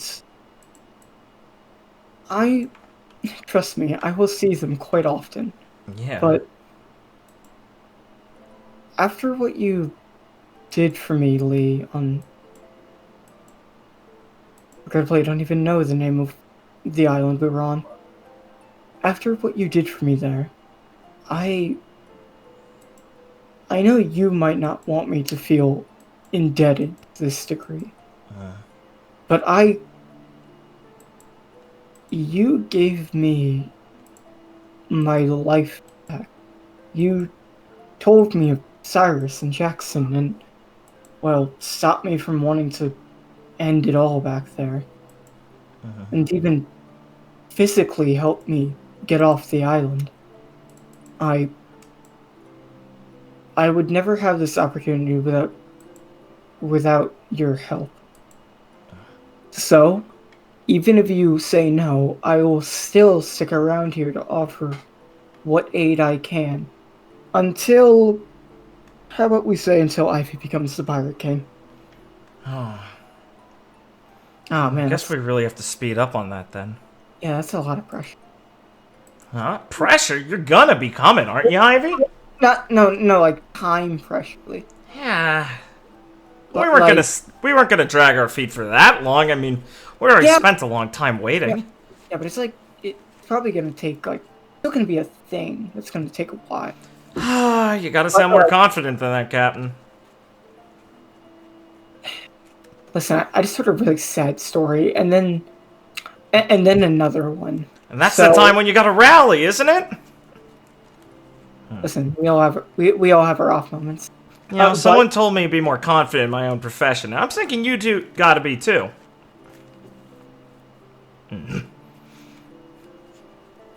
All right, Sharina, I accept. Are you sure this is what you want to do? Yes, I am sure. She said it herself. I've already discussed this with Cyrus and Jackson extensively, and they were both very understanding. In fact, I mean, they feel probably more indebted to you, Lee, than I am. Well, yeah. They shouldn't be worrying about that kind of thing. Oh, they're both quite stubborn, so I don't think you can shake them off in any way like that. So, the best advice I can give is just make use of their generosity when they give it. Oh, yeah. Well, not the worst gift I can't refuse, after all. They're also both quite reliable, so I'm sure that this will be that it will pay off to have them in your debt like this. You'll know. That's a pretty business-like way to put it. She's a practical woman. Well, good. I mean, some people have to be. Huh? Lee just kind of smiles and looks at Shrina. Well, I can tell you're serious about this. So, well, I'm glad, because I was going to kind of miss you anyway. Well, that is also part of it. I don't think I really have the heart to part with all of you so quickly. Like, rub her under her nose a little bit and smile. Alright, cool. So we get some more time to adventure together first before we split. That's good. I like that. Please inform me next time we're setting sail. I'd like to come along to, well, get a fresh experience at the whole thing with a new sense of freedom. Yeah, after all, your heart's set on it this time. There's no more questions about if to seeing them anymore. You set yourself on this, so you get to sail free now. Absolutely. Are you two still engaged? You better be. Yeah. As for the ceremony, we're still working out the details. It seems, well, Jackson and them are going to set sail fairly soon. It seems they were, before you invited them here, they were following up a lead on, I believe, Blaze's uncle. Something to that regard. It seemed quite serious. Yeah. It seems that man is not... Well, he's someone quite dangerous. I'm afraid I didn't get to hear every detail. Right. You'll nod. Wonder if she told Saren about this. Oh, yeah, they were talking later the other... Wait, that was still today, sorry. Yeah, they were talking talking earlier today, so I think so. Maybe I should go check with him later about that. Probably. Right, well, I should have told Jackson to come say goodbye before he leaves. Oh, definitely. He'd never leave without at least making it known that he's gonna be gone. So, don't worry about that. He'll come let you know when it's time for him to set sail. Good. And if for some strange reason he doesn't, I will. Thanks. Well, hey, welcome aboard officially, Serena. Yes, I will get you your jacket in due time. Thank you. I'm looking forward to it. And she kind of puts like a finger on her cheek a bit. Maybe I should ask Carrie about this tale that you learned. Oh, it takes a lot out of her. I can give you my notes on it right now. Thank you. I've always been quite interested. She's such an unusual creature. Oh, I'll say. God, I can't wait to meet the rest of them. I still have to help clean up. Lee, you're gonna go... Yeah, I gotta go prep for surgery, you two. I'll catch you both later. Right. Lee's gonna start running off. Have fun cleaning up Carrie's mess! I will. He can start running off. Hell yeah. Forrest is gonna exit the room and run off after you as you're making your way to the doctor's office. Alright, Lee will stop at one point, noticing that. Oh, man. Oh, hey, sorry about that. Well, I was told what you were getting up to, so I'd come... Well, kinda want to stick around for when this was going down. Makes sense. I figured you'd want to. Well, I got some time for prepping, though. It wouldn't be till another hour or so till it actually starts, but feel free. Here, let me help you out with that, then. Thanks. As you can enter the room, Forrest will fist bump Peyote on their way there. So, oh god, I saw him. He'll look at that and be like, that thing's fucking weird. I don't know. As you can enter medical room. So, I've helped you out enough times to know my way around most of these things, but make sure still give me a reminder if I put anything in the wrong spot. You got it! They'll say as she's laying out some of her tools, she's like already in her scrubs and stuff, and she's going over some things. You don't have to worry too much. This shouldn't be a dangerous operation at all. Worst is, we just don't manage to do anything. No, nothing could go that wrong, but... Well, Raphael did say that it sounded like it was a well-handled procedure that won't have any real risk. Of course. So, yeah, I'm not worried. Good. I've seen you handle much worse than some surgery. That's the spirit, exactly. With me, it'll be fine. Plus, I've got, like 5 extra doctors on call just in case? I mean, if you didn't need a reassurance already, there it is. Oh, man. It's nice to be able to feel like I'm helping a lot of people. Having a bunch of people stop by, I mean, I don't like that there's already problems for everyone, but I don't know. Yeah. I mean, it's not like any of us thought there wouldn't be problems. Yeah. Given our history. Yeah, exactly. I'm just glad, you know? Yeah, I know how you feel. It's good to be able to really get things done and see those problems go away through hard work. That's the spirit, exactly. It's the success of knowing everything went well that's really riding the high. Oh yeah, you don't have to worry about the kids. Carver's gonna be looking after them when this is going down. Mr. Nash is so reliable. That's good. He has a lot of experience babysitting, so I mean, odds are they won't really know anything that happens. Raphael will just go back and be, more fit than ever. Yeah. Plus, Regan's slowing him down, so they probably can't get into too much trouble right now. Oh yeah, the kid looked kind of uncomfortable when they were leading him around everywhere. I don't blame him. It's kind of hard to keep up with them. Yeah, that and, well, I don't know if he's ever had actual friends like that before, so it's probably real weird for him. Given where he's from, probably not. No, I still need to try and introduce Nyx, and I got some questions I should probably be asking Mira about that too. Well, I did see Mira hanging out near the library, so maybe you can stop by there to relax and maybe catch her.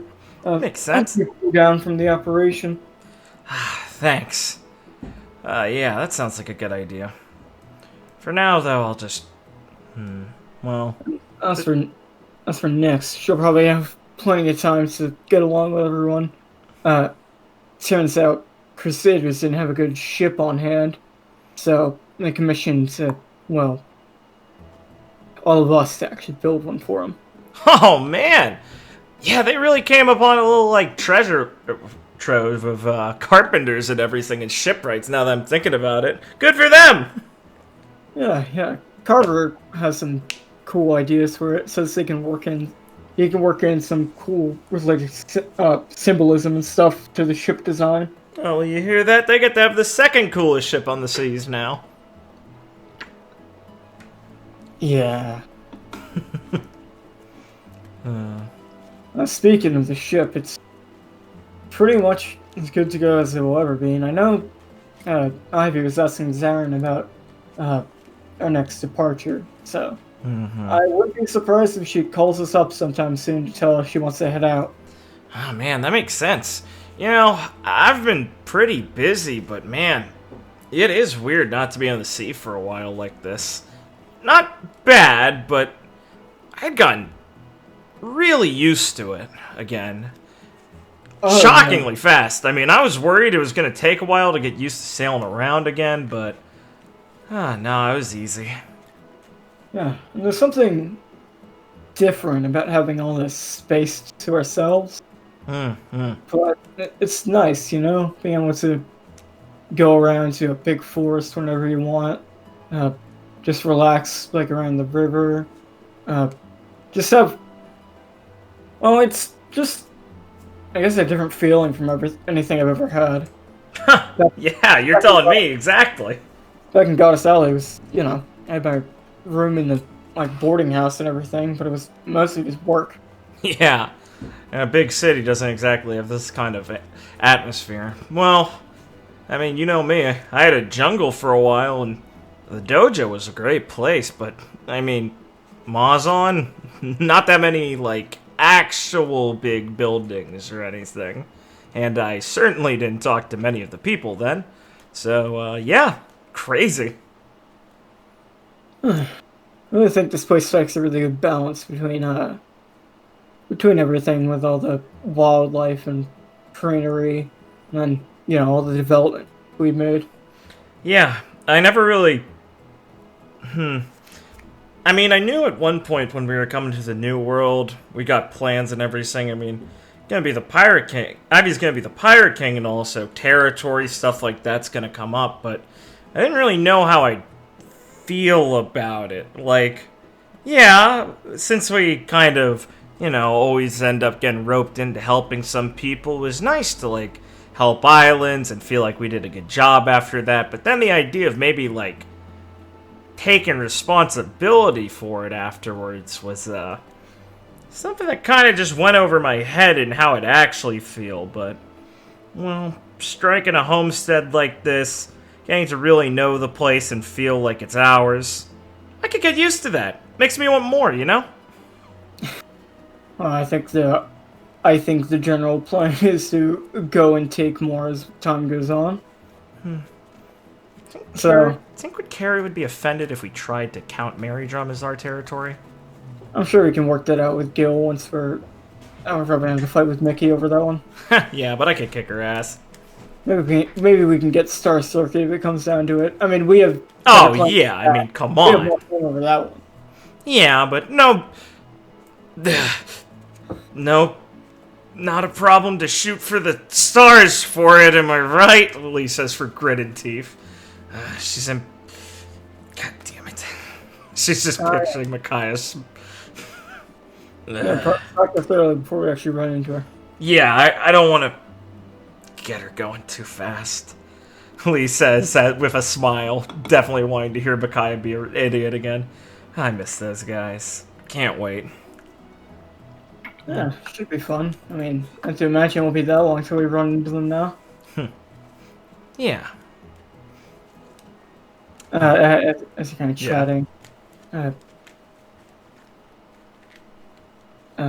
Suffering will walk in the medical office. Maybe we'll peer over, and she won't do her normal frown. She'll just kind of look a little neutral and be like, "Hey, old man, what's up? Here for the operation?" Yes, is it starting?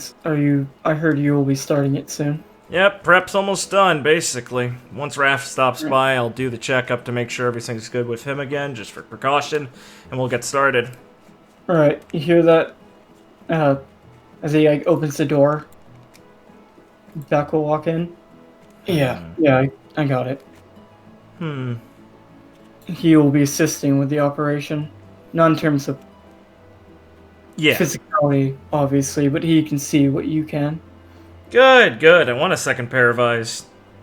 Yeah, you can count on me, boss. I'll give you the most keen observations. Count on you. That's a new one. He's a little bit like caught off guard. Lee just kind of hums to herself. He kind of looks at Forrest strangely. After some time, Raphael will come in. So is everything all prepared? All set, Mr. Griffin. Wonderful. Thank you. Thank you, Forrest.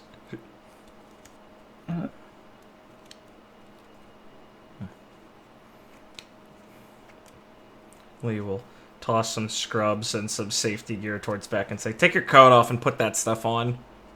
Yeah, I know how to be, I know what the procedure should be.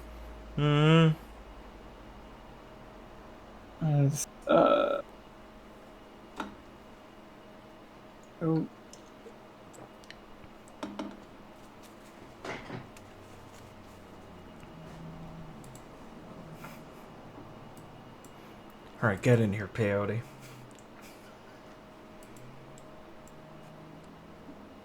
Can't. Oh, there.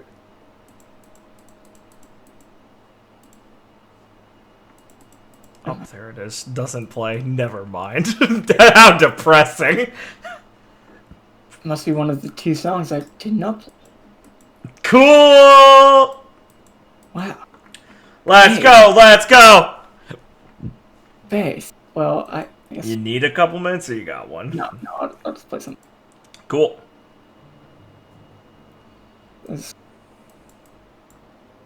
Raphael will Raphael will basically undress and lay down on the surgery bed. Yeah, we're like putting him under for this because we're fucking cutting into him, right? Yeah. Yeah, okay. As Abby and Sakura are also in the room as nurses. Becca's standing fairly far off, but like watching closely to catch what's going on. Yeah. And Sephirin, who's like out, you have an actual surgery room, so there's like a glass wall and stuff. Yeah, of course. Sephirin from like the speaker on the other side will speak up. All right. So, as far as I understand it, if you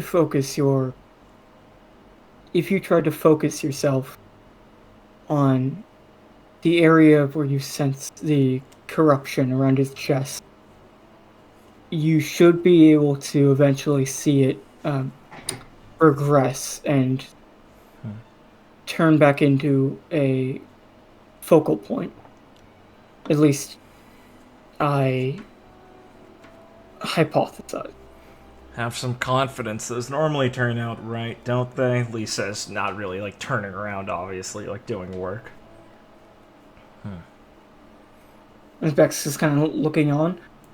Well, definitely looks like it's still the same as ever, so I guess you focus on it, and I'll make sure to keep a second pair of eyes out and tell you if it's working or not.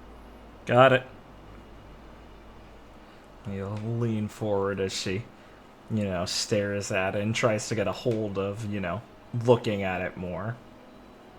The open area. As you focus on it, you'll be able to, like, catch... It's not like it's actually visible, but you'll be able to sense, like, the kind of corruption deep in his chest that's kind of spread out from, like, his lung area. And basically the procedure would be to place your hands on his chest and try and like focus, basically imagining it like convening to a point. Right. Okay. Yeah. We will, do it as recommended and stuff and what she thinks should be working. Puts her hand down on it. Trying to take those deep breaths and get in the right mental state for this. Like the old advice Chuck used to tell her. I mean, he's real good at meditation and stuff like this. Obviously, meditating to a point of feeling something isn't like this isn't something she's done before, but creating a feeling or constructing an idea and putting that into her head and visualizing it. I mean, she's done that countless times. That's how she practices sometimes, so... She's like, maybe I can apply the same principle to that as she's, like, focusing and trying to visualize the feeling she has and, make a more tangible make it more tangible to her senses. Because, she can feel it. Right. After about a few minutes of focusing, Beck will speak up. Hey, keep doing whatever you're doing. It seems to be having an effect. I can see it starting to degrade from like the edge areas. Lee will let out a breath and go, okay, okay. And as she's focusing, Lee will also be able to sense like a slightly stronger demonic force as it's starting to like coalesce into a point in like the middle of his chest area. Yeah. You'll just speak up. Okay. Yeah, I think it's working. Keep it at a minimum. I need to focus. Just tell me if something is going seriously off charts. Beck will just kind of nod. You will not see the nod, but assume he did. As she's staring down. Takes another deep breath and goes back into that zoned out mental state as she's just focused on this and trying to feel it with herself and push it into that coalesced form. And after a while, you can finally see it as it's now very visible as like a purple... It's like a glowing purple spot that looks to be like buried in his chest area. And after about a couple minutes of it like actually physically appearing, Beck will speak up again. Okay, It doesn't seem to be changing much from here. I Okay. think this is what it should be. I think you did it. Stabilize then. Okay. Yeah. You operate and get this out of him then. Beck will like teleport to one side, and like kind of place a hand out. Don't think I can focus as well as you have, but Just keep I it from think I might be changing for able. now. I think I might be able to stop it. Good, thanks. That's what you do, right? Keep things you want. You want this thing to stay. Greed is greed. Whatever. Just do something about that. Ask your friend if you need better help. Abby, give me those tools. Stock her those. So I'll start handing you tools. You'll be working fast as she grows 2 extra sets of arms and hands and stuff to handle all the other extra tools and things they're handing her and work fast. Because, she's like, manifesting this thing could have an adverse effect, so I'm going to make sure to get out quickly and do it as best as I can. As the rest of the procedure from here is a fairly basic surgery. Yeah, it's like removing a bullet. Yeah, it's like removing a bullet. It's like fairly deep in there, but Yeah, not like Yeah. It's not. It's about the size of a bullet too, where it's like not big enough to be like very impactful. Yeah. And a benefit is that there's no like actual open wound, so you can with full like confidence pick where the incision point is for like the best, cleanest procedure. Yeah, Lee does it, with as much, care, but with as much speed as she can, thanks to her proficiency, because she's also like, I don't know if this thing could have toxic effects on him while it's manifested, so Lee works with her expertise at speed and precision and things. Doctor.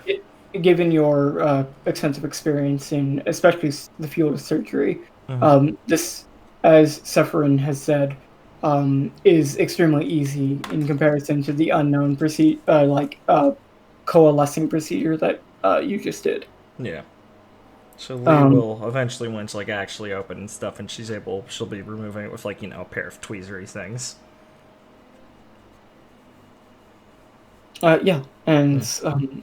You'll be able to successfully remove it. And you will notice, like, as you're removing it, it, like, because of the, when you first get a look at it before it, like, kind of, you formed it into, like, a certain mass, it looked completely spread out, like it was, like, physically, like, attached to the veins. Right. But now it looks like it's kind of solidified like a bullet would be. Where it doesn't look to be like physically attached to him. Okay. Good. Yeah. We'll gently remove it and place. So it's like a black or purplish rock thing now. It's like a deep purple, like kind of stone. Yeah. She'd have prepared like a one of those wide, like just like a normal cup beakers thing to place it into when she's done, and she'll drop it into there, and then move back to clean the area and cover and go back to stitch it back up and close it, the wound and stuff, the incision. As she, like, out of the corner of her eye, kind of stares at it a little bit as she's moving through the process. All right, it's out. As Sakura will go to like move the cart that's into the designated area, and Abby will move the actual like stitching and everything to your side. Yep. Thank you.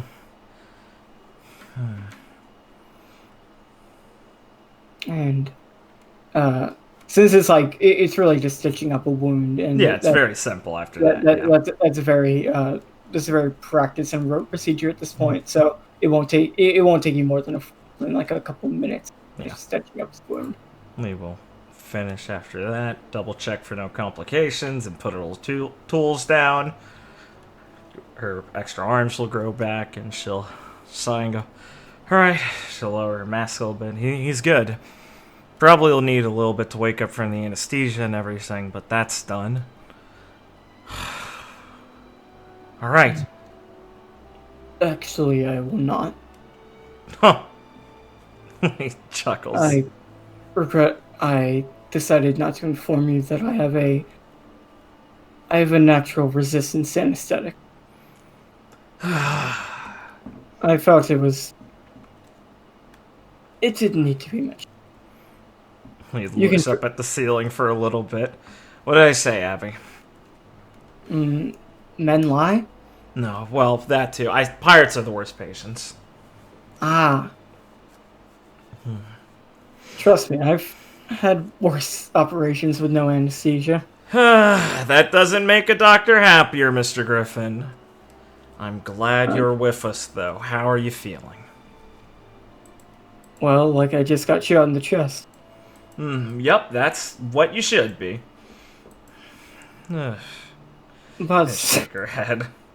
I'll give you a more accurate medical examination in time after I've properly rested. Yes, now would be the time to do that. Yes, Would you like some painkillers? I'm afraid they'd have little effect. Fantastic. Alright. Please, do not worry yourself. I have other methods to dull pains like this. Most occupy my mind with either work or my children. That's a good one. Well, at the worst, I could just get Mr. Winkle in here to put you to sleep. That would be an idea. I'll tell you if I need the help. Right. Okay. Abby put a little notice out to him. Alright. Thank you. Right. Well, that's good work. Sorry, who said that? Back. Yeah, that's fine. Yeah, it was. Thanks for your help, Beck. I need to talk to you. Can you be at the usual place after this? Yeah. I was gonna hang out there anyway. Yeah, I know. Just making doubly sure. Thank you for your assistance. I appreciate it sincerely. And, yep, he leaves before the sincerely part. Now I don't even have to feel bad about saying it out loud. Good. Whew. I was right about that other part, Abby. Don't worry. Yeah, no, that guy especially. Okay, Lee's gonna walk over towards where the removed object is. Old man, you want to come in and take a look at this? So I'll kind of open the door and come in. Miss Forrest will also be hanging around watching. Yeah.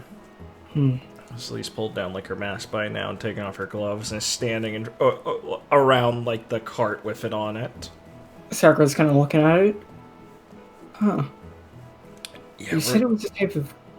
It was sort of like a cancer. I know you mentioned the demonic aspects of it, but it's bizarre how it seems to have taken a solid form.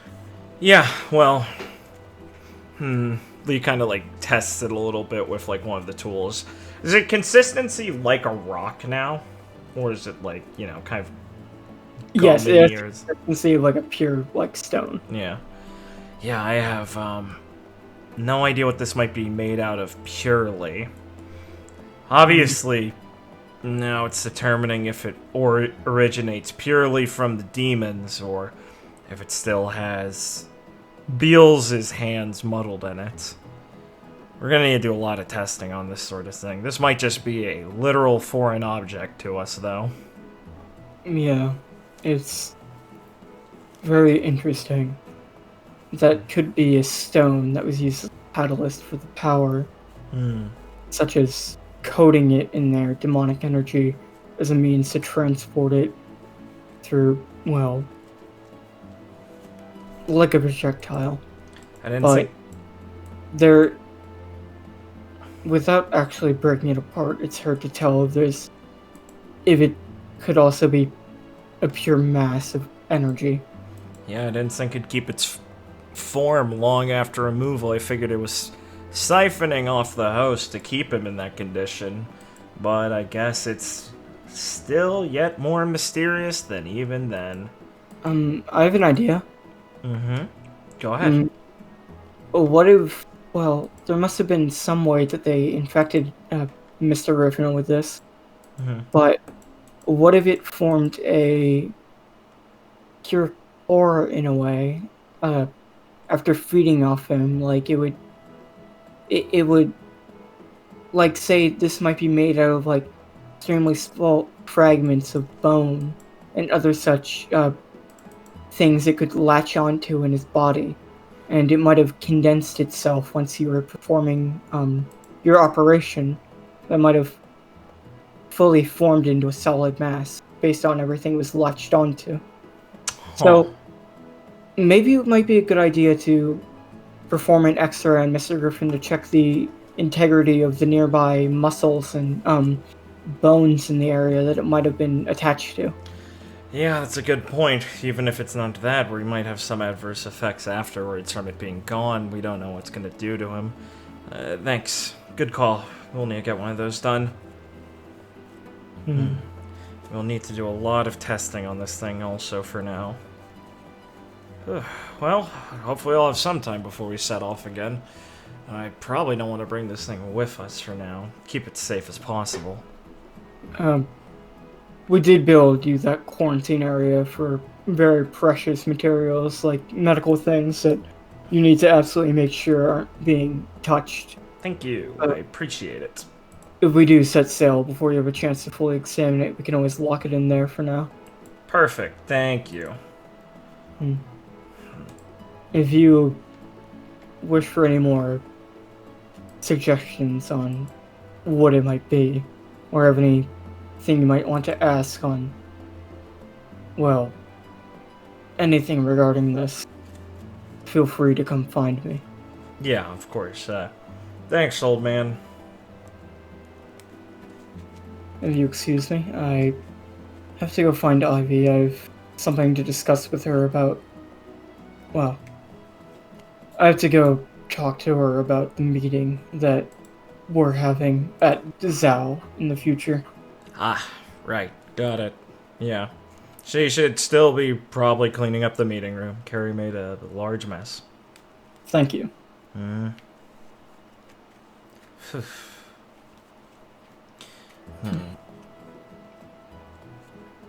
Well, Forrest, he'll be doing good once he recovers. Want to stick around to see the results of the X-ray, though, just in case? Yeah. Yeah, sorry about not telling you about the anesthetic thing. He told me he'd rather not mention it. He's your old boss, I get it. She gives him like a knock on his chest with her knuckles. Hard thing to do. Can't really go against them. Don't worry. It's fine. Let's get that done. Won't take a minute. As you can perform the X-ray. It seems that Sakura was correct in the hypothesis that there is minor, damage to some of his, ribs, and, it looks to be, muscles, but it does not look like... Yeah, it's like you dug out a cavity. The tooth is empty now, and you can see it. Yeah, but it looks to be fairly minor just in many locations, and, it seems like the type of thing that will not impede him and will naturally heal, given time. Yeah, it's like small fractures and stuff, you know. Yeah, of course. We will note it all down, but still give him the, oh yeah, that's fine. That's a natural resort. That's natural. That's clean. Not clean bill of health, but recovering bill of health. No further complications should come from this. Yeah, and also performing a breathing test using oxygen canister and such. Yeah.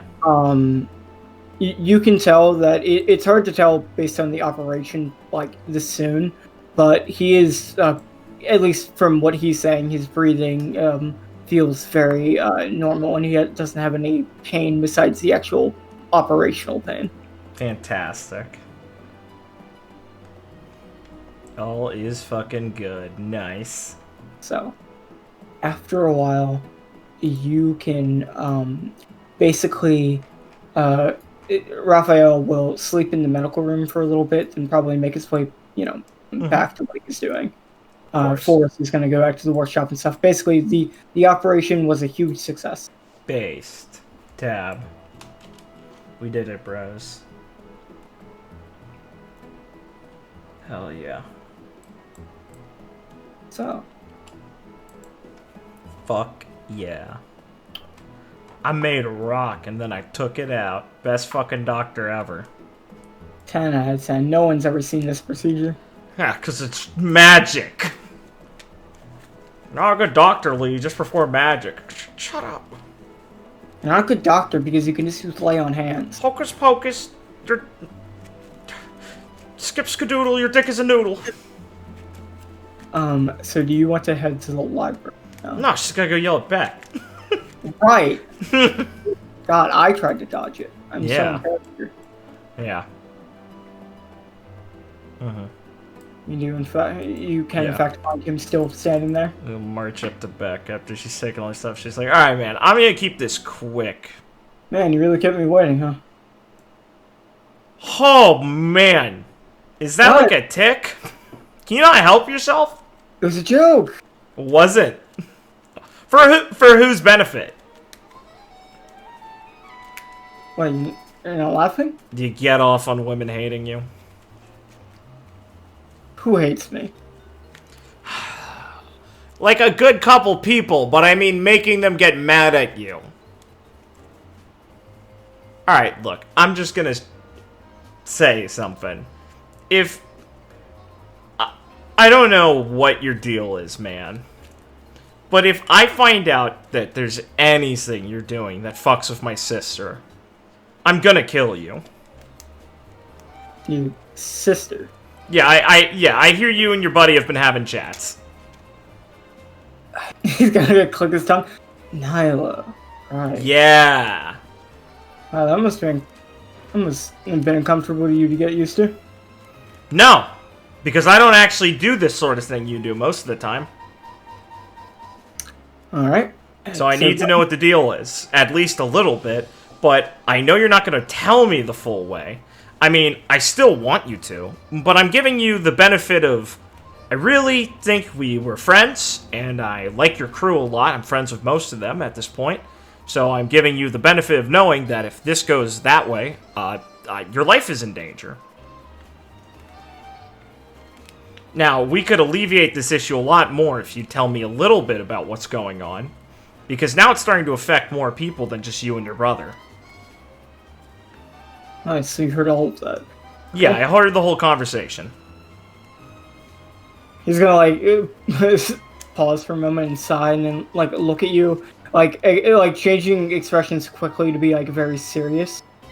You'll nod a little. Well, not nod. She'll just kind of stare back at him, not looking like, haha, step on your dick mode. She's giving him the stare back. You can trust me completely when I say this. Okay. Your sister Jackie will be fine. She will not be put in danger by any means. That is the last thing I know my brother would want to do. Okay. Yeah, I believe that. That's fair.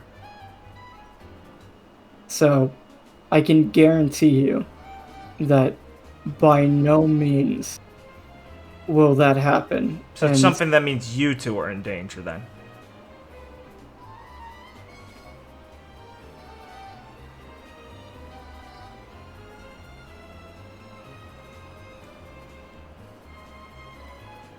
he's like, I don't know what to think. Yeah, at least giving him the time. Look, the silence gives me the same sort of answer. I don't know. If you can't tell me, you should probably tell someone, because you doing it on your own probably isn't going to work great. I mean, you're not a one-man show, right? You're a pirate. You have a crew. We're not built to do these things by ourselves. Listen, Yeah. Go ahead. I am very well aware of what I have to do that would be the best for everyone. I am, in fact, thinking about, many things. Yeah? I always have a plan. Yeah. That doesn't mean it's a good one every time, right? I don't know, man. So I'll have to say guess I'll have to see the way the cards play out. You're just trying to make me mad so I walk away, aren't you? So you were talking to Vela, yeah? Yeah, I was.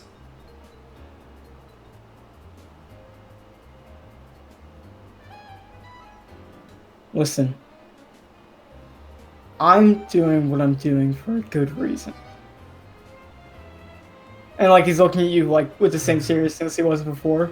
I just don't know if it's working out, right? I've met people who have done some things for good reasons that turned out pretty shitty, man. For fuck's sake, Raisins, all of their... Father Amos thought he had a good reason, Beck. Just because someone thinks they have a good reason doesn't mean it's gonna work out great. Genuineness in all of this, just because you go some way, it doesn't mean it's gonna be okay. Trust me. I'm handling this in the best way possible. I guess my point is you just don't have a lot of, like, build-up for trust. You spent a lot of it already, and now I don't have a lot of benefit of the doubt for you. Then that means that I'm doing my job. Saying shit like that is really fucking annoying, man. What, you want people to think you're an asshole or something? No, of course not. You're really bad at it.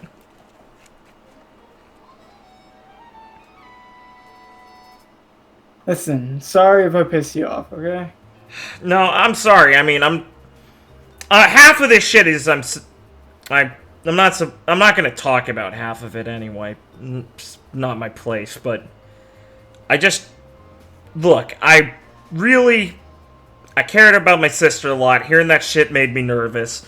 I care about your brother a lot. And you know what? I still like you. It's just you haven't done anything to make me remember why in a while, so it's real frustrating. I'm sure you're aware because you love making sure people like you or really want to fucking, slam their head into a brick wall. It's your worst character trait. You really should get rid of that one. I'll work on it. I wish I could believe you, Beck. By the way, did you talk to Vela? I'm assuming that was probably a good conversation for her, so thanks a lot for that, Sheep. Oh my god, yeah, she needs it. Yeah, I wish you could give it to her, man. You're a fucking captain. Beck, come on, man. What are you doing? I'm doing my best, Lee. That sucks. Sorry. That was... Like, pull his hood over his eyes a bit and, like, smile. Yeah, it really does.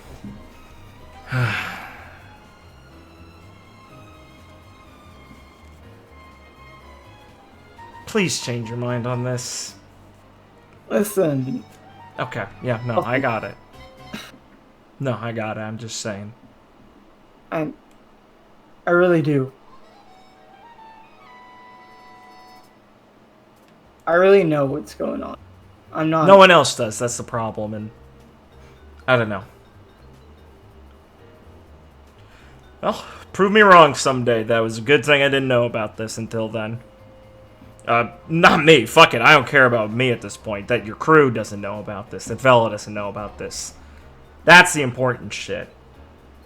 If that shit's true, sure, I'll say I'm sorry for ever giving you the wrong... or for ever taking the wrong impression of what you're doing, man. Oh, please, by no means. You should never have to apologize for me for any of this. Wow, that makes me feel real great. Good. Fucking hell. I just hope at the end of all this, we can all sit down and laugh about it. Yeah, me too, Beck. She's just kind of concerned, like, fucking really, man? Okay. Oh, by the way, please don't mention this to Bella. I feel like I showed my hand a bit too much. I didn't tell her about your talk either, if that's what you're worried about. Oh, man, I was kind of afraid for a second. No, I was trying to help her, man. Yeah, good. No, definitely just worry her even more. And she really doesn't need that. Can't you just give her a little more to work with?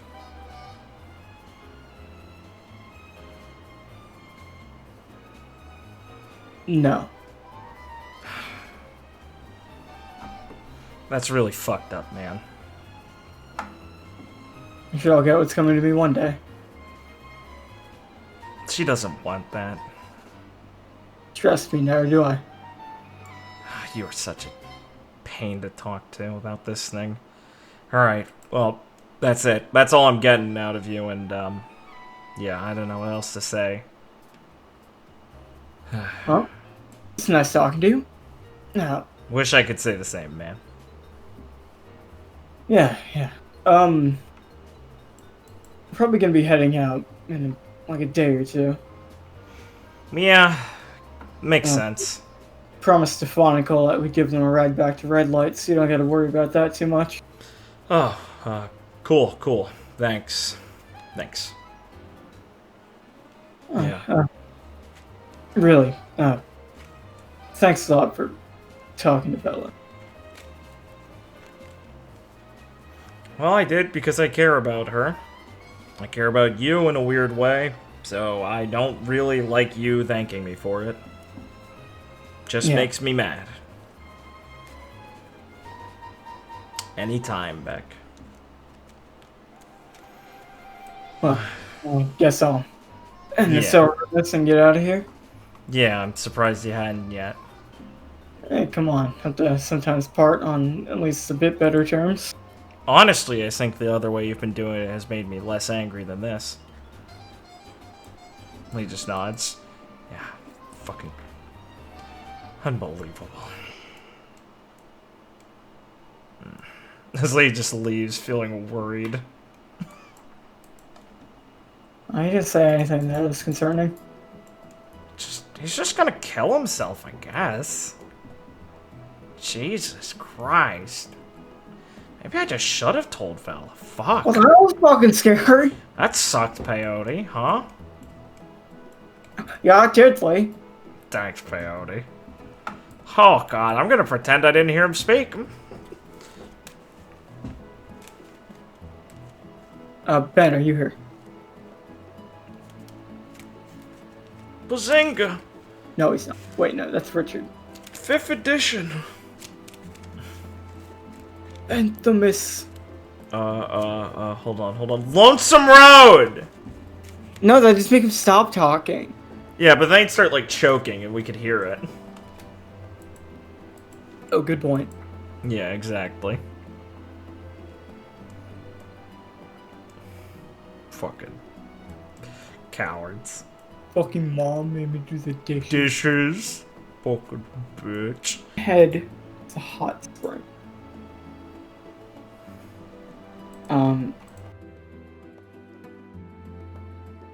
So you can head to the hot springs.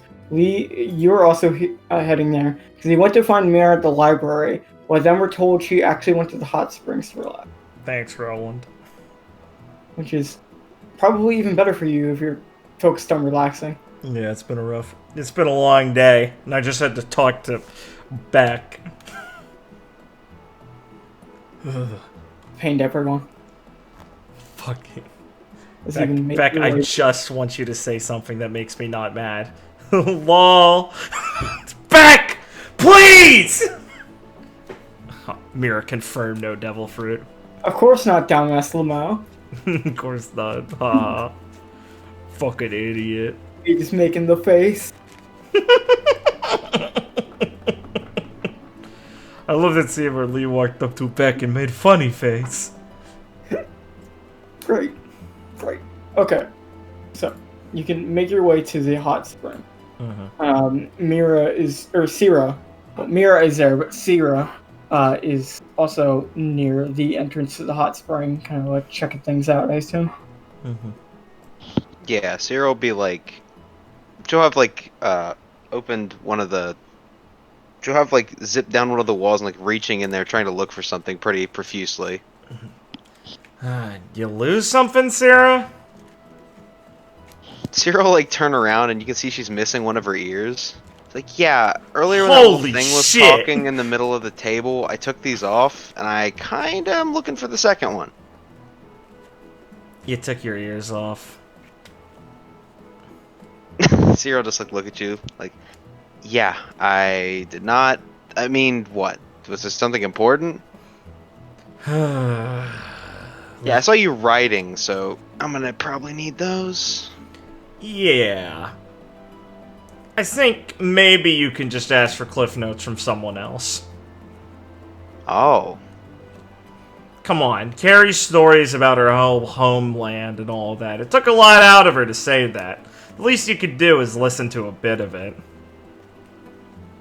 She's a brave little soldier. But I need my other ear, so I'm gonna keep looking for that. Yeah, good luck. You know, it's really weird. Usually, you just think about it and it comes out, but sometimes it's a little iffy, Huh. Like, how iffy? Like, sometimes... Like, let's say I threw something in here, right? Sure. And I forgot about it. Yeah. I don't think I could ever get it back out. That's kind of scary, honestly. I mean, what? So this basically doesn't have any limits to how much you can put in there? Not that I'm aware of. Yeah, I guess it'd be kind of a hard thing to stumble on.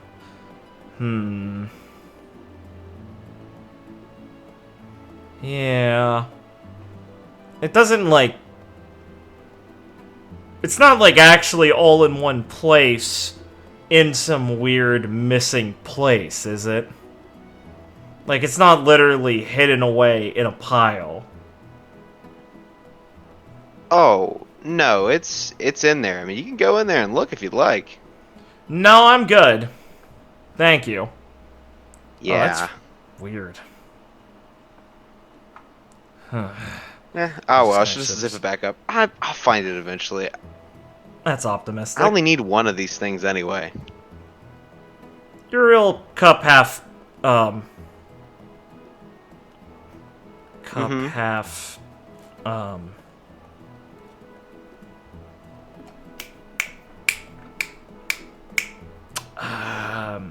brood kind of person? I don't know if that's how it goes, but sure. Shit, yeah, I didn't either. I lost it. That's fine. It's better to look like a dumbass in front of one person than a bunch, you know? Thanks! Yeah, I appreciate it. Oh, Thanks. wait, but the Pirate King's daughter, she could probably heard that, right? Yeah, I'm sure Nyla heard that. That's rough, buddy. She'll just give you a pat on the shoulder. It's rough, buddy. Lee mutters to herself. Yeah, well, excuse me, I'm looking for Mira. You haven't seen her, have you? I don't know. I haven't learned names. Miss Dove, she looks like a nun. Blue hair. Dresses like a nun. So you looked for a nun here. Well, yeah, I mean... Lee looks around for a second. Would that not make sense? I don't know. I don't know many nuns. I know, like, two, I think. I don't know if Nana's one. I think Ishtar is. Not too big into religion myself, but I'm sure it makes him feel all warm inside. Oh, it's a great read. Really long. Lot of, like, little poems. Like, that don't rhyme. I mean, like, they're vague. And you can interpret it just vague different enough ways. to make it anything you want. Yeah. I mean, a lot's good. It's just you can interpret it if you're smart in a lot of ways. I mean, Nana's memorized the whole books because she's really good at that, and you know, hers sound the most convincing. I don't know. It's like feeling what feels right, you know? It's not that weird. We all do that. Oh, I'm not judging. It's just, I'm thinking about, like, if only I was born sometime back then, you know? Could have just wrote down a bunch of vague stuff and gotten whatever I wanted. Huh. Wouldn't be the place I'd go with that, but that makes sense. What, would you have rather done that than be like a pirate? I mean, I guess there wouldn't be much challenge in that, but it would be... I mean, people are still reading it, right? Yeah, it's not exactly like an author, though. It's just kind of uncredited for a lot of things. Like, there's guys in the stories who wrote it, but, well, I mean, I don't know if this actually all happened. Honestly, the more I've spent on the Grand Line and stuff, the more I actually think much of it probably could have just happened. To be fair, I've seen a lot, and I know demons are real, so the other half makes sense, honestly. My sister did eat an angel fruit. Yeah, I guess it could have happened, right? Yeah, I mean... But, maybe I'll become a believer sometime. Oh yeah, probably once we run into the first demon. Yeah, you just keep bringing that up. I'm sure half you guys demon. Okay, that's kind of scary, but Oh I yeah, it's don't know. horrible. You probably should have like led with that, because now that I've kind of gotten to, I don't think I really know you, but you know, been around you a couple times, Well, kind of lose the whole fear factor to yourself, you know? yeah, I mean, Least I used to take that a lot more personally when I'd transform and people wouldn't even be fazed by it, but after everything I've seen, I don't ever want to be mistaken for those kinds of things, so I don't like to tell people right away. After all, I mean, I don't want that to be what I'm known for at the end of the day. I've got way bigger dreams than just my blood. Well, that's something to aim for, I guess, right? Oh, yeah. Sorry, I didn't mean to start, going off about it. I just figure it's one of those things to know, and I don't want to, hide the kind of trouble we get up to. We got a lot of powerful enemies. My Beals is a scary guy, and, you're gonna get caught up in some bullshit. That's what I signed up for. Besides, you know, you won't hold it against me if you guys, or you, take care of the demon, right? I already told you I'd handle as much as I can for you. Don't worry about it. Exactly. See, it'll just be fine. Okay, just keep staying sharp. Yeah, I think I can do that. Yeah, I'm gonna go look for Mira. You coming in? Yeah, as long as, you know, you're not shy. But I can't imagine you are. I grew up in a jungle. I didn't really know what modesty was for a long time. God. Yep. Okay. Yeah. We'll throw our clothes off and go climb into one of the inner tubes and look around the hot spring. I remember it's mixed bathing, so you probably want to towel. Oh, fair. Lee wouldn't think to. So no. What a fuck. What a pervert, man. What a pervert. You can see Mira relaxing with Foji. Sick. Oh, hey, Foji. Hey, Mira. Foji will look at you and let out a small little roar. There he is. Oh, hello, Lee. You'll toss Foji a snack underhanded so he can incinerate it. I'll just go into his fire gullet Nice. as Mira will look over to you and smile. It's truly a blessing what you could do for Ryzen and the rest of the crew. Alright, I'm glad it all worked out.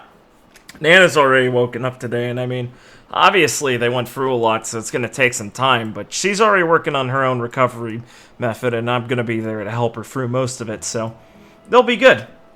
Going to spend some more time here while they get their boats sorted out, so we're probably going to be sailing off in a little bit, so I don't think they'll be coming with us exactly, so if you don't mind looking after them a bit while I'm not around, I'd appreciate it.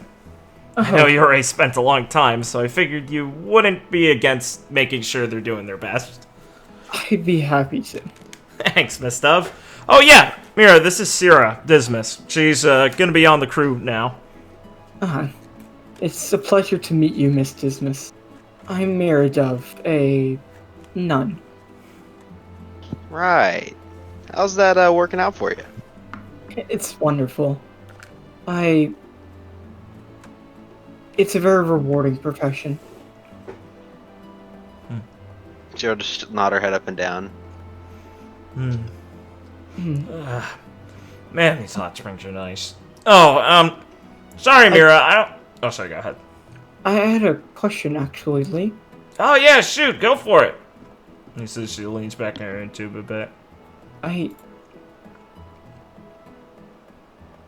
I I'm not exactly sure, but I believe I spotted a boy here named Regan von Brand. Oh, yeah, good. That's what I was coming to talk to about, actually. Lee says she's letting, like, some of her hair down to the water. You don't mind, right? I don't want to make your relaxing day a little stressful talking about some stuff. No, no, please. Please do not worry about me. I guess I'm curious about how you came to be acquainted with Yeah. a young Mr. Brand. Lee'll sit up a bit in her tube, which looks like a little silly. But as she's trying to look serious, folds her arms over her chest and stuff as she nods forward. Yeah, well, actually, Regan came on board and snuck on board and was trying to kill me originally. He got adopted by, well, this is what I was going to ask you about in the first place, so this works out, by a Vladimir Minos. She's gonna look like slightly shocked as soon as you say his name. Yeah. Alright, that's good that you know him. Sorry that you do, because he sounds like a real fucking piece of work. You must be extremely careful if Yeah. the Hound of the Goddess is pursuing you. He will not give up until he drags you down to hell. Lee nods a bit. What they say. Yeah, Regan had the same sort of, well, talk for me, but to be fair, he just seemed like a scared kid in this whole time, so it's good to hear it also from someone else to make sure he's not overblowing it. I cannot imagine what I've heard of young Mr. Brand's circumstances. Even though I did meet his father, Ike von Brand, back when I was a member of CP0. Oh, yeah, she was, Sarah. Okay. The man was a paragon among a sea of monsters. And I was curious what happened to his son after the unfortunate incident. Huh. Yeah. Well, I guess it's nice to know and kind of ashamed to know he really was all the kid was saying he was. I didn't doubt him exactly, but He was truly a strange one, him and his wife, among the celestial dragons. His wife was she wasn't what they would consider a human. She was from the lower world, like we are. Huh. Raised up to live in Mary Schwa on his request. I was gonna say I didn't know they did that, but he was kind of the exception, right? It's extremely uncommon for them to associate with with people they associate as not human. Yeah. The celestial dragons truly believe that anyone not of their ilk is beneath them. Of course, those that prove useful to them, like government agents, do have slightly higher regard. Huh. I guess that makes a little more sense why the kid isn't so crazy. Kinda ironic. Celestial dragons think we're the subhumans. 1,000 years of inbreeding will dilute the mind. God, they're disgusting. So, this Hound of the Goddess guy, he was definitely a big deal while you were still there, right? Vladimir Minos is one of the few prime celestial dragons. Yeah. Are you familiar with the position? The kid, Regan talked a bit about it, but I was gonna ask for more details anyway, so please, give me the, what you know about him. Sure, you've got a way better idea of the machinations of how this stuff works. Well, I'll be happy to explain. and I would be surprised if either of you were intimately familiar with the process or structure of the higher up forms, or the higher ups of the world government. Nah, I mean, even Van didn't know, so if they're keeping that from warlords, I figured it was probably something pretty tight even in the Marines. I would guess in the Marines, it's something only the admirals and fleet admiral are intimately familiar with. And even to the extent they know is hard to say. It's much like the goddess to keep secrets from anyone she can. Even I've never met her. So is the goddess like their leader? In a sense. She is the one that everyone at the end of the day answers to. CP0 and the Navy answer to the Gorosei and the Celestial Dragons, who in turn answer to the Prime Celestial Dragons, and in the end it all leads to the goddess. Huh. She is the de facto ruler of the world. Oh, well, I don't like that one bit. It's hard to say even how much influence she does truly have, given her nature and vagueness. I mean, even I do not have a clear picture of what she looks like, how old she is, or any real details, but besides the power she wields through others. Yeah, I mean, why would someone like that even? What do they hold above everyone else that keeps them in that position? I mean, I'm pretty sure most of the celestial dragons don't seem like the type who want to kneel down to anyone. So, why would they accept having someone like that? I ventured yes because the goddess is not anyone. She's special, at least in their eyes. If someone like Vladimir Minos, with as much power as he holds, is completely subservient to her, it only shows what level of strength she wields, either truly or through her position. Though, I've never heard of... It's not the type of position you hear changes in. It's not like I've heard of the goddess changing to a new person. Well, I mean, it's not like that anyone knows her name even, right? So, No. could just be a bunch of people swapping in and out and just not telling anyone. Certainly a possibility. But in the business I've worked in, the more people know a secret, the harder it is to keep.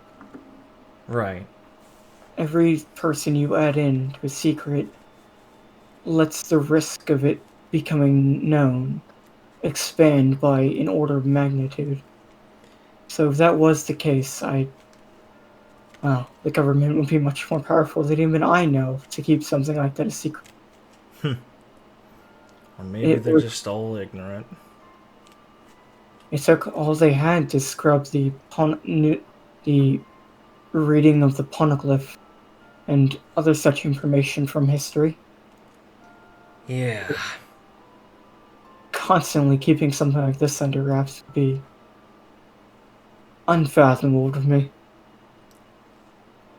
Well, when he leans back a little, she looks up at the sky and kind of like floats a little bit, sways in her, in the inner tube. Alright. That's a lot, but... Well, it's kind of weird to think about, but I kind of prefer there being like a big head at the top. I mean, what to do about them was a big question before, but now I know that they got someone in charge, and we just have to overthrow them now, right? That's optimistic. Lee smiles. We're not gonna get anywhere near if we don't start thinking big. I mean, Ivy's gotta become the Pirate King. I've gotta become the strongest in the world. We're gonna have to do stuff like this eventually.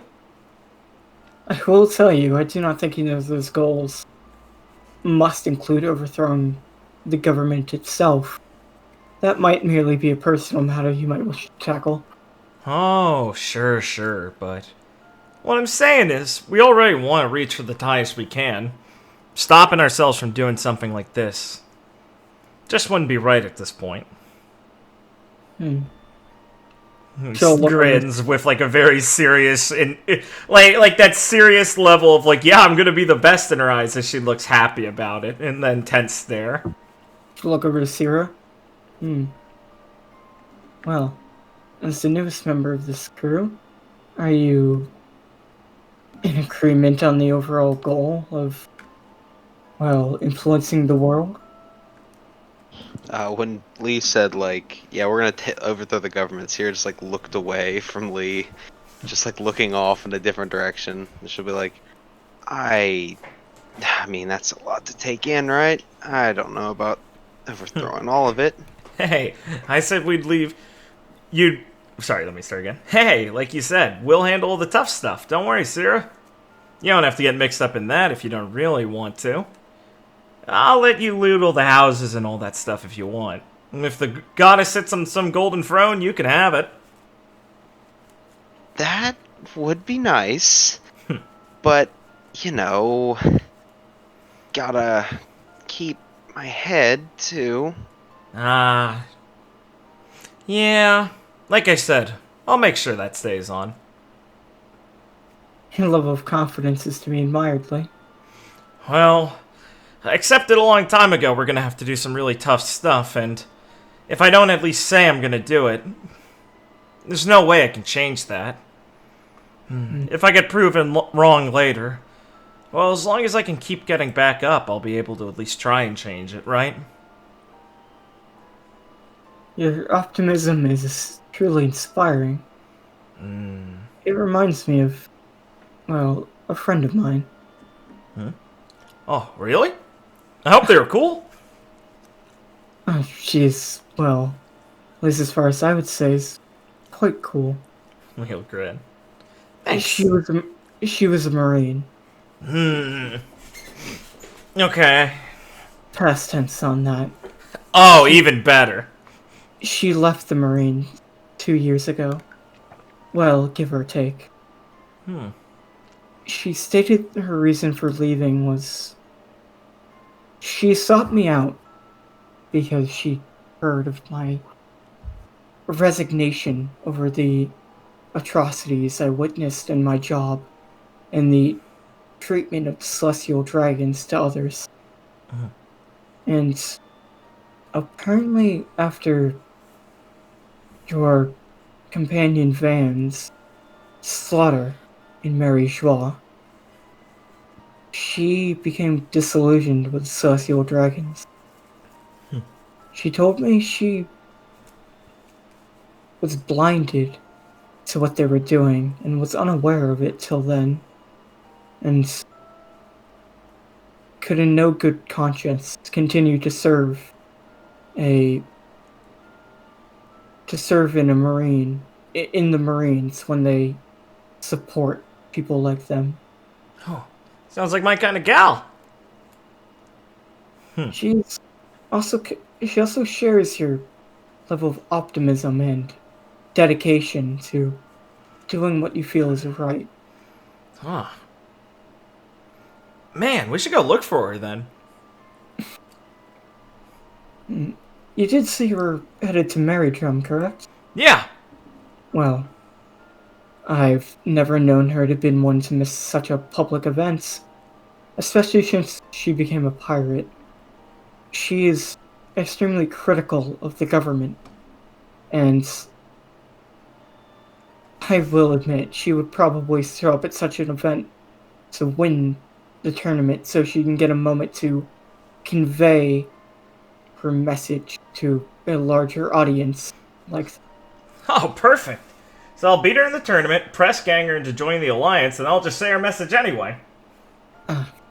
Well, I can't say. I'd be happy to be able to see her more frequently should you successfully press gang her. I'll make sure to tell Ivy. I mean, she's already really good at that, so I think she'll double on the support on this effort. Well, her name is Erica D. Brave, and her title is the Fallen Admiral, Captain of the Justice Pirates. Oh. Right before she resigned, she was only mere moments away from taking Admiral Ulysses Fuller's place in the Admiralties.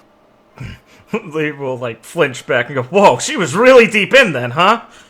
Yeah, it seems she was one step from her dream before she decided to hang it all up.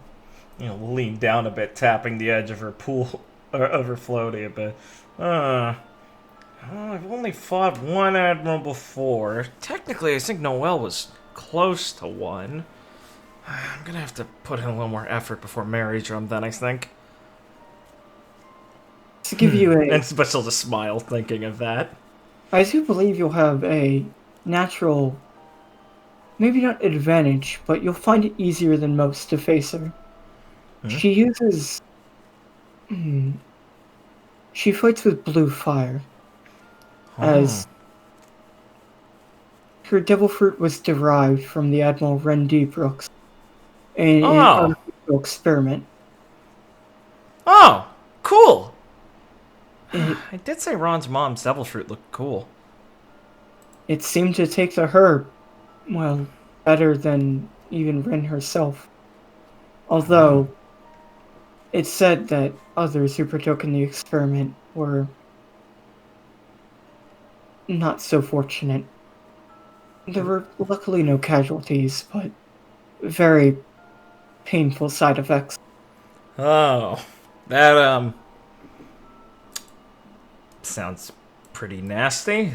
I guess I should have expected them to be doing stuff like that, but still. Seems the government was eager to find a success case in their hypothesis of artificial devil fruits. That just sounds like it's opening themselves for trouble. To admit, it does have me worried. Yeah. But it seems Erica stepped up when she heard about the experiments in order to give them the success case and stop them from subjecting others to their painful experiments. Oh shit, it's way funnier now knowing that she ran off after that. Yes, it is quite funny, seeing how she took so much from the government and ended up turning her back on them in the end. Good, fuck them. Well then, I'll make sure I'm in fit and fighting form then for her by the time we get to Mary Drum. I gotta be banker afterwards, after all, so it'll be a good warm-up. I would not be surprised if she's there herself to do something as crazy as that. I'll let her get in the action. Or let her get in on the action. I can tell you, you'll find no one in this world that I believe personifies justice more than she does. She will throw away even her deepest held dreams in the sake of pursuing her justice. Justice, huh? Well, throwing away your dreams sounds kind of dumb, but... Well, I'll put it to a test myself. Don't worry, Mira. I'm sure once I see her, I'll decide if I like her or not. Well, I hope it comes to a positive result. And I'd say if you asked her now, she wouldn't agree with me on the throwing away of dreams. Oh, yeah. I just remembered she wished to become an admiral ever since she joined the Marines. And, well, it is strange to see someone give up such a long-held desire so confidently. Yeah. I'll ask her about that. But don't worry, even if I don't like her, I'll drag her back here for you. I mean, she still sounds like she'd be a perfect fit. Oh, thank you very much. I'd appreciate it. No problem, Miss Stuff. He kicks back in the inner tube a bit and hangs her head deeper, closer to her. This place rocks.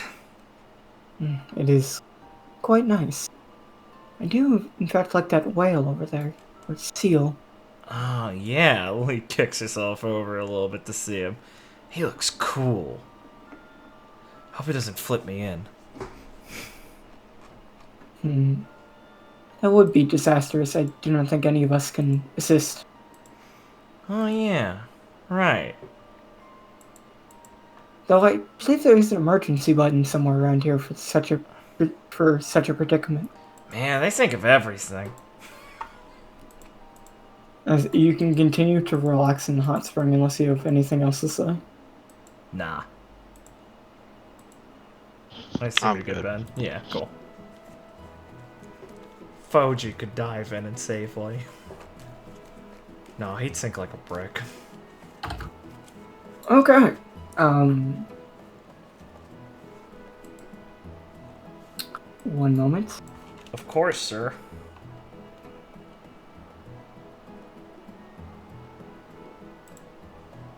So, who do you want to bring with you on the boat? I mean, I want to bring in Sharena. Probably Ira.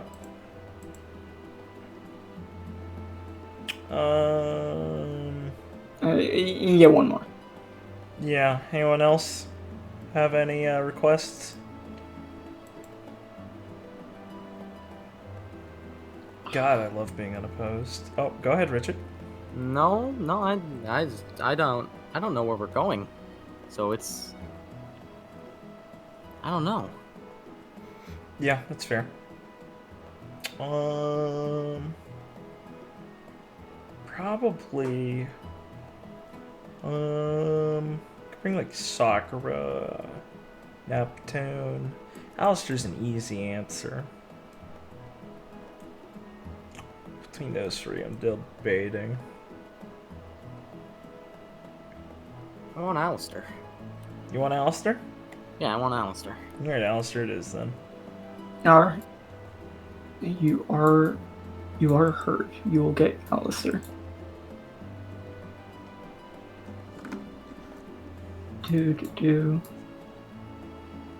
Where are you, Sharena? Sharena, Ira, Alistair.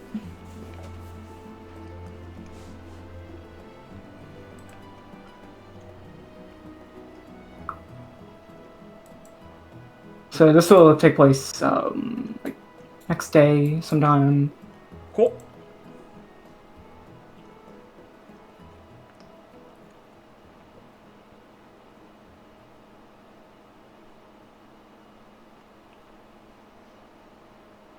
Let's see. Finish.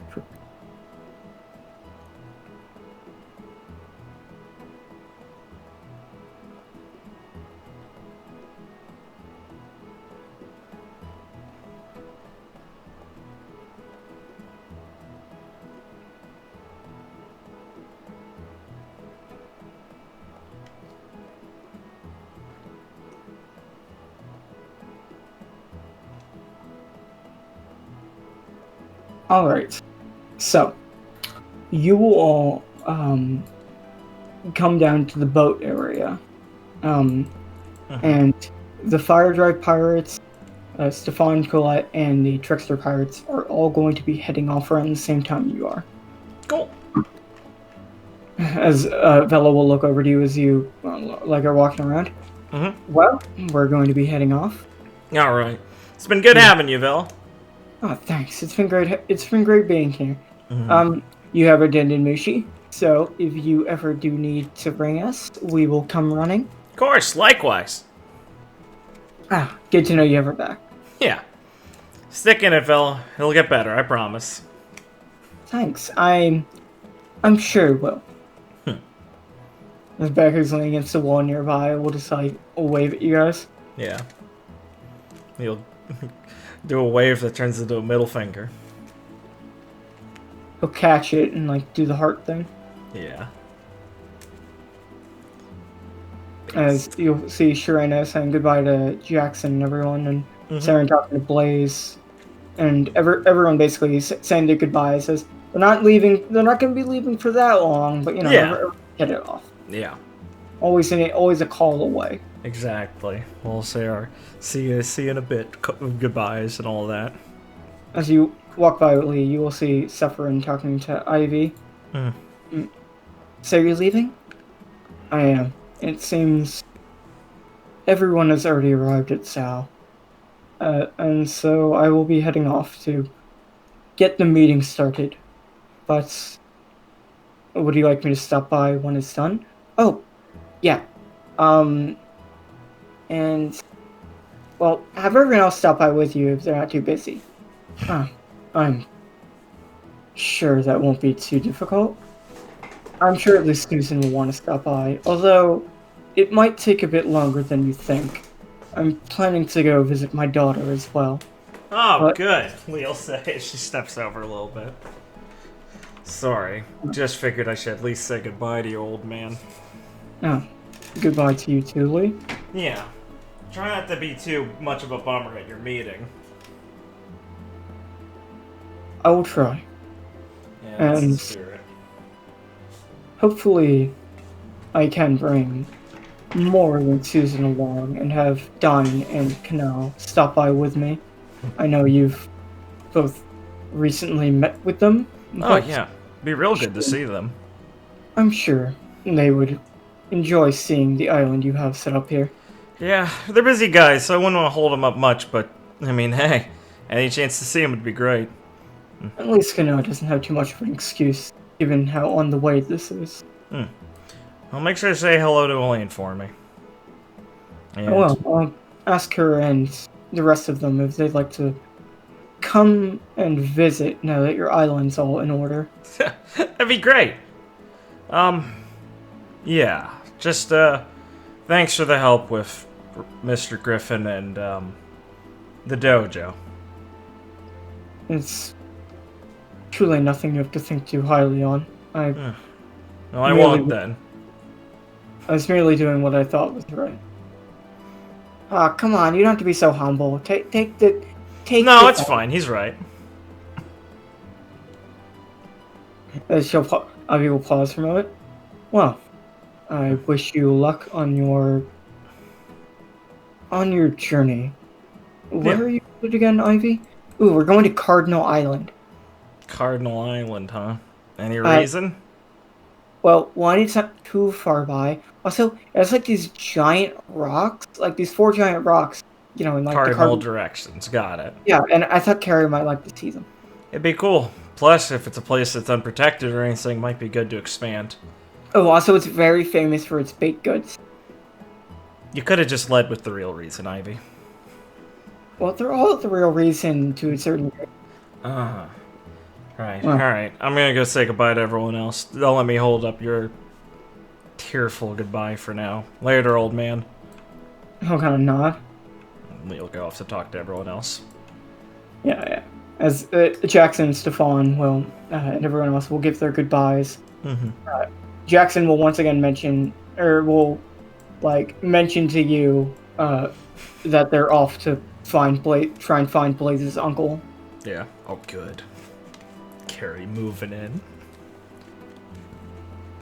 As Carrie can bang over to the floor. Oh god, we put them in the floor now! They're everywhere. They're everywhere. In the floor now! They're in the floor now! Haha, that's a funny Star Wars reference! They're like this Boba Fett. Just stop mid-sentence. Boba Fett! Knee rockets! Knee rockets! It's like Paper Mario Thousand Year Door with the ground pound tiles. I love it. Yeah, of course, because it's Paper Mario, because it's Carrie. Racist! She's a Goomba! She's a Goomba with a hat. What am I supposed to do? Carrie, you can bang over.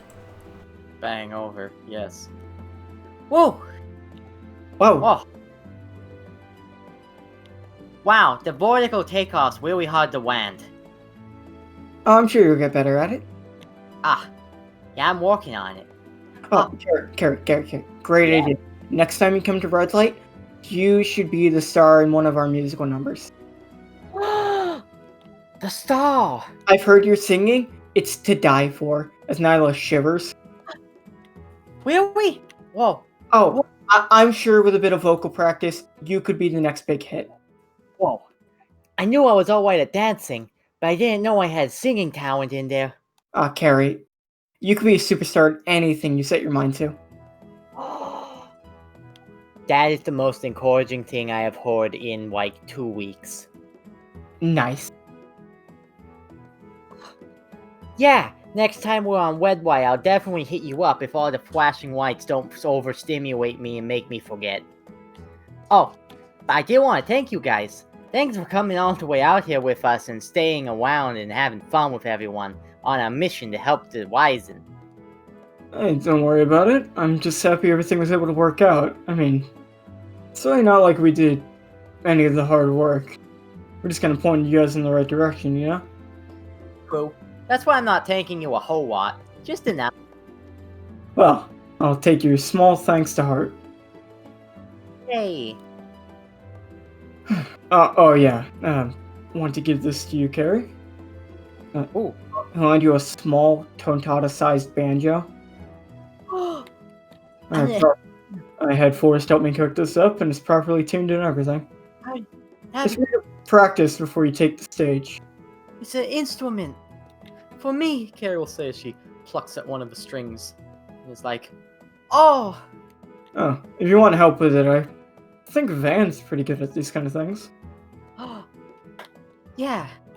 Yeah, I can get Van to help me with it, and we can bond together over music as he teaches me the mysteries of this wonderful device.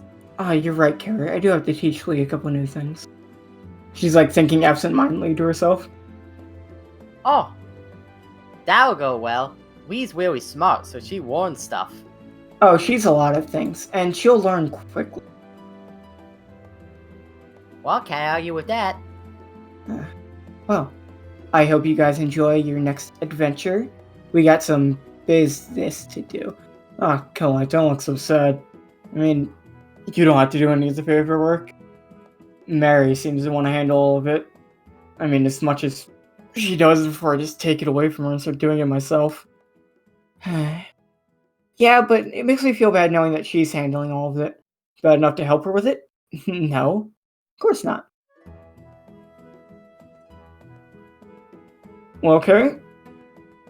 Go have the adventure of a lifetime for us, or we're stuck doing paperwork. Aww. Paperwork sounds interesting. But I prefer adventure, so yes, I will. Thank you. Yeah, no problem. Yeah. Carrie stomps on the ground and goes spinning into the floor. Ends Arriving up on the boat somehow. I was about to say that fucking exact joke. Arriving on the boat. Somehow. Gotta be quicker than that. Okay. Anything else before you head off? I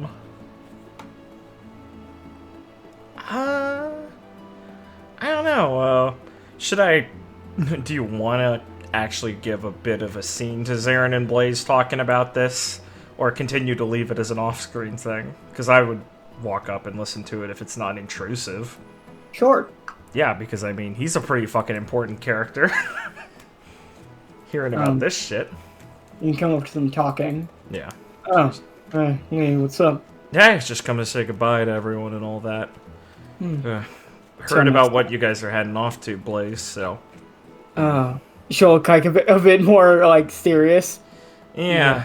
Wish I could give you a little smack on the back and say good luck, but it doesn't exactly sound like the most fun search. He's a dangerous man. Yeah. It's important that we deal with him.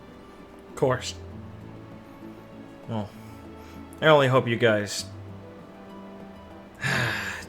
Saying I hope you find him is kind of a double-edged sword, but I hope it goes well, is what I should say, I guess. So do we. Yeah. We're not exactly sure where he went. It's hard to keep tabs on him due to how mysterious he keeps. But he's been seen around some major kingdoms like Westo and Kodai. So we were going to start searching in some of those. Well, it's almost kind of worrying to know you'd get spotted in somewhere big like that, but...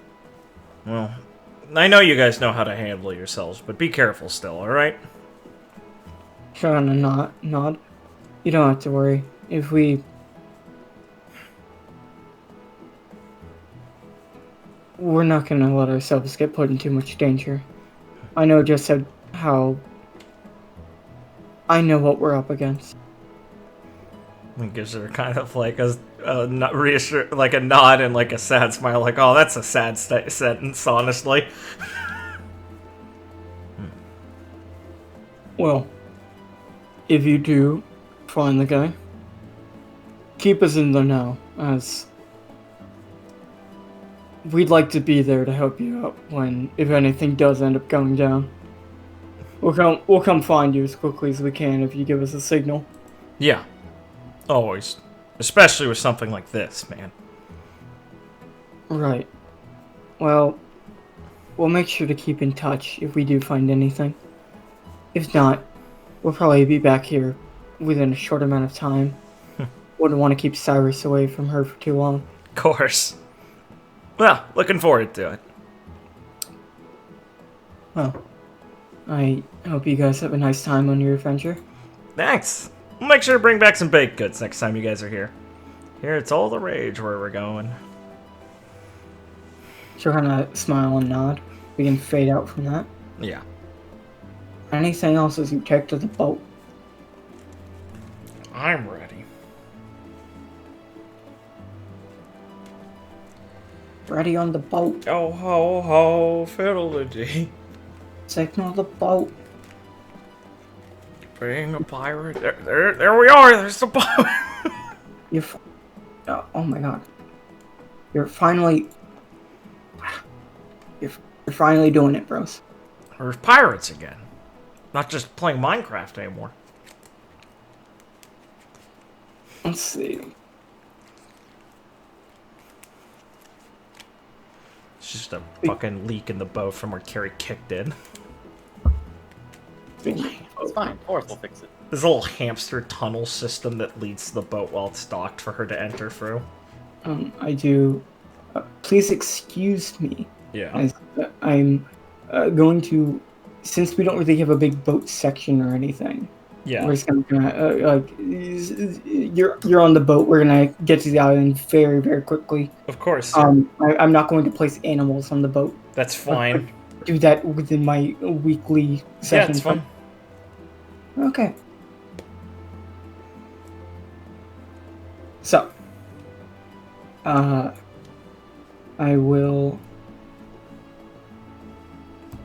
bring you to dawn. Cool.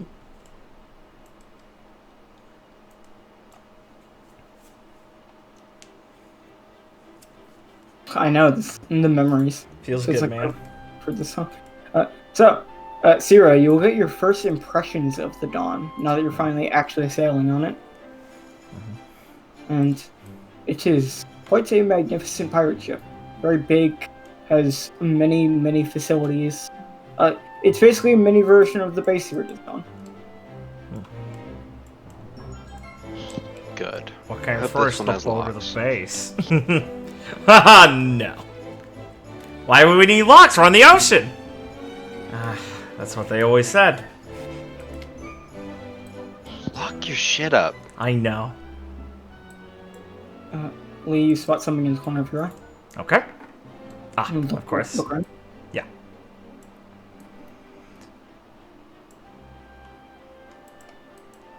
I fucking hate that girl. She's somewhere. I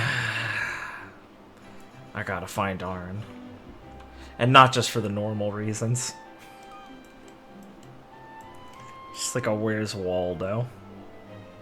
So, you'll begin sailing, and you'll be sailing peacefully for like a good like maybe like you left in like the morning. Like You'll be 4 sailing- months. You'll get there around like maybe 3 or 4 p.m. Cool. What are the characters? What do you guys feel now that you're finally back on the boat? This time, not like sailing to like imminent like crisis of saving your bro. Feeling now great. It's just sailing for adventure. Feeling free, relaxed, loving the high seas. I'm a fucking pirate. It's awesome. Boat makes me want to practice my new banjo. Nice. Getting some fucking performances, Gary. Yeah, you know, good enough to Nyla to hear her take on your banjo and singing. Yeah. Banjo's great. Stop singing. As she breathed from the ears. Sounds great. Okay, awesome, Carrie. You know You're what you're not doing. lying to me, are you? Yes. Oh, Please don't cry. guess I better keep practicing then. Oh my god. So, people will be hanging out on the deck of the ship enjoying themselves. Yeah. When a seagull will come flying nearby, once you can see the island kind of in your view. Yeah, on Is the there- horizon. We're almost there. Oh yeah, those rocks are big. Holy shit. Alright, what's that? It's A marine seagull will come and perch itself on your deck, like on like the mast bit. Huh. Really. Okay, this is weird. And it'll have a Denden Mushi attached to it. Should I take it, Captain, or do you want to? It'll click it with its beak and it'll start ringing. Okay. I'll take it. Yeah, you got it. She'll pick it up. As everyone here can participate in this, and if they wish to. Sure. Para. Yeah, gotcha. Excuse me. This is Captain Malcolm Kurtz of the Marine Medical Corps. I'd wish to inform whoever's sailing this ship that the Cardinal Island is currently under quarantine, and advise you to make way and stay away from the island for now. Quarantine? What for? There is a highly infectious disease of unknown origin that's broken out about a week ago now, and it's still under much research. We do not know the exact specifics of it or what effects it could have. We only know that it is very easily passed from one person to another. So, we've had the island quarantined to stop the spread, and until we can come up with a sufficient countermeasure. If any of you are in need of supplies and find yourselves in some type of danger, if you park your ship where you are, we can have them disinfected and sent to you within 6 to 12 hours. Zarin will speak up. You do see the pirate fly from where you're talking to us, right? Aren't you a Marine? Yeah. Yes. But I rather give supplies to pirates than watch them slowly starve to death because they can't make a proper landing. So, What, you don't have men to try and even arrest us? You'd think you'd be pretty supplied if there's a quarantine situation going here. I'm afraid they have yet to arrive. I'm the first on the scene with a small detachment. You're kidding me. Didn't you say it's been like a week? It has been. I apologize for the incompetence. Yeah, you should. Jeez.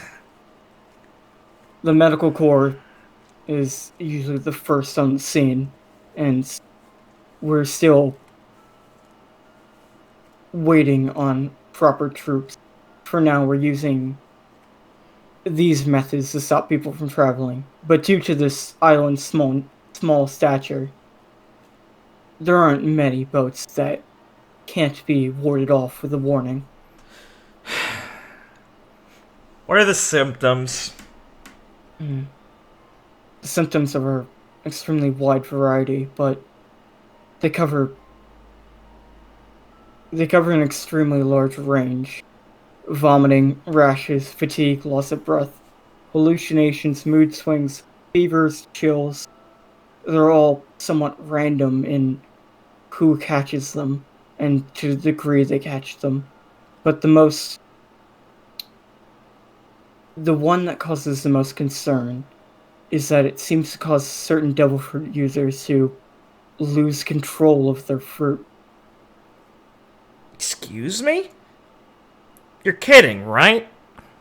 That is why I say it's highly unknown and still under research. How many examples of that do you have?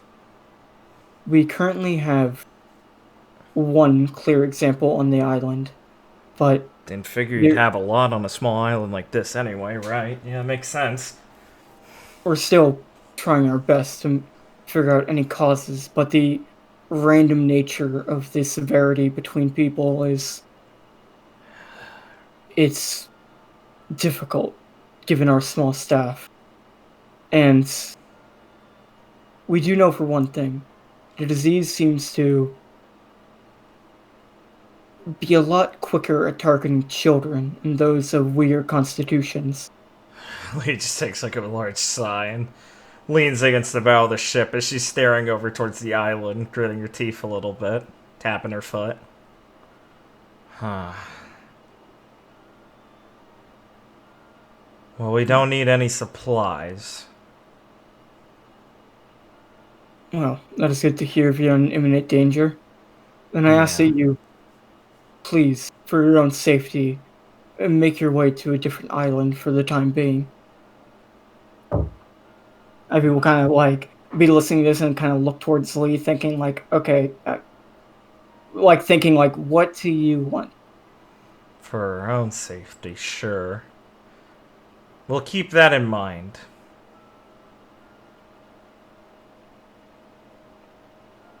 Should I cover the Denden Mushi for a second? Lee, Yeah, I want to go on the island. how about this? How about we split up into two teams? One goes onto the island and one mans the ship.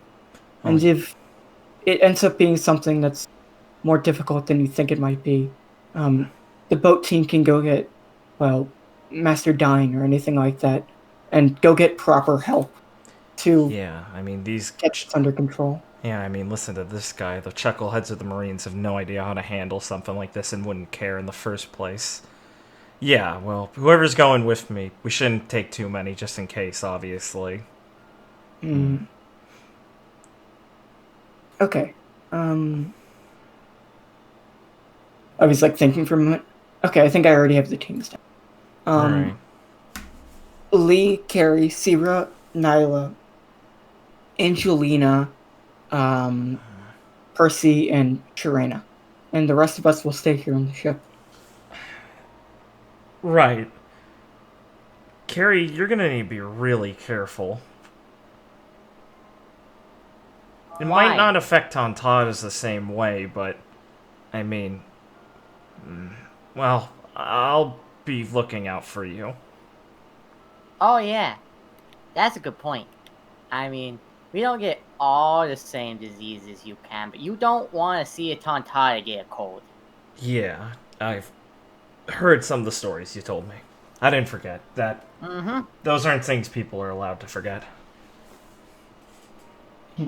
Hold up, Captain. I don't think I should go on there. I'm gonna need you to transfer supplies and stuff, Sarah. Well... You're a pocket walking hospital lab, and possibly able to isolate anything I need in a safe environment. Well, you know how to make someone feel needed, I guess. But as long as you never call me that again, I guess I'll keep a safe distance. You got it. Alright, it's decided then. Lee, you are now officially in charge of the island team. You can make the calls as you see fit. You got it. If this seems dangerous, we're gonna need to send... Well... I'll need some samples of all your blood and how you're doing right now, everyone, just so I can quickly check them on the fly while we're out there to make sure I'm not sending anyone back who's infected. Everyone will kind of nod and let you quickly start taking blood samples. Yeah. Lee's moving hurriedly across the deck and getting, like, one of the I assume we have little, like, boats like this, auxiliary boats. You know, one of those funny Frankie ships. Yeah. To sail out there as we're preparing that. Don't take too much. We will give everyone a bunch of masks and gloves and stuff and outfits for this. Yeah, you can get your medical outfits ready. Yeah. We get cool COVID wear for this arc. is on the Denden Mushi. If you will speak up after like you've decided. Mm-hmm. Right. We actually have a competent doctor on board, so we're going to send a team onto the island to assist. You hear like quiet from the other end. Mm-hmm. You're Leo Lee of the New Dawn Pirates, correct? Yeah, that's me. I welcome the assistance. Thank you very much for going out of your way. I don't want to hear thanks from you. I'm doing it for the people. And any of your men who are sick, I guess. So then you can thank me if that happens. Not until then, okay? Of course, I'll give you a briefing once you land on the island. Yeah, The you doctor got will be it. straight ahead of you. Yeah, you got it. He'll hang up the dead Mushi. Marines. Just grumbles to herself. As you can... Is that everyone? Sarah, Nyla, Angelina, Percy... Yes. Maybe we'll get off on the little boat and look up the ship and yell out, "We'll be back as soon as we can, everyone. Keep the ship intact till then, Captain." Right, do a good job. Don't gotta tell me. You'll kill it out there. That's what I'm avoiding, Captain. I thought she wasn't good at saying. But it's kind of like sigh to himself. As We need Alistair to put us in bubbles. Come on. now they'll pop. Oh no! Alistair, no! I'm dying! As you arrive. Masks don't even work. It's not even real. We should have brought Alistair. We should have brought Alistair. Alistair's base. Alistair, you're wearing a mask! Nah. He's wearing a Do you mask. want to bring Alistair? No. No! Christ, no! I'm He'll get sorry, I infected. was making a shitpost that Alistair's a person who denies that it's even happening. And I was making a joke that Alistair can make us bubble bodies and that he's already prepared because he always wears a face mask. Excuse me. No, yeah, Cardinal Island, Peaceful Island, New World. You arrive at the Cardinal Island. Nice. Famed for its 4 giant rocks And pastries. that I'm sure carries impressive. Burning hot love of sugary goodness. Nice. This is where the flavor text goes. I love flavor text. They're pretty cool rocks. We can climb them later, Carrie. And you will finally sail into the island. Can I get some what are some thoughts? This is your island adventure. What are some thoughts from like Lee, Sierra, and Carrie on their plague trip? I'll let you guys go first. Oh boy, a plague trip. This will be exciting. Okay. What Carrie's thinking. I I've wonder never if been to a plague island before. I wonder if Tontatta's wearing face masks just have to end up looking like Plague Doctor. Like Lee had to make a little Plague Doctor's mask for her nose and stuff. So she's got a bird mask. Probably on. Yeah. Oh fuck! God damn it! Don't make me imagine Carrie in a plague doctor's But outfit. that's what Lee's made for her canonically now. That's what it is. Oh fuck! What does she stick in the end of the beak? Confetti. That's a little too cheerful. Also, you're breathing in confetti. It's fine. It's fine. I made a paper. Yeah. Duh. Fair. So, Yeah. Sierra, this is our first Sierra- island. Yeah, Sierra doesn't want to be here. But I wanted to go to the place that was lined with jewels and gold, not you know, Hell Town. Helltown. But yeah, I was basically fretting with murder to not come here. You know, they could just kill me if I don't. Yeah. Hey, anybody could do that. Yeah. You could just die anytime. Yeah. Lee's just immediately concerned because, you know, I mean, obviously it's like, I'm a doctor, so this is just my natural instinct to be like, alright, I'd like to help with this. And she's just like, yeah, we're just kind of here, you know, we're not, the Marines, you know, they're not really helping us. We haven't gotten our help yet. You know, it's killing, like, the week off first. This is kind of a problem, and Lee's thinking of stuff like, I need to, like, be competent in my work, has been her new motto of, like, I'm doing as much as I can, and she's thinking, like, yeah, I mean, what would the people who are better at me do? They try and stop this. I'm like, I want to help this. I can try this. I gotta go. I gotta do something about this.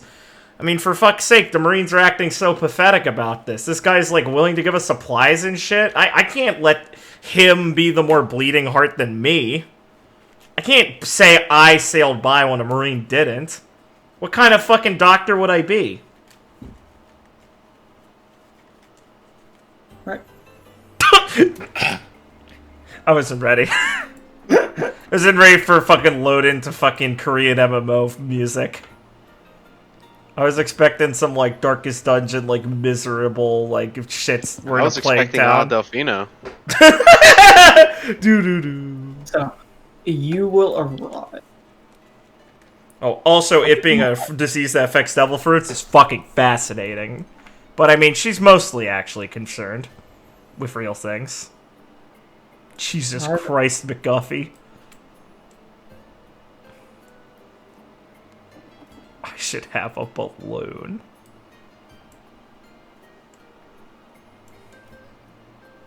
Oh, yeah. Take a second to take that in.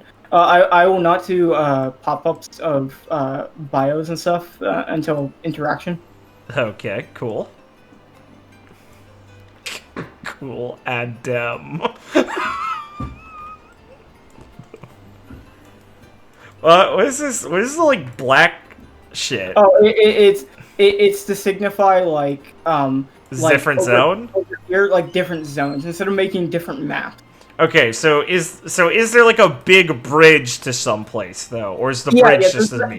There's, like, a bridge, but imagine, like, water and, like, more, like, town and stuff. This is just a signifier for artistic, like, convenience. Yeah, makes sense. I use It's like when you made the beacon maps. Yeah, I got it. Using that. Alright, I'll get rid of that in my folder. Okay. I didn't see Mink Gangster. He was really hidden. I'm a big fan of him. Oh, I mean, I like God, I Love Violence, too. Oh my god, this guy has the exact image of one who was. Is he still mad? Carrie's gonna get fucking racially profiled. That's new. Alright. So how does this place feel when we walk into town? Oh, there are people walking around and everything. Okay. The port's, like, heavily locked down. You do see, like, Marines stationed there, stopping any boats from leaving. Yeah. But it looks like people are walking around. You do see some people coughing and such. But he did not mention death as one of the symptoms. Yeah, that's fair. Well, looks like nothing's gone full panic yet. And as you step on board, a Marine will approach, or on the island. Oh, sure. Yeah. Oh boy, look at this fucking guy. He's a goat.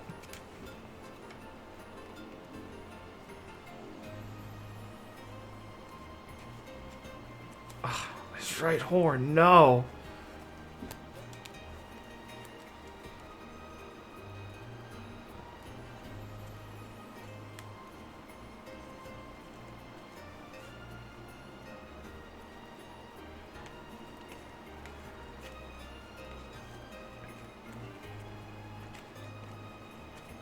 Yeah, that's pretty cool, Malcolm. That's cool, Malcolm. As you set foot on the island, he'll be standing there near, like, the entrance. Yeah. They'll regard him. And now they'll stop for a second. Oh, so I was right. You are the good doctor, correct? Oh. Yes. I suppose you're familiar with me. You know him, Nyla? Yes. It's a pleasure to make your acquaintance, Miss Silver. Lee, this is Malcolm Kurtz, one of the most accomplished Marines in the Medical Corps. Right. Okay, that makes sense. I thought your name sounded familiar. Okay. Well, thank you for coming to assist. It's very appreciated. What'd I tell you? Don't have to thank me. There are currently 2 other doctors besides myself and you on this island, Dr. Ali. Damn, that's it? A traveling doctor, Ariel Galen, and this town's personal doctor, Kirk Palmer. That's pretty And- rough. Well, Miss Galen is fortunate. I was under the assumption we'd only have 2 for at least a while before more help arrived. Not. Due to the constant battles in the upper regions, many of the medical corps have been called there. Yeah. A lot more important to keep your own people safe than the people you're trying to protect. I got you. Very unfortunately, that is the view of many. If you stop by our main medical office, and he'll point on a map that he'll give you, you'll find where we have the more serious patients who have been incapacitated. Good. And are currently resting there. Dr. Galen is also currently there, along with any of the notes we gathered. I'll head there now, then. I want as much as I can get about this as fast as possible. Of course. Other than that, you'll find many of the townspeople walking around trying to live their lives as normally as they can. So it hasn't reached a number where it's become a panic yet, then? No. Luckily, I arrived on the scene fairly early on to when the outbreak started, and was able to establish a sufficient line of command and assure the people that they would be alright. And it seems to have avoided a panic as of yet. Yeah, but realistically, what are we looking at right now? Currently, we have not experienced any loss of life, thankfully. And while the symptoms have become more severe in some people, currently being held in the medical wing, none of them seem to be in life-threatening conditions as of yet. So... No recovered patients yet, though. It hasn't run its course for anyone.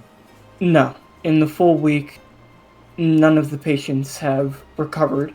Some of the symptoms have become more mild over time, but by no means have any of them fully recovered from their illness. And... Already a pretty long life cycle. Miss Violet Polo. Miss Violet Polo is the woman I was telling you about with the devil fruit. Seemed to have a anomaly with the disease. Okay. You might be able to find her somewhere around town. There's no way she's left. She's wandering around?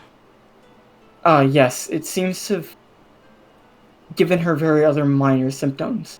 Due to her profession as a pirate, I would venture to guess it's due to her hardy nature. Someone like that shouldn't be walking around if she's a carrier. I'm afraid most of the people in the town are probably carriers at this point. Yeah. And it's difficult to truly tell her what to and not to do. Oh, I can help with that. Well, please, have at it. Yes, but first, bring me back to the medical base you've set up here. I need to look at the other patients and get more notes. Or just point me the way if you need to be somewhere else. I was headed off to speak with Dr. Palmer. Oh, well. It's currently straight in that direction if you take a right after going down the street that way. Right, don't let me hold you up then. It's a large building, you shouldn't miss it. Yeah. I've already rung and informed Dr. Galen of your approach, so she should have things ready for you by the time you're there. Good. Well, get on it then. Don't let me stop you anymore. I've taken enough of your time. Right. I'll be joining you in the medical office shortly after I'm done speaking to Dr. Palmer. And he'll just nod. So I'll start walking off. And he'll regard the rest of the group. Alright. Well. Percy, would you mind at least coming with me to go look over the details? Oh, sure. Everyone else, for now, I mean, getting a lay of the land would be good, but be as careful as you can with everyone else around here. Angelina would nod. We can go gather information from some of the townspeople and see what we can find out. Yeah, I'd like at some point if any of you could make sure you could find out where that Violet woman is at some point. If she's the only one with a devil fruit who's experienced the symptoms, and they're pretty unique, I'd like to be able to get something out of her. As you can all start walking down the street, ready to split up. Question. Careful how? Try to keep your distance from a lot of people, Carrie, especially if they look sick. Even if they don't, be careful. Physical contact and stuff like that to a minimum. Don't share food with strangers. Stuff like that. Oh, okay. Lee, you and Angelina and most of you will spot a man sitting on a bench nearby. Like with his arms behind the bench and some sunglasses on. As you'll see his head slightly move as you approach, like he's looking at you behind his glasses. Okay. Oh no, it's this fucking guy. As you see him kind of smile as he's sitting down on the bench after you like start to walk past him. He'll tense up a bit and quickly look the other way. Oh, what? Going away so soon, Doc? Angelina will walk up. What are you doing here, Hawk? Probably the same. Well, can't say the same thing you all are. I happened to get caught here before the quarantines. And it wouldn't be right to go spreading some disease I don't even know I have. So I'm following the good doc's advice and staying put till he has things sorted out. I appreciate actually doing that. Well, I'm not gonna go, well, I'm not gonna go being a carrier or anything like that. Hey, you never know. Some people aren't smart. Look, Can I bend his sunglasses down a bit? we're not going to expect any trouble from you here, are we? We're here to help with the disease. Trouble? God, no. I think I'd pick a fight with all of you here, especially. I'm smarter than that. Well, you got 2 strikes for that now, so it's actually shaping up to look like that. Besides, I don't think all of you are really in my target zone. Maybe one of you at once if I'm prepared, but taking all of you on at once, kind of a death sentence. Trust me, I'm confident in myself, but I'm also confident I can judge who I'm going after. And what that has kept you alive this long, said. See? I knew you were smart. He'll regard him a bit. Not exactly like a friendly stare down, but not like she's sneering at garbage, and she'll be like, alright, well, then we shouldn't have any issues while we're all here then. And hopefully I can get us all off this island soon. Oh yeah, I appreciate it. I still have to make my way to the ferry cup. Got a fun job to do there. Tim, I'll see you all there. I won't make any promises, but it seems to be the talk of the town. Or the entire Grand Line now. I should say, the entire New World now. Oh, Bankers certainly does know how to throw one lavish party. Been to a few? Banker Corporation shindigs?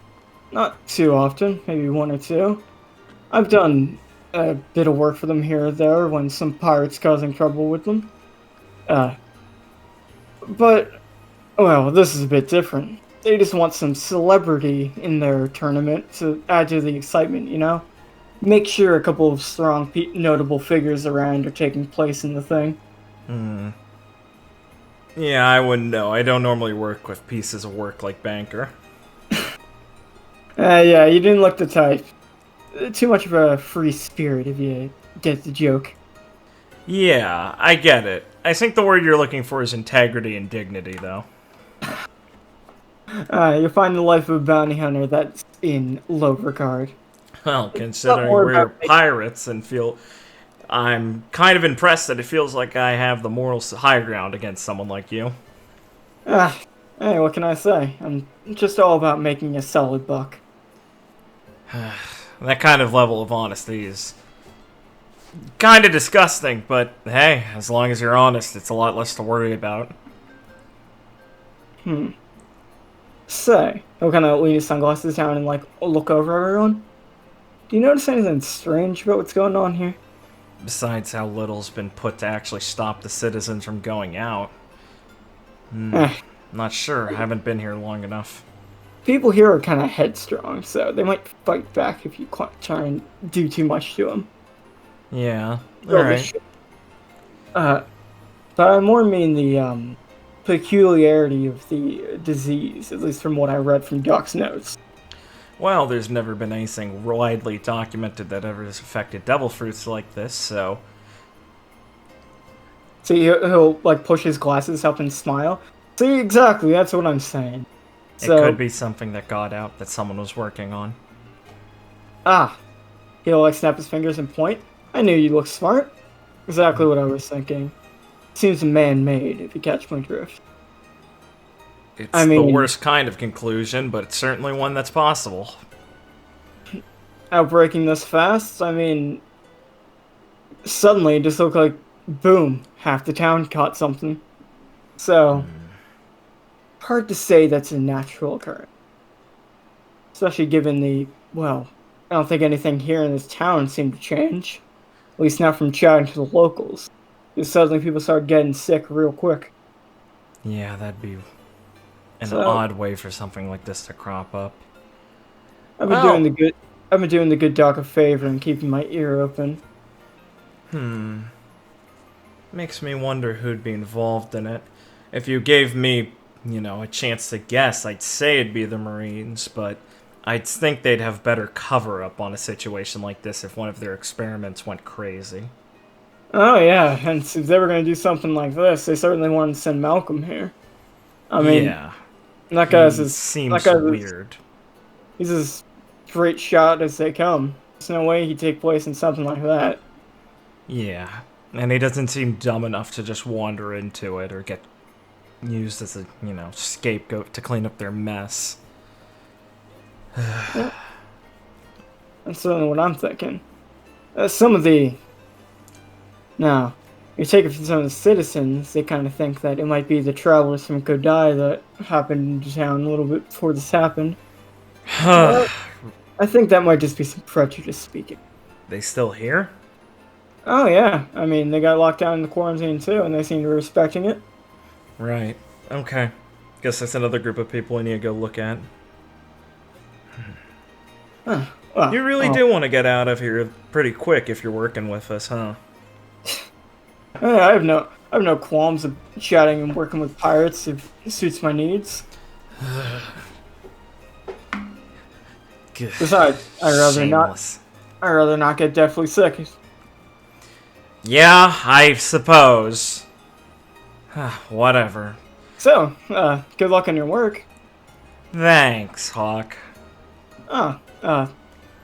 Angel of Death, if you'd like to stay around and chat, I'd love to make your company. No. Alright, message received. Change your mind, I'll be around. Yeah, let's get moving, everyone. See ya. I'll start walking off once they make it a bit further distance, especially aware of his keen senses as a Zoan user. Zoan Chads rise up. And she'll look over at Angelina and go, so, we shouldn't start any trouble before I can get anything solved with this, but if there's like an interim period where we're pretty sure we've got this under control, we can totally try and take care of that guy.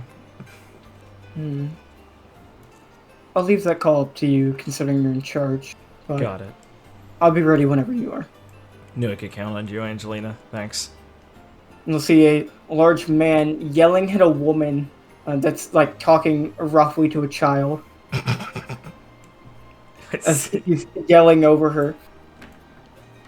How many times have I told you? Those people from Kodai didn't cause this outbreak. You don't know that. Look at them. They dress so funny. They must have gotten us sick. As the little girl looks up. Is that true? No! She's got some points. Oh, based! Real Sullivan McGuffey. Ex-teacher. Oh no, an ex-teacher. I wonder what happened.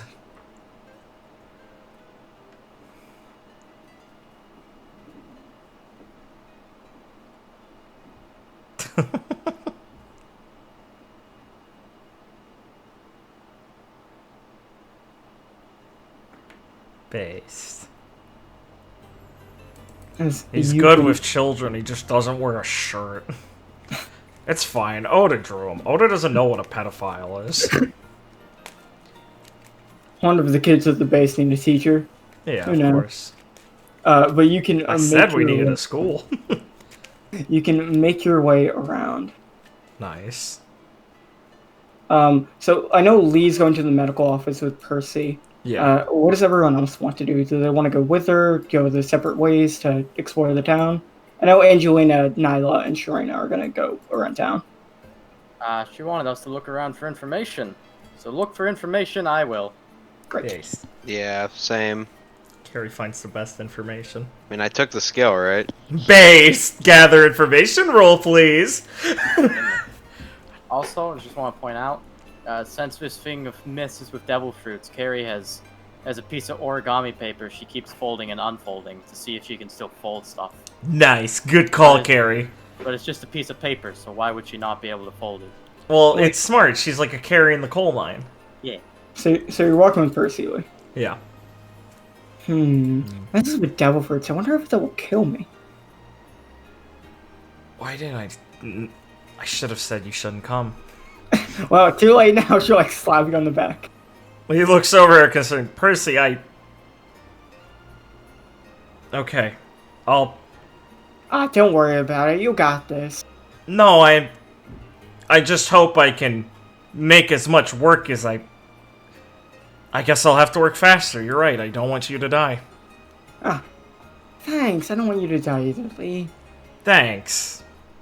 You really could have said something. Oh, god fucking damn it.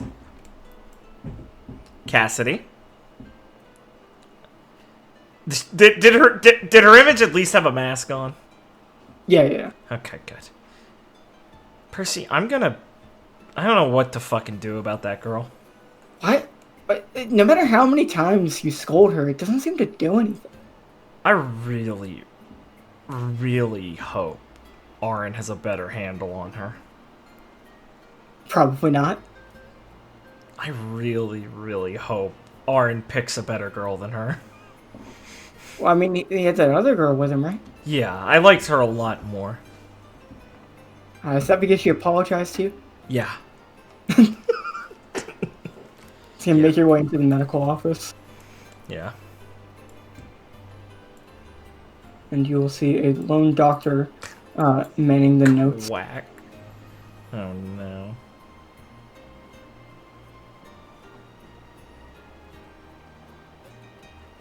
Fucking kill me.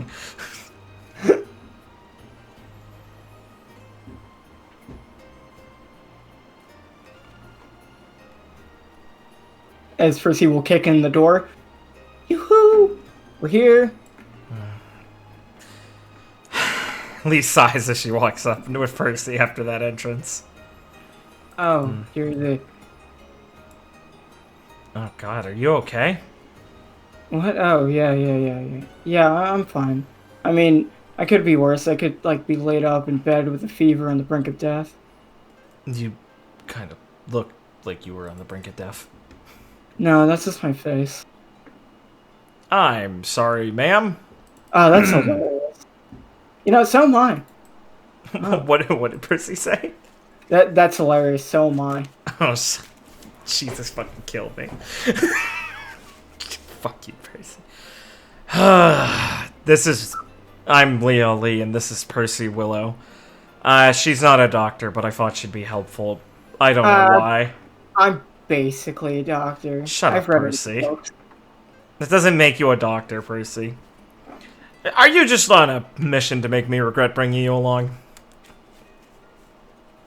You know, maybe now that you mentioned it. Alright, where's the information about this? Miss Gallen, right? Ariel Gallon. You can just call me Ariel. Okay, Ariel.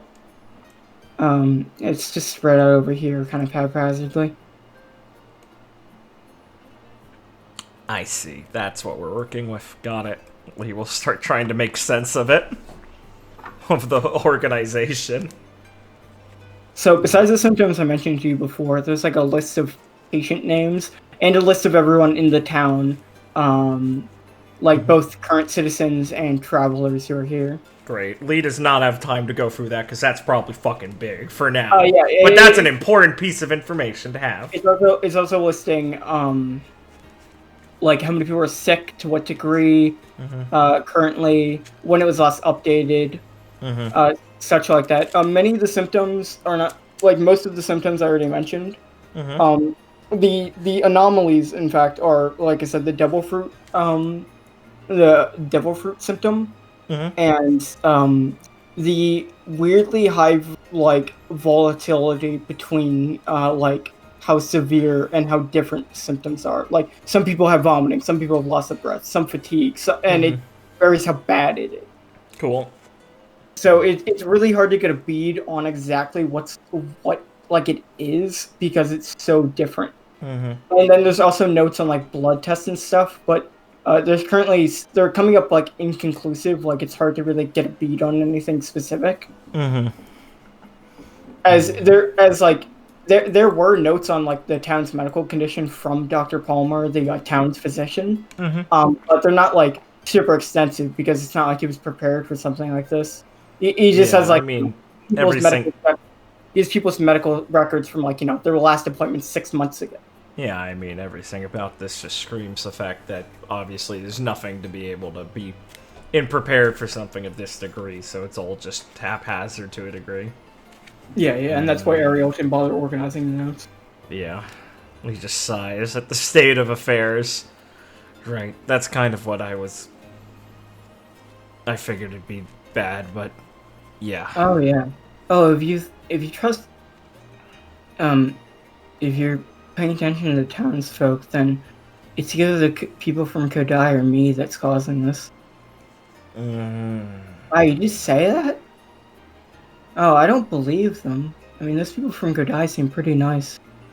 I mean, a foreign body, and I don't just mean strange people, I mean entering a place and then something cropping up.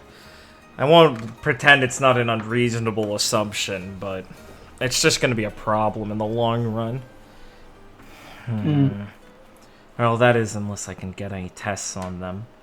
But I presume that was the first place you started looking. Oh, yeah.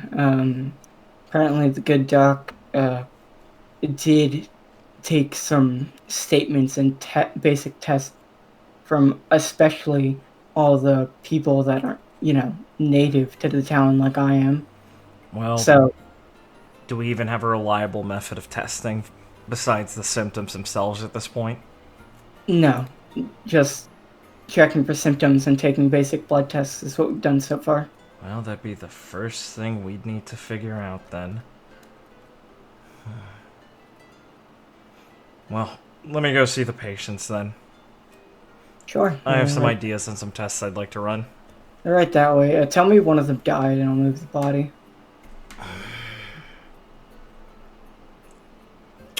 Dr. Galen, I know we're both working on this, but... Is that proper bedside manners? Yeah. I'm not in the patient's room. We're still talking about them, aren't we? Whoa. You're right. He'll just sigh and start walking off. Fucking quack. We'll start examining all the sick patients and running tests on them. Alright. While Lee is doing that, we can hop around. Nice. Carrie, do you want to solo travel or go with one of your buddies?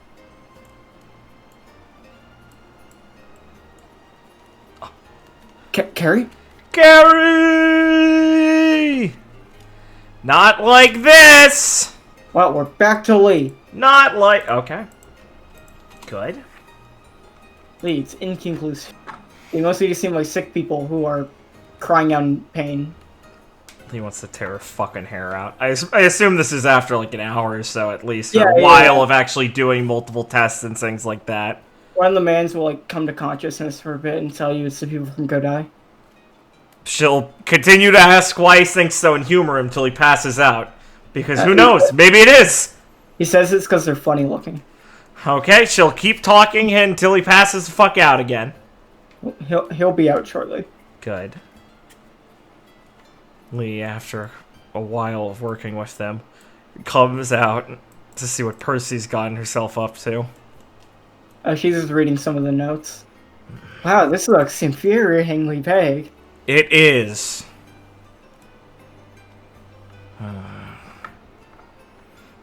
So, what's it Pinches called, the Cap? bridge of her nose. Well, it's not just the symptoms that's the problem here. I mean, I wouldn't even know if it would be a sickness if they weren't so obviously in immense pain. I mean, we're talking about real low visibility on this sort of thing. Honestly, I mean, couldn't be something in like the food. It's still come up. I don't know what the fuck happened. No, we checked the food. Yeah.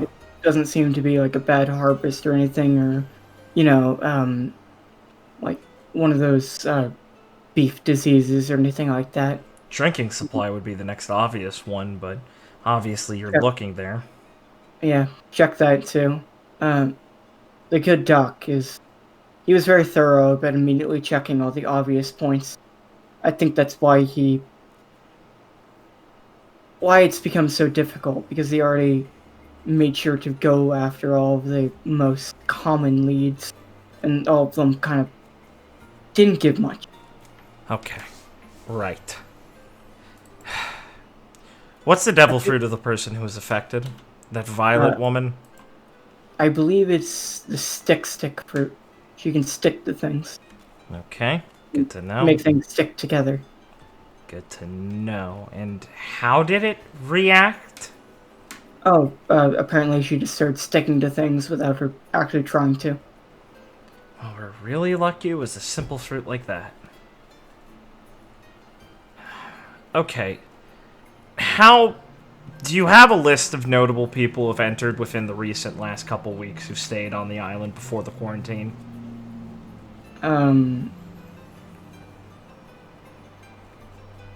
She's like flipping through some notes. It might be easier if you organize things better. Well, this is in my office. Right.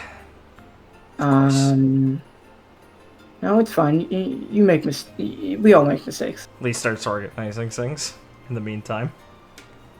She's just like just when she's like moving papers to check through them, she's not bothering to put them back. Lee grits her fucking teeth.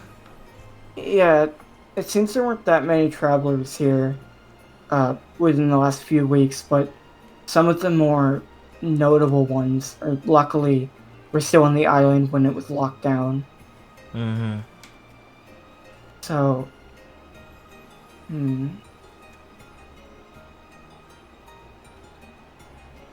I believe there are only a handful of them. Great. Well, at least that would make it easy to look into the people who might have been carriers. Have you checked with all of them, investigated them at all? Done as much testing as you could? Yeah. At least, you know, preliminary tests.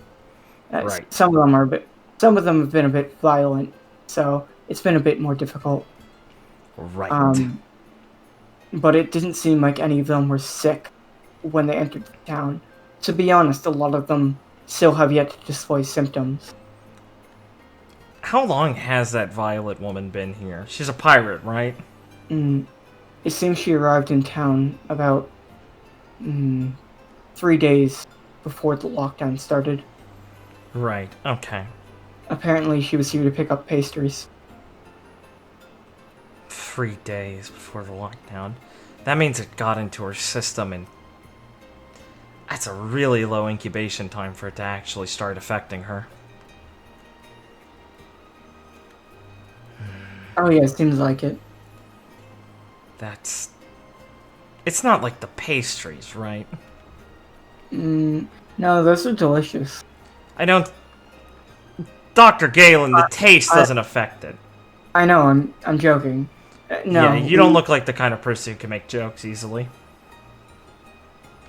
That's my secret. No. I mean, you look like you... I mean, your looks make it impossible for you to deliver jokes. I can still try.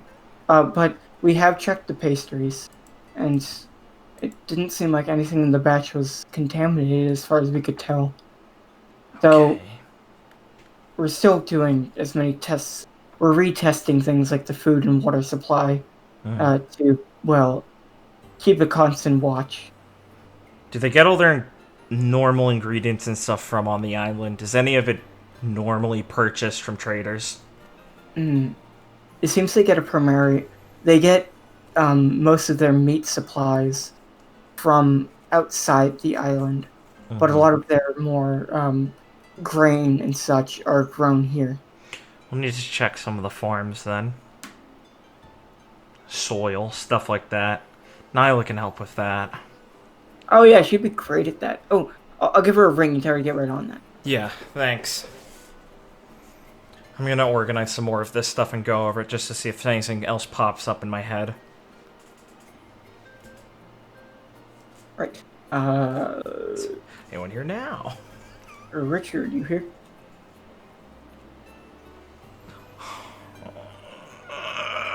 Richard! Ben, did you get back real quick? No. Back to Lee! So what is your plan after you go over the notes?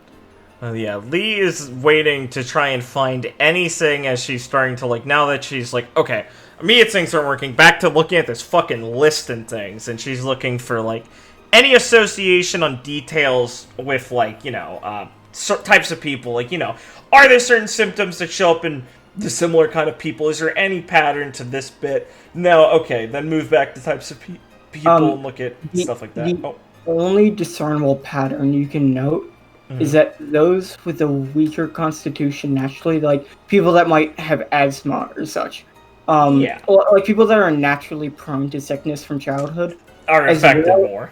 As well as the elderly and young children are affected more often. Yeah, so besides an obvious thing that affects most diseases, so nothing noteworthy, basically. Yes.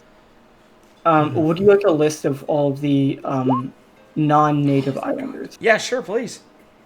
Okay, so the non-native islanders here are Violet Polo, of the Justice Pirates. Oh. Malcolm Kurtz, you met, a Marine officer. Yeah. Ray Ryuchi of Kodai. Mana of Kodai. Walt Lada, a traveling minstrel. Okay. Ariel Galen, the doctor you're talking to. Yeah.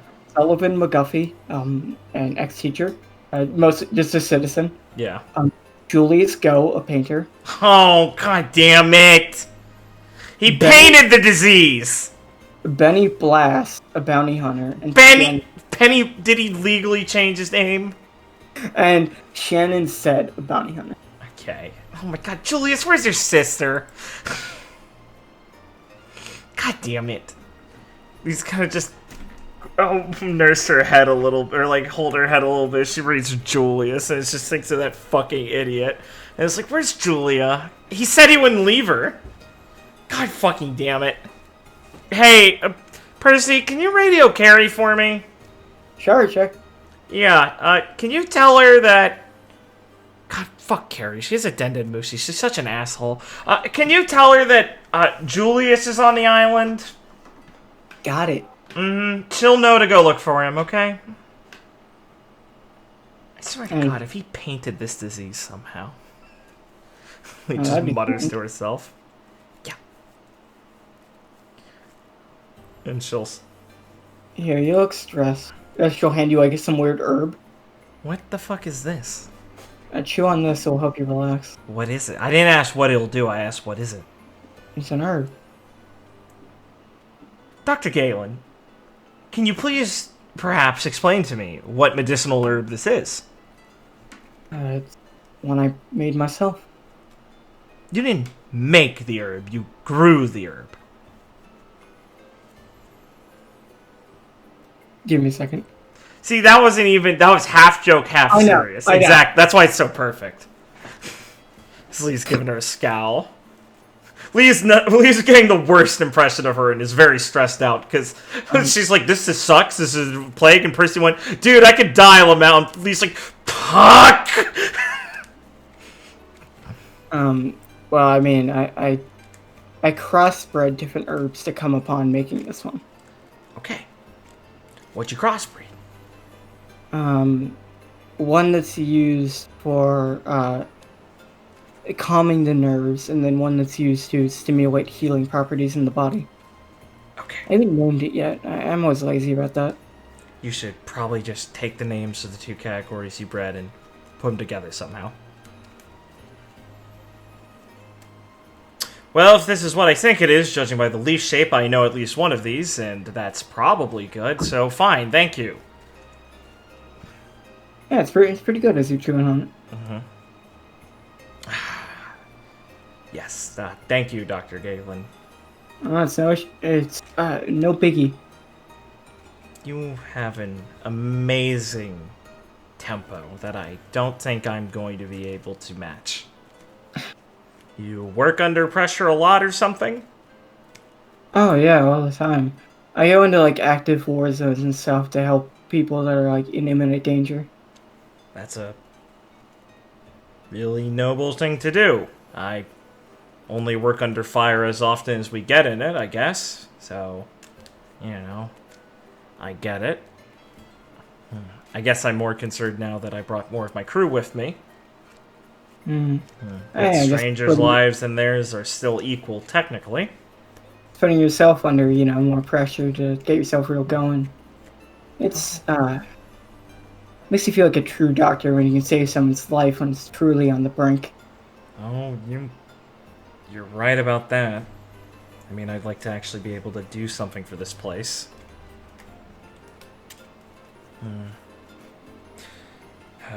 So you were just here coincidentally before all this, right? Oh yeah, I was coming by to get pastries. Yeah, I hear they're really good. Man, I really could go for a cake. You know, I could make sure all the patients are fine. You could go get one. Okay. Yeah.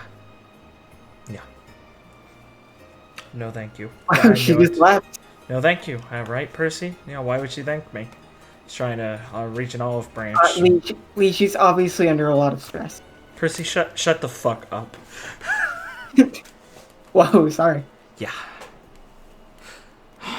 Oh, it just touches her forehead. Why don't you go back into town and look for everyone? Okay? Got it, Captain. Yeah.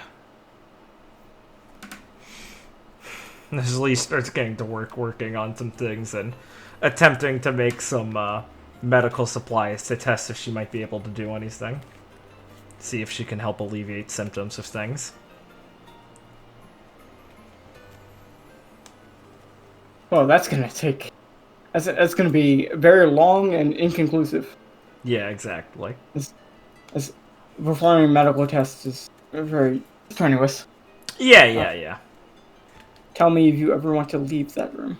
Oh, yeah, I mean, that's just an excuse for when, give some time while Lee is here, and then the doc can come back, and then Lee will go into town to try and look for the actual thing to progress this. Yeah. Okay, Ben, you are here, right? Yeah, I'm here. Oh god, that was a little too long, motherfucker. Sorry, I didn't want to be like, oh yeah, I'm here. No, that's fine. That's fine. Richard, are you? Yes?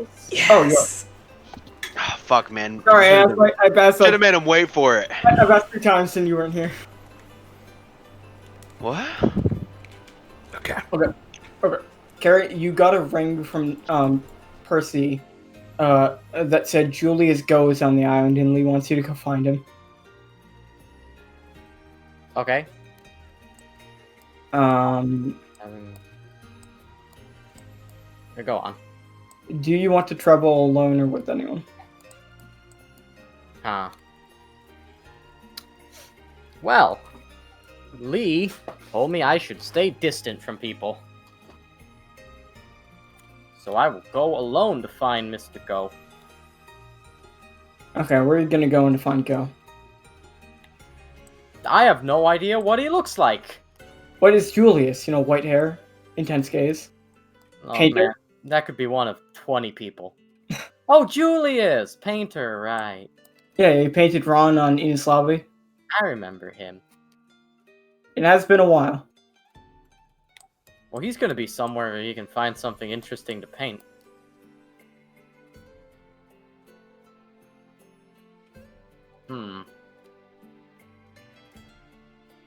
Where would that be?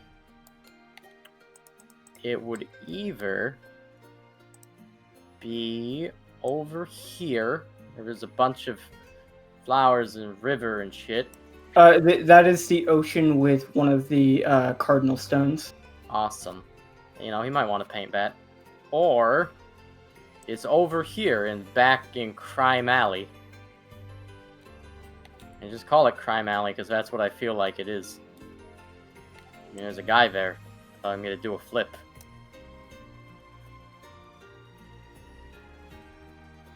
Well, feel free to pick at your leisure. Ah, fuck it. I want to see the Cardinal Stone. Well, make your way there. Yeah. You'll leave the town to come upon a nice, tranquil meadow that outlooks like a small cliff to the ocean. That you'll see the massive cardinal stone that towers over the island. Whoa. That's a big walk. I wonder what direction it's facing. As you're walking, Carrie, you will spot a man laying down, like head resting on the rock, sketching the cardinal stone. Julius! Give me a second as I read what you've been up to.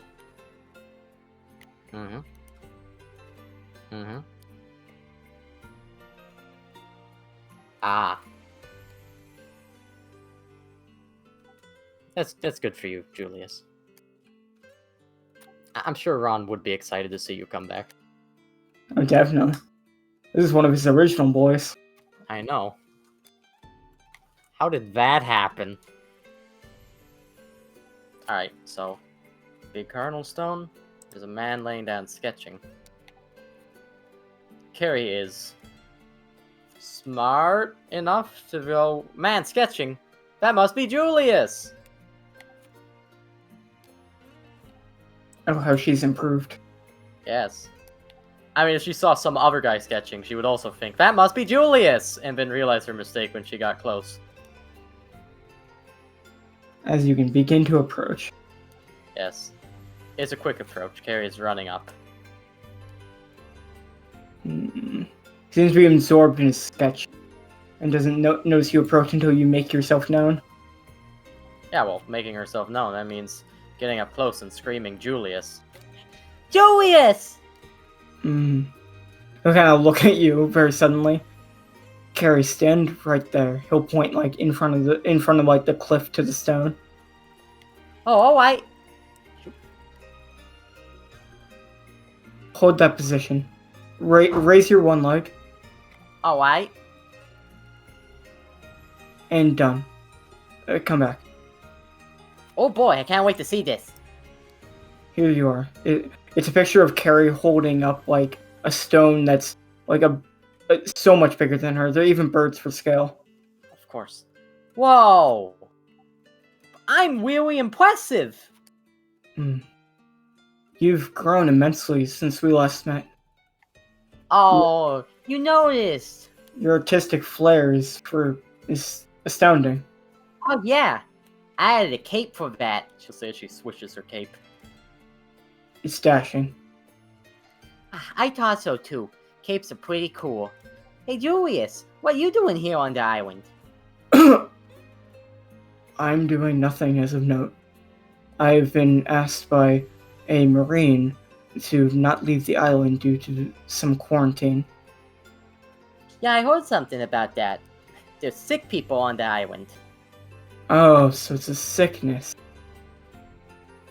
That Yeah, something understands like that. why you asked me not to leave. Yeah. Oh, did you not know?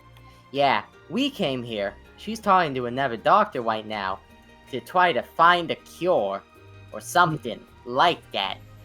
That would be nice. It would be nice. I've been feeling incredibly fatigued, so I wish to be cured if it is in fact an illness. Huh. Fatigued. Yeah. You don't look so colorful. Yes, I've lost much of my color as of late. Oh, and you're weighing down. You look so tired. Yeah, let's see, better get an angle of the Cardinal Stone. But I yeah. also am quite tired. Oh yeah, that thing's real impressive. Wonder what direction it is. Hmm. But it's great to see you again. It's been a really long time. How's Julia doing? She's not here, is she? He looks a bit like surprised and panicked. No, she's not. I thought I was with her. Oh, When did we separate? I do not know, Carrie. And now I am Oh. extremely worried. oh well. That wasn't what I was trying to do. Well, at least she's not here where all the disease is. Yes, it is a blessing, but I'm afraid she'll kill me if I die of a disease. Yeah, that'd be pretty bad. We can't have that. She'd be really mad. And really sad. So have you been here a while? I came in about 4 days before the lockdown started. So, Oh. time is relative, so a while to some and not to others. But yes, Yeah. Okay, wow. So you have been here long enough. Huh. She'll pause for a second and go, you know, I bet your drawings would constitute evidence at this point. would you like to confiscate them? Could I? I'll take good care of them and bring them back. I just want to see if you saw anything strange that might give us a clue what's going on. I understand. Here's my sketchpad. Awesome. Carrie immediately folds it up and sticks it in her tail. Oh, reached into his bag and pulled in another sketchpad.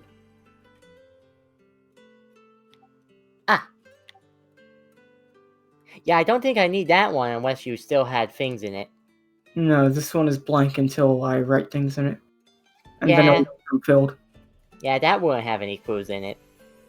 Huh.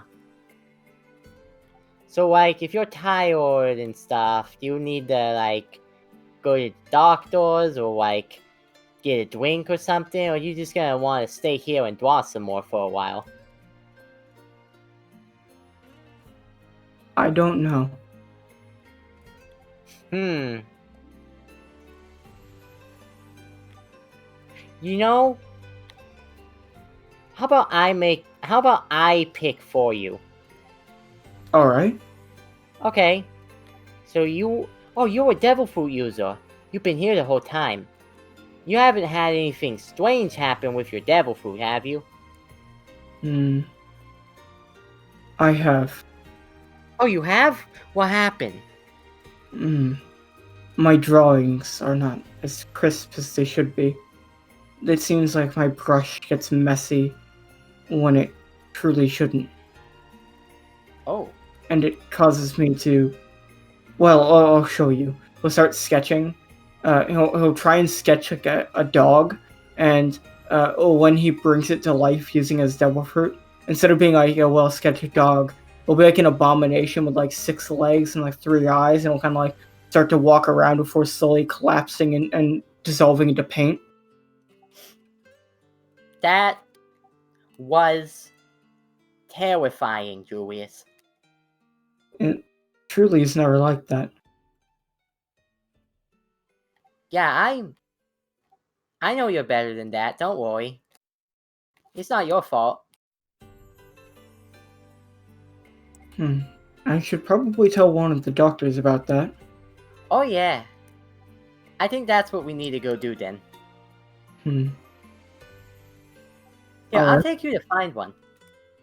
Thank you. As he's waiting for you to pick him up. Okay.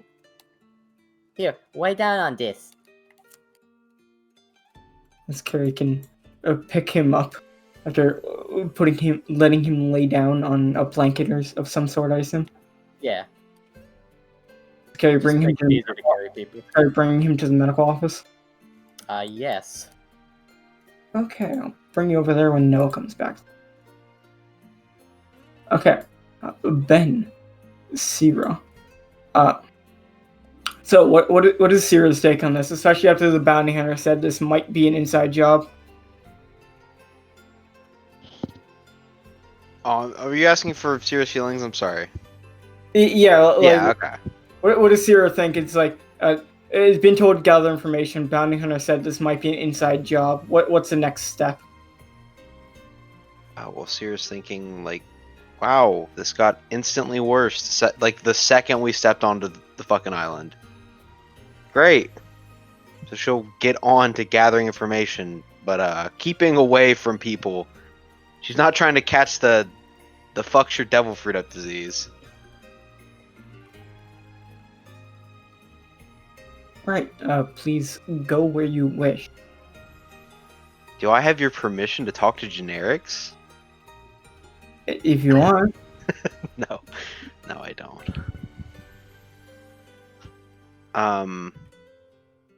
If you go to somewhere like the bar or the street, I will have like actual people to talk to there, not just generics.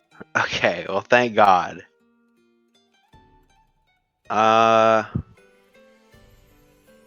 Yeah, I think Sierra will go to like the street.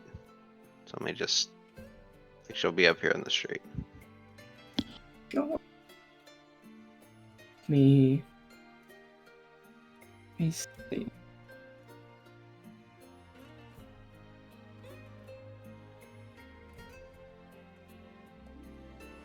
Okay. You will see coming out of the bar, like into the street, running away will be a very nice looking man with a flute running as fast as he can out of the bar. As he runs past you, he'll smile. Please slow him down for me. I don't know you shit, buddy. As a larger man will exit the bar, looking like extremely upset. And he'll start charging down the street, like not at you, just like past you. Sierra just get out of his way and just. I should like have a. Like point her hand like where he was going just a little bit.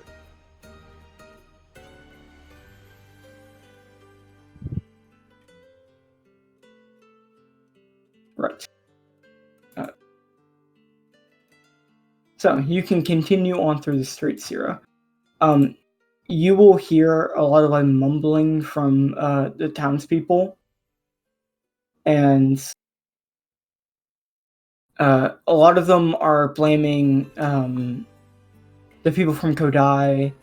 A lot of them are blaming like a lot of them are blaming Mr. McGuffey, Miss Galen or Dr. Galen. They're blaming a variety of people who don't live here that are new to town. You hear one of them even blaming like the new pirates that just arrived, saying that they must have caused a disease that appeared like a week ago. Wow. I didn't have to roll for all that. I'm sorry, do you want to? No, it's fine. It's just No. The psychopathic moment has passed, Blake. Is that it, or has got more characters here? Oh no, not besides the two that ran past you.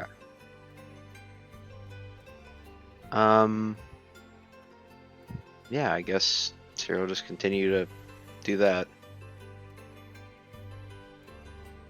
We'll come back to you in a moment.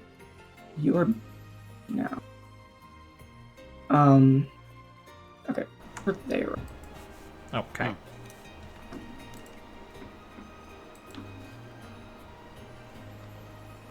Malcolm will come back after about like it's been like an hour-ish since you met him at the entrance of the town.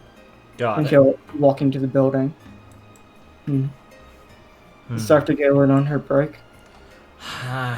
Lee turns around looking a bit flustered, or not flustered, but like she's been just quickly moving around trying shit, so she's, looks a bit hassled and sighs and goes, I told you she could go get cake a while ago when she sounded like she really wanted some, and she hasn't come back yet, so I guess so, yeah. I organized all the stuff I could for now, and... Thank you.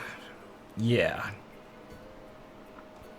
I asked some of my friends to be looking around the town for important stuff to get information for me. So for now, I've just been mostly making sure the patients are as well attended to, and no luck yet with anything I've tried. It's not too surprising, given the tests we've run so far, that you're running into difficulties. It's quite a peculiar disease that seems to have cropped up. And it will take probably many more rounds of testing to finally come upon any peculiarity. How many diseases have you ever run into that are this hard to actually diagnose from anything concrete? Be thinking for a moment. Of this nature, I would say none. I've run into a few diseases and other illnesses that were difficult to identify, but after thorough testing and process of elimination, I was able to identify them as rare but known illnesses. Right. This is the first one I truly believe is it's not one of note that's been written down in some book. Right. So, for all we know, some of the information we have might be clearly showing it, but we have nothing to go off of yet. This is emergent disease working off of this exact place. It's come from something here. This island hasn't exactly sprung up out of nowhere, though. People have been living here for a long time, right? Yes, for a very long time. Yeah, I got that idea from the look of the town. Nothing here looks new. So it's pretty reasonable to assume, unless something crazy got unearthed recently, this isn't something that just sprung out of the ecology here. We definitely looked into that as quickly as we can. Yeah, and exactly. I didn't think there was any peculiarities in any of the farming techniques or crops produced. Yeah. Although that would still take more extensive study to fully take sample of every single batch. Yeah, of course, but we at least have some idea of that. So that's another thing ruled out. So, the only thing that makes sense to me is if it came out of something that wasn't natural. Yeah, Shannon did mention a theory of his such as that. It being man-made. Yeah, so begs the question who or what would test it in a place like this. Yes, that is a significant roadblock in understanding why someone would target such a quiet town like this to perform such an experiment. Oh, a place like this would be great for an experiment. It's people who would think of this place to test it is the problem. But if they were testing it purely for the sake of experimentation, then they could pick somewhere of even less note. This town may be quiet, but it still has a fairly of note trade and a common enough tourism factor. Well, then maybe they didn't want to test it. Maybe they want to start this as its origin point to spread out if there's enough people who come around it. A place like this is pretty relatively unguarded, from the Marines especially. They're lucky they had someone like you to stop this from spreading outwards. That would be quite worrying if it was spread with such a malicious intent. Yeah, I mean, come on. This thing doesn't exactly seem like a first draft if it is a biological weapon. It's already undetectable. The problem would be the turnaround rate. If it was something that simple, they'd probably want people killed quicker. So we can assume it's not an intensely lethal one, unless they're thinking of travel time on the trader's ships. In which case, well... The closest... I don't know exactly the closest points of interest that you trade with this place, but I think they'd still be less than a week off, depending on the ship, right? Yes, there are numerous towns within that type of distance. So we're probably able to reason out that it's intending to go for a quick kill. Either it's got a long shelf life in the body that they want to spread around long before people start dropping dead, but then they wouldn't give so many obvious symptoms early on in this infection. I'm still waiting on the specific reports, but I did send word immediately to every nearby town within a 2 weeks radius to quarantine any travelers that have been to Cardinal Island within the last month. Yeah. And to properly diagnose them and send word back if they have any news. So, I haven't heard anything of note yet, but we will be expecting if something like that does come up. Right. Well, by all of this, it sounds like the rate of infection to the disease actually showing is relatively fast anyway, so it's not like they're going to have too much trouble picking out who's sick from the island. But hopefully you actually stopped in time, and we don't have to worry about that for now. So, we're pretty sure this thing isn't exactly a disease meant to just make people drop dead all of a sudden. It's got enough of a shelf life that wouldn't need to be extended, and it's clearly whoever would make something like this in this theoretical idea isn't worried about it being discovered, or else they wouldn't have made it have such obvious symptoms, assuming they have as much control over it as they can. The only thing of note that is most important is its effect on devil fruit users, then, in my eyes. I would venture to guess if this is a disease made by an individual, that would probably be the primary focus of it, with the wide variety of symptoms leads me to believe that those are mere side effects of the devil fruit portion of this disease. Obviously, if it's targeting devil fruit users, the reason everyone's having scattered reactions is it's not made for people without devil fruits. It won't have a normal effect on them. It'll change because it's expecting the element of a devil fruit in the person's body. The problem still is the visibility and the actual effects of taking care of it. But, like you said, with no reported casualties, there is the chance that this might result in a more long-term illness but non-lethal chance, chance of non-lethality within the people. At least people without devil fruits. But it sounds like you're only one victim of with a devil fruit is at least able to walk around again, so it may still just be targeting something and affecting how their devil fruits work. That's my idea. So, Mr. Marine, yeah. So, Mr. Marine, I'd like you to tell me if you can actually think of anyone, either within your own ranks or any pirates you'd know of that have the capabilities or interest look who I found! Hello. Hey, Carrie. Julius. Good to see you, buddy. It's Julius. It is Julius. It is I. Julius, where's your sister? He looks kind of panicked. Oh, don't ask that question. I do not know. Huh? He looks pissed. I thought she was with me. Julius. God, you're a bad brother. I've come here to report on Carrie's behalf that my devil fruit has seemed to be affected by this disease. It has. It Yeah, I think has? Julius is sick. Yes, I'm feeling very fatigued. Yeah, Since look how pale he is. I felt fatigued for the last few days now. Okay. What did you get? Malcolm will come over and He's pick him not up, normal, Malcolm. and he'll bring him over to the room and sit him down as Right. you guys come over. Yeah, obviously. Yeah, he's not normal, and I figured if he's here, I'd want him under close watch anyway. He wouldn't know to take care of himself. Yeah, he made a six-legged dog of misery and woe. And it wasn't on purpose. My devil fruit was acting up, Yep, that's it then. distorting my drawings. I thought I was losing my touch. I didn't know it was a disease.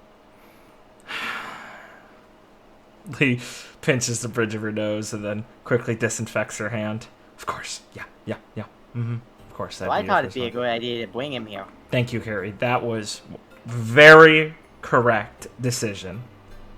He's been here the whole time. Yeah. Okay. Well, that's 2 now. Good. I've Alexa- currently not experienced any symptoms myself of this disease yet. Maybe the 2 current cases are both paramecias, so maybe it has a tougher time infecting zones. Well, that gives me enough excuse to examine him more. They will say she gets on more gear just in case. Carrie, you might want to sit down too. I'm just going to do a quick check. I don't think anything would be showing up this early, but, well, I want to be sure. Alright. Ahem.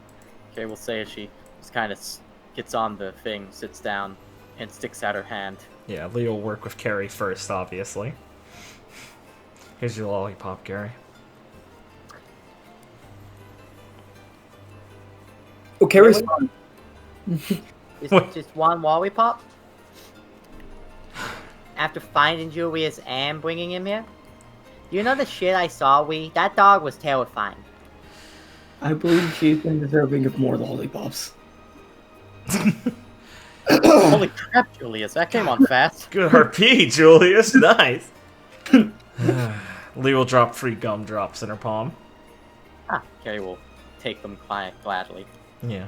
Gotta start rationing lollipops. I'm gonna be giving out a lot, it sounds like. As after working on Carrie, she'll move to Julius. We'll try and sketch a gumdrop, and a big gumdrop will jump out of his sketchbook. He'll But it'll punch it into the wall. It'll be discolored and have a fanged mouth before dissolving into paint. You'll fucking kill that thing. That's enough of that. No I more apologize. drawing while you're sick. He'll look extremely concerned. That's what it means to be sick, Julius. It means things are getting bad. I do not enjoy being sick. Yeah, you shouldn't. I'm glad you've learned this lesson. I did not ask for this. Please do not be upset. Oh, I'm not upset for you for being sick, Julius. I'm upset that you lost your brother. Or your sister.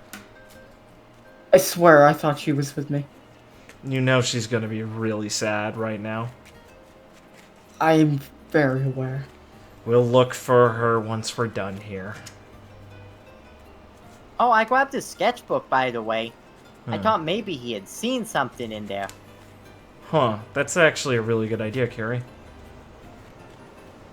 I mean, you know, Carrie holds out her Julius hand. always wanders towards things that are important. She, explains for Malcolm's sake.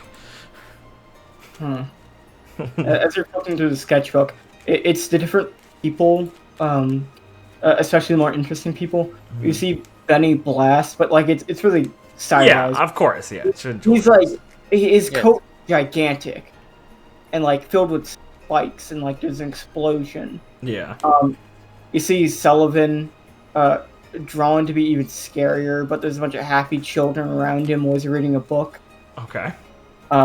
Walt is basically prancing around playing his flute as you see some type of black figure behind him of a very ominous feeling. Julius, what the fuck is this? Mr. Ladaw speaks of a man he reveres as a god, and so I tried to signify that in my painting. Why don't people feel more suspicious about this fucking guy? Whatever. He flips the next page. I was suspicious of him. Yeah, good, Carrie. You're smarter than these fucking people. There's a drawing of Dr. Kurt Palmer. Basically, he looks to be happily, like, he's caricaturized, but he's like happily examining like a line of people who are like lining up, and like in the line are people with symptoms of disease, and then leaving the line are like happy people with smiling. Oh no, he's implying that Kurt enjoys the sickness and was the one testing on these people. That's not in character. There is a painting of Ray Ryuji, and then there seems to be a... Injecting someone with the disease. Oh shit, we found him! to be a younger person with a blindfold and a katana, basically like crouched down in like a dragon position in front of him, like ready to attack. Okay. These people didn't like you, huh, Julius? It seems I am not favorable among the masses. Right. And there's a picture of a very beautiful woman with long, dark silver hair that is stuck to the roof of the building. Ah, yeah, that would be Miss Violet, I presume. Okay. Well, I've liked the drawings. Thank you. You were allowed to keep them. Thanks, Julius. I will. Who knows what I might need them for. Alright, now say Yeah. Ugh. We'll go back to testing him, seeing if there's anything different from someone who's a devil fruit user who is infected. Does Julius eat paint? Yes. His tongue's multicolored. After taking a blood test, you do notice an anomaly. Mm-hmm. It seems like in his blood, like, it seems mostly normal, but it's hard to describe. There just seems to be a slight anomaly compared to how you'd expect it to be, especially because you had the blood of many devil fruit users on hand.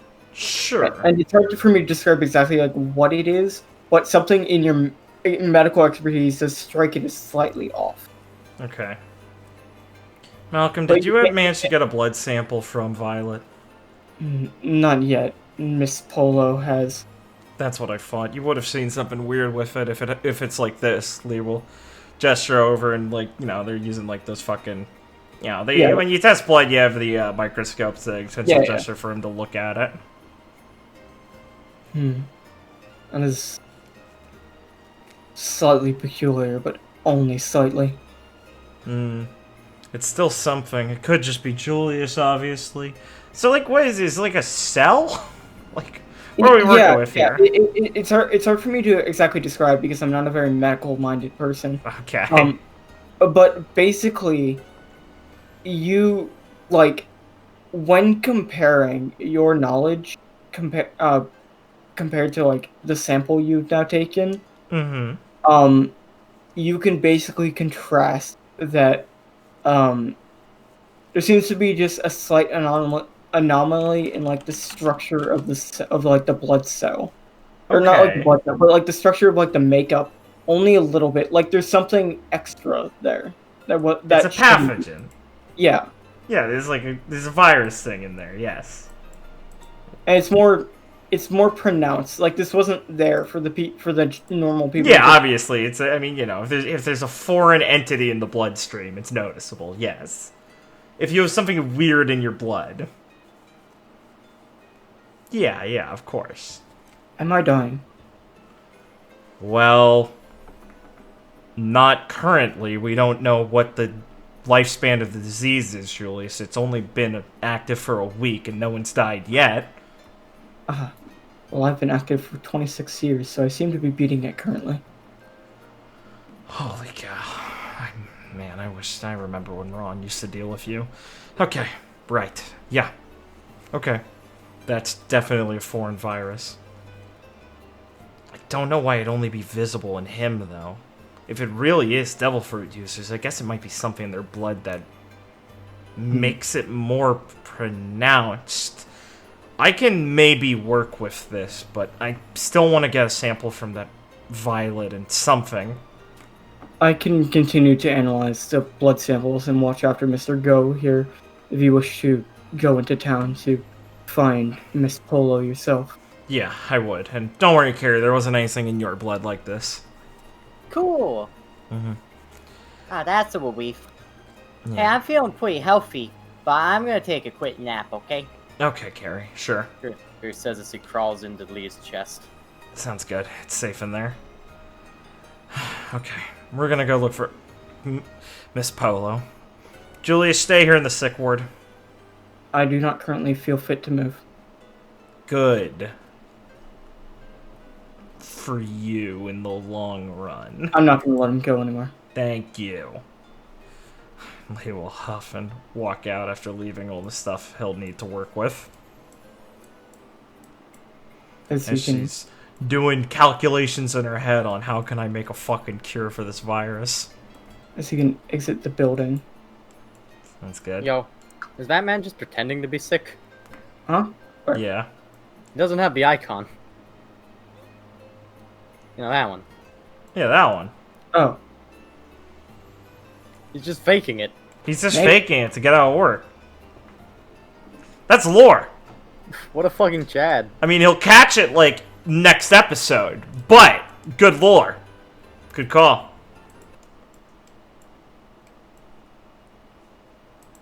Oh, boy.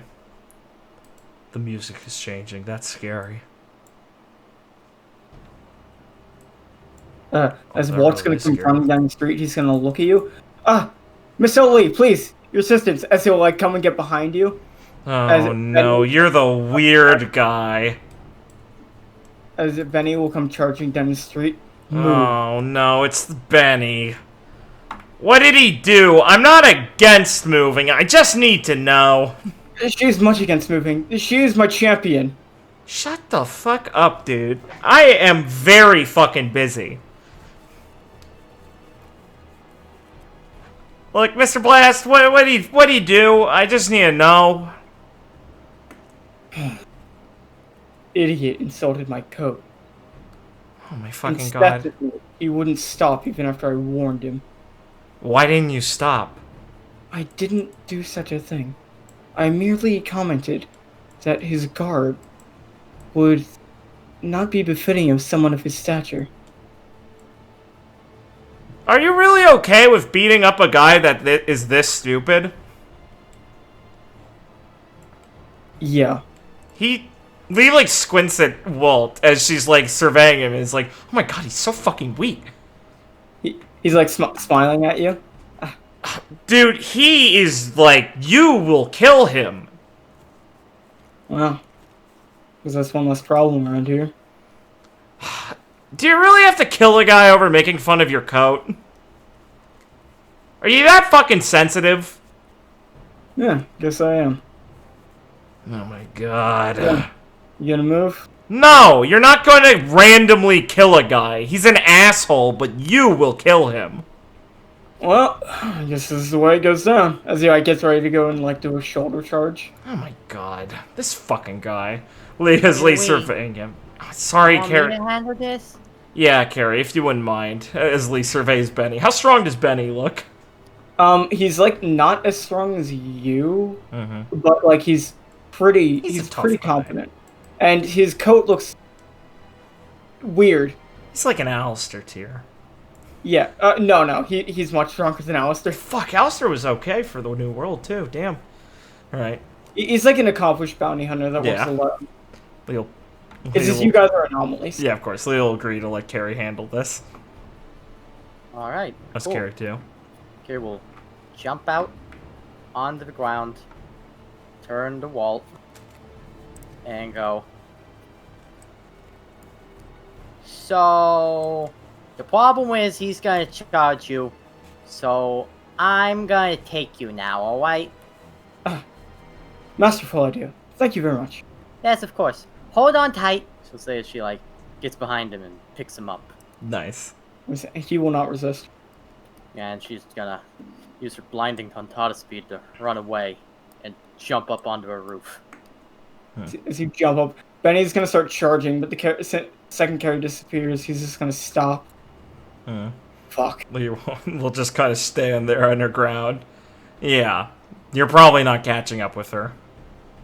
But no, go ahead, charge through town. Make a scene. Yeah, real funny. Oh, yeah.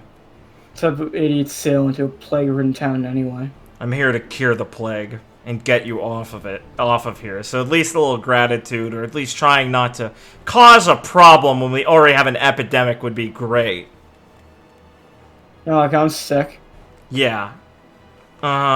Cool your jets a little. You're not the only one who's inconvenienced being here. This place is like a powder keg, and if you start causing trouble like that, it's gonna be a huge fucking issue. Aren't you people supposed to be better than pirates? Why are we the ones fixing the mess when you're going around causing trouble? Hey, I'm better than pirates, considering how much work I do ridding the world of them. So one or two of them go around curing some sickness. What's the worst that would happen if this thing, spreads out a bit? I don't feel like I need to justify that kind of question with an actual answer.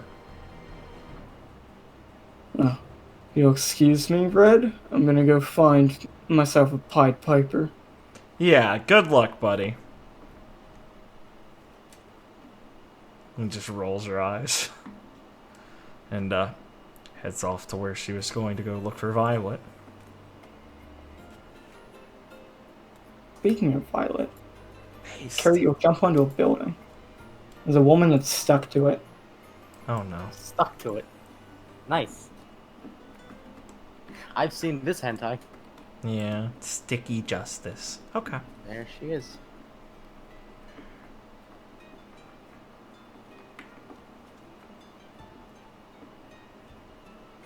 Neat. Cool. Hello, fellow red eyes. Alright. As you land on the roof. That's quite masterful. Oh yeah, I'm real good at running and jumping and rolling. Thank you very much, Lost Fairy Carrie. Oh, it's no problem. I mean, I hate seeing people get beaten up. I prefer it when I beat people up. Bad people. As do I, but I'm not one prone to violence myself, as it is not in my nature. Though I would love to watch you beat people up, as it seems like you might enjoy it. Oh yes, I do. Why did that man be so mad at you anyways? I tried to beseech to him the true nature of, well, his place in the world under the Khan, and he seemed to take offense to my very character. Oh, I gotcha. He didn't like the cut of your jib. Yeah, there's people like that out there. Unfortunately so. I do wish I could have met your, vice captain, Diajura Leoli, more thoroughly. She is an interesting character. Oh yeah, I'm sure there'll be time for that. I mean, she's not going anywhere. We gotta cure that disease and that stuff. Such a noble goal. Say, would you like a sandwich? Oh, yes, what kind? So sit down and pull out a sandwich. Turkey. Ah, I see. Oh, you are a Tontatta, correct. Vegetarian. My mistake. Here. I did bring some vegetables with me. You may have them. Oh, thank you. Yes, that's much more appreciated. I'll have you know, the Khan very much appreciates your people for their spectacle. Ah, that's great. The who? The Khan? Do you not know? The Khan. Can't say I do. It seems knowledge of him is truly lost to this current generation. Don't worry about it. There's a lot I don't know. As they walking around, you will spot a woman sleeping on a roof. Carrie and Walt are like further up on the roof outside of you as they're sitting down. Great. She's just stood on the roof? No, she's like laying down, sleeping on it, but like at an angle. Clearly at an angle she couldn't be at. Yeah, she's just not moving off. Lee deduces, yes. Oh my fucking god. We will try and hop up. Is there a part of the roof she could stand on? Yeah, like Yeah. there's like a top section of the roof you could stably stand on. We will hop up to it. I guess seeing Carrie and Walt. Yes. Speak of the Ashura, Oh, hey Carrie. Oh, hey, we. Nice what do you like spot. a sandwich, Miss Leoli? He glares at this guy. What the fuck were you doing? I was purely informing Mr. Blast of the greatness of the con. And I have to save people from a disease. I can't save them from themselves all the time, man. Luckily, Carrie was here, and she's really good at that. Yes, thank you again, Carrie. Very appreciated. Don't I'm bother. I'm sorry for troubling you, Miss Leoli. Yeah, stop pissing off people who will just blow up and try and kill you. Sometimes literally. I'll keep that in mind. How'd a guy like you... You're not from here, right? No, I am a world traveler. What are you doing traveling the new world? You're... So... Dude, you really could use a little expertise. Please, trust me. I have no fear of anything I might run into. That's the problem! I Whatever. survived traveling the New World on my own since I was 10 years old. I'm quite capable of handling myself, though I will not ever say no to any help from such kind people such as you. Carrie, this guy's an idiot. Fate has brought us together, quite serendipitously, as I've been looking forward to meeting both of you and the rest of your crew. Fate? Yes. Well, in a sense. Sure, buddy, whatever. Why did you want to meet us? To observe your true nature, as... I hate when people talk like this, Carrie. let me... It I- goes right over my head. Yeah. I observe the... Good one, Carrie. I get it, because you're short. I want to catalog the true nature and, well, strength of the current generation to report to the con. Who? That's what I said. As I was telling you, Carrie, it's truly lost in this current generation. Carrie, does it sound like anyone we should care about? Not really. Okay, I'm gonna go back to trying to talk to this Violet chick. Leo'll shout down the roof. Hey! You just hear snoring. Hey! Huh? Up here! Yeah? Miss Polo, right? Yeah. I need a blood sample. She was like, look at her arm, try and move it, but like, kind of, the building wants to break a bit and she'll stop. Yeah. It's acting up again? Oh, yeah. Well, you I just will. gave up and started sleeping. Carrie, can you unfold some rope for me? Sorry, what? At least said, Carrie, can you unfold some rope for me? Uh-huh. Yeah, I got it right here in my pocket. Thanks. Mind There you holding go. it tight for a bit? I need to go talk to her. Absolutely. Thanks. I will assist you. No, don't touch it. We will slide down the roof with the rope to just make sure she can stand next to Violet and offer her a gloved hand and then be like, oh, right, yeah, sorry. Anyway, I'm Leon Lee. Violet Polo. Hmm. Oh, you're Leoli. Wow. Yeah. You're of the Justice Pirates, right? Yeah, I'm the vice captain. Huh. Is the rest of your crew here? No.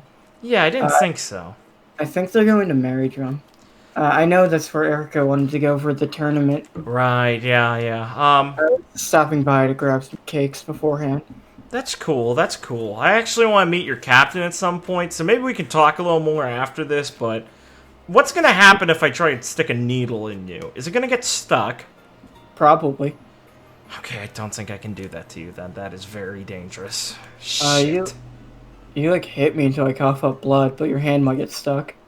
Okay, that's a concern, and I also don't really want to have to do that to you. Do you think you could, like, bite your lip for me or something? Oh yeah, Or would sure. your teeth get stuck? Does it not affect the rest of your body? She'll just bite her lip while you're talking, and we'll start bleeding. You'll offer her get out a little container for it to drip into. We'll keep bleeding.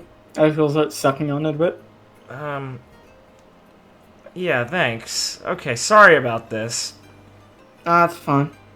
You're really agreeable, aren't you? I mean, look at the situation. Okay. Fair. Still, So you don't normally sleep on roofs, right? How long have you been stuck up here? 8 hours. Do you need... Oh god, can you eat?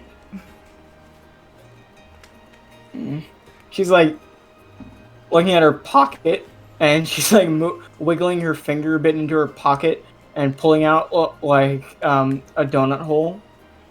Okay, so it doesn't get stuck trying to go down, right? No, it seems to just happen randomly. I can get you some better food than like a donut hole. You think they'd mind if I break the roof? I mean, I think they might understand given the circumstances. Okay. She'll just like in one felt like motion just like roll over, cracking like the roof and falling off onto the ground. Yeah. We will start to descend down the roof to walk over to her. Okay, Gary, I'm good, thanks. As I was going to tell you, Carrie, the Khan, he is the ruler of the New World before he was imprisoned. Or killed, but mostly imprisoned. He is a god that cannot be killed by any man. Okay. And he ruled over the entire New World for many years before he was scrubbed from history over 30 years ago. That's very interesting. He, at the time before his capture, he was worth more than 14 billion berry. Oh wow, that's a big bounty. Yes, and my family has served the Khan since my grandfather's time, and I'm currently acting as a envoy of his to gather information on the most notable people in the New World on his behalf. So when he does return one day, I can report the current situation of this world to him for his own judgment. Huh. How's that going so far? Ah, great, thank you. That's good. I've heard many tales of you. You, the Lost Fairy Carrie, your kind nature and thieving ways, along with your true heart and pure spirit. And Leo Lee, well, one half an expert fighter of peerless regard, the other half, well, a doctor of the highest order. I'm very fortunate to finally make your acquaintance. Those are two incredibly accurate descriptions. Thank you, I've done my homework. Oh yeah. Wow. Well, it's really been great to meet you too, Walt. Thank you. Very Yeah. happy to hear that. Yeah. But I mean, I gotta give you some advice. Yes, please. Alright, so it looked like that big guy was still mad, so he might be working out for you for a while.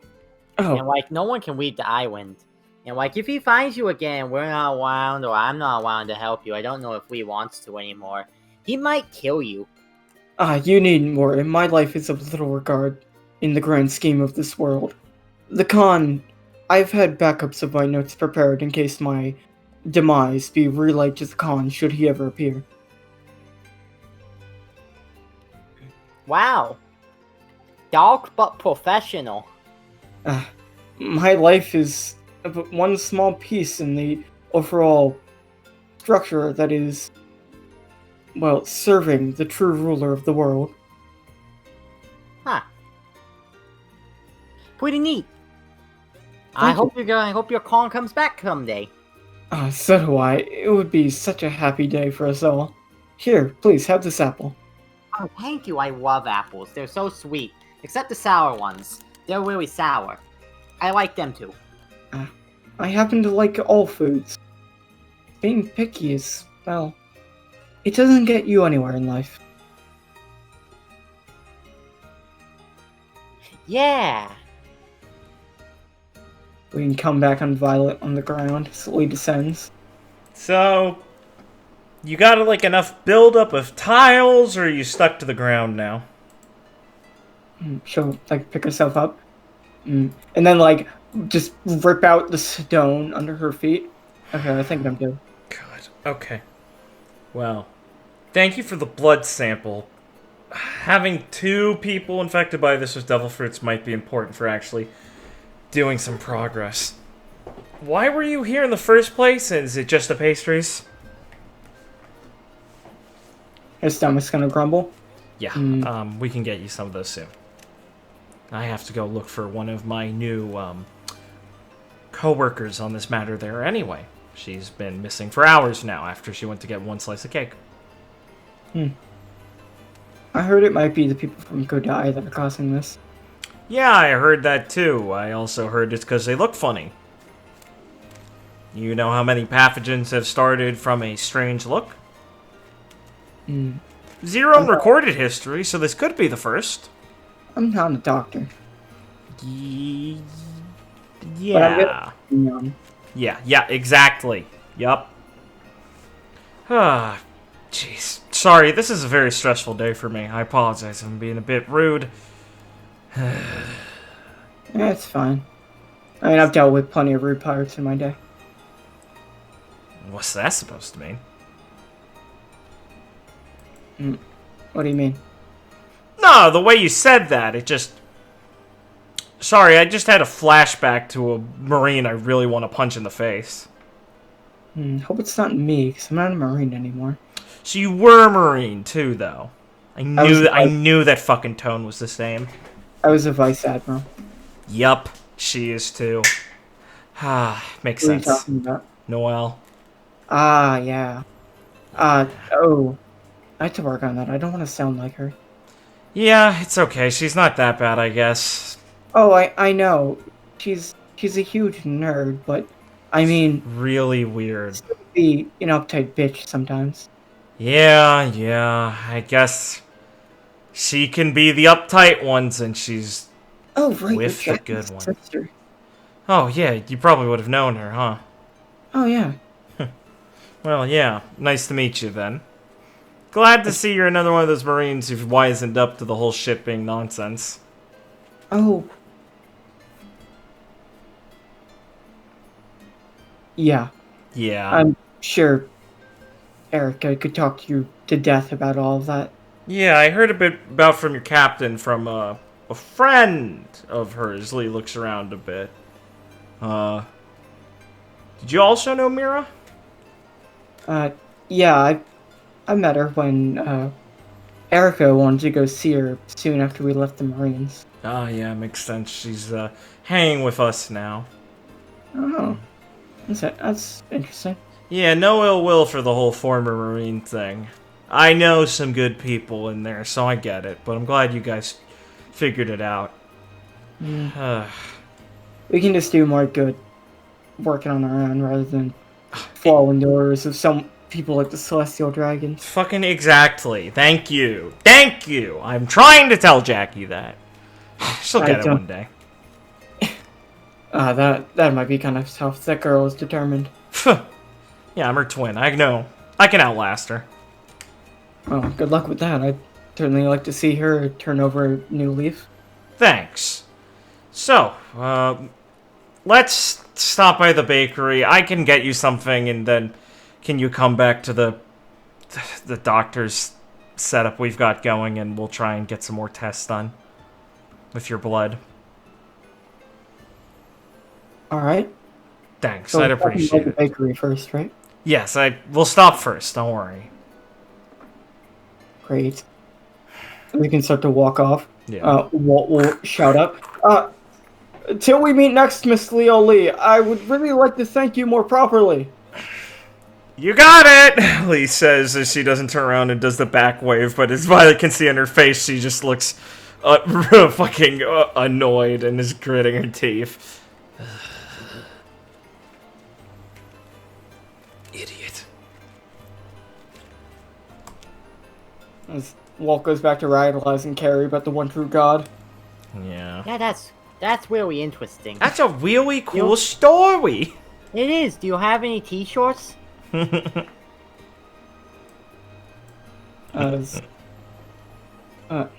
Sierra? Based.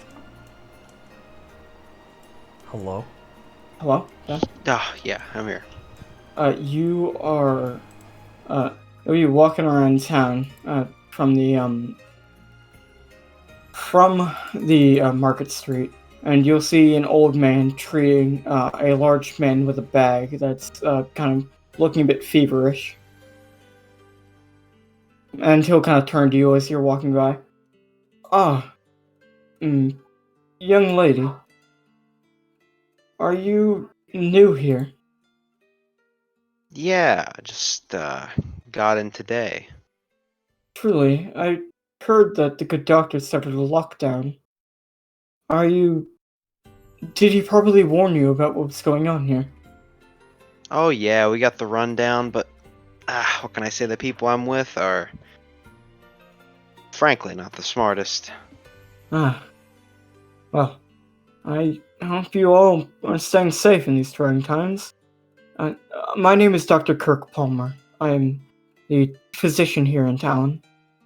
If you are displaying any symptoms, then I might help offer you diagnosis and treatment if the other doctors in town might be busy. I'm good. We got one of those with us. I'll defer to her. Well, that's good to hear. As long as you are in someone's hands, should the worst happen. But I do wish you a healthy time and hope you do not end up coming down with the same sickness that some of the poor people here have. Oh, I don't plan on getting sick. Then I advise you wash your hands regularly instead of contact. Maintain a nice distance from others. But I'm sure you're more than familiar with how to take care of yourself. Yeah, but I appreciate the tips. I'm merely doing my duty as a doctor.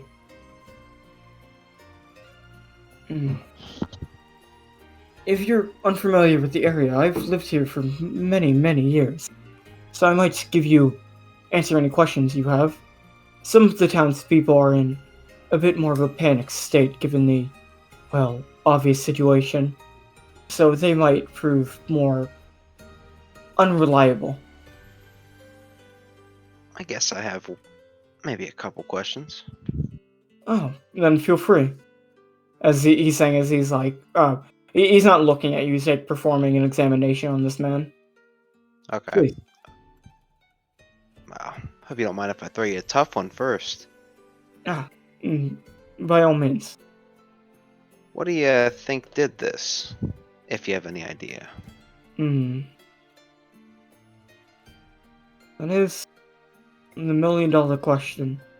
Now, I'm the one that first reported the disease to the Marines when I noticed the first symptoms. At first I thought it was just the flu, but the wide variety of disease symptoms were an anomaly to me, and I'm very glad I informed the Marines of requesting assistance, given Miss Polo and the emergence of a devil fruit affecting symptom. So the cause, it is either an extremely freak mutation or, as Hawk puts it, a deliberate sabotage by an individual. Though why an individual would target our sleepy town here is, beyond me. Yeah, guess it is a bit strange, right? Very. I would say in the 30 plus years I've lived here, I've never encountered anything like this. The most troubling disease I've had here is, well, a more serious outbreak of flu 1 year, more than 15 years ago, but that was due to the more anomaly in the climate that year, the colder temperatures we had during the winter. Other than that, the town has a very standard medical history without any severe anomalies partaking in all of my time here.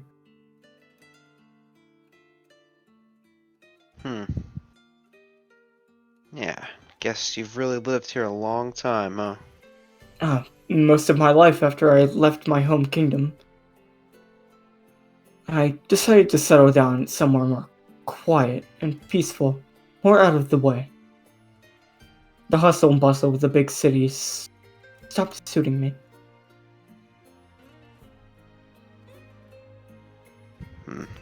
Zero just shrug her shoulders and be like, yeah, I mean, I guess I get that.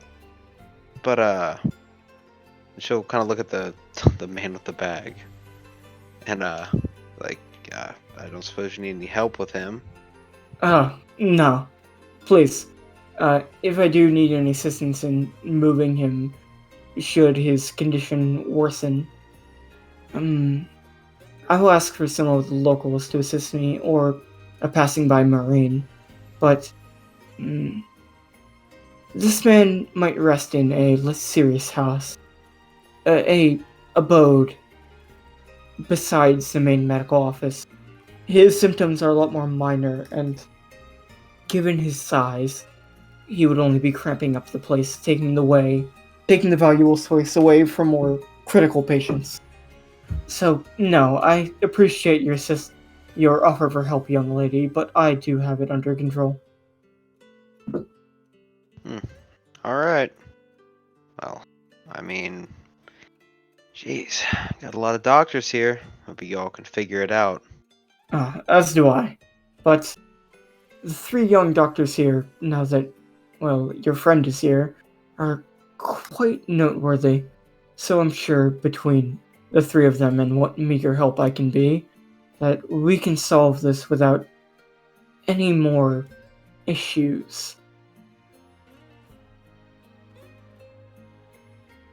Yeah, kinda wish we never came here, but I guess it's just a bit of a delay.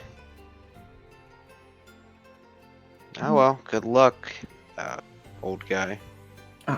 Thank you. I hope you stay safe, and this storm passes without any more trouble. Right. Guess we can hope for the best. As you can head off. Carrie, after Walt tells you he's going to stand on the roof and play his flute for a while to rouse the spirits of the villagers. As he does inform you, the bakery is quite nice and you should partake in the baked goods. Oh, thank you for the advice. I hope the townsfolk like flute music. They will learn to like it even if they dislike it now. Well, good on them. We are open-minded people here, I see. Well, I'll go check out that bakery. It sounds delicious. Carrie can head off. Carrie, you'll run to Angelina on the way. Oh, Angelina, headed to the bakery, I see. I'm looking for Lee. Have you seen her, Carrie? A while ago. She walked off with some sticky woman. Right. Why don't you come with me to go find her, as she'll, form my hand out of the ground and grab you? Alright. I'm not gonna let that insult go away easy. I'm gonna stuff you full of cake till you're pudgy. Ha ha ha. That sounds fun. As Lee, you can enter the bakery, which I'm just using this map for. Yeah, you got it, man. As you'll find Ariel, looking like at the main counter, just observing the different baked goods. Dr. Galen! Dr. Ali, You've been here for 4 hours! I still haven't decided which cake is most delicious. Holy shit! You are really something else. Hey, she's gonna have that one. Lee points to this, just a random cake. Violet, what do you want? Point, don't touch, please. Whoa, what the fuck? What, you good? Sorry, no, I'll be back in a second. That one. She points at the strawberry cake. Yep. Alright, that one for her. And no, all of that one. All of that one for her, and I'll have, like a crescent roll, I guess. I don't know.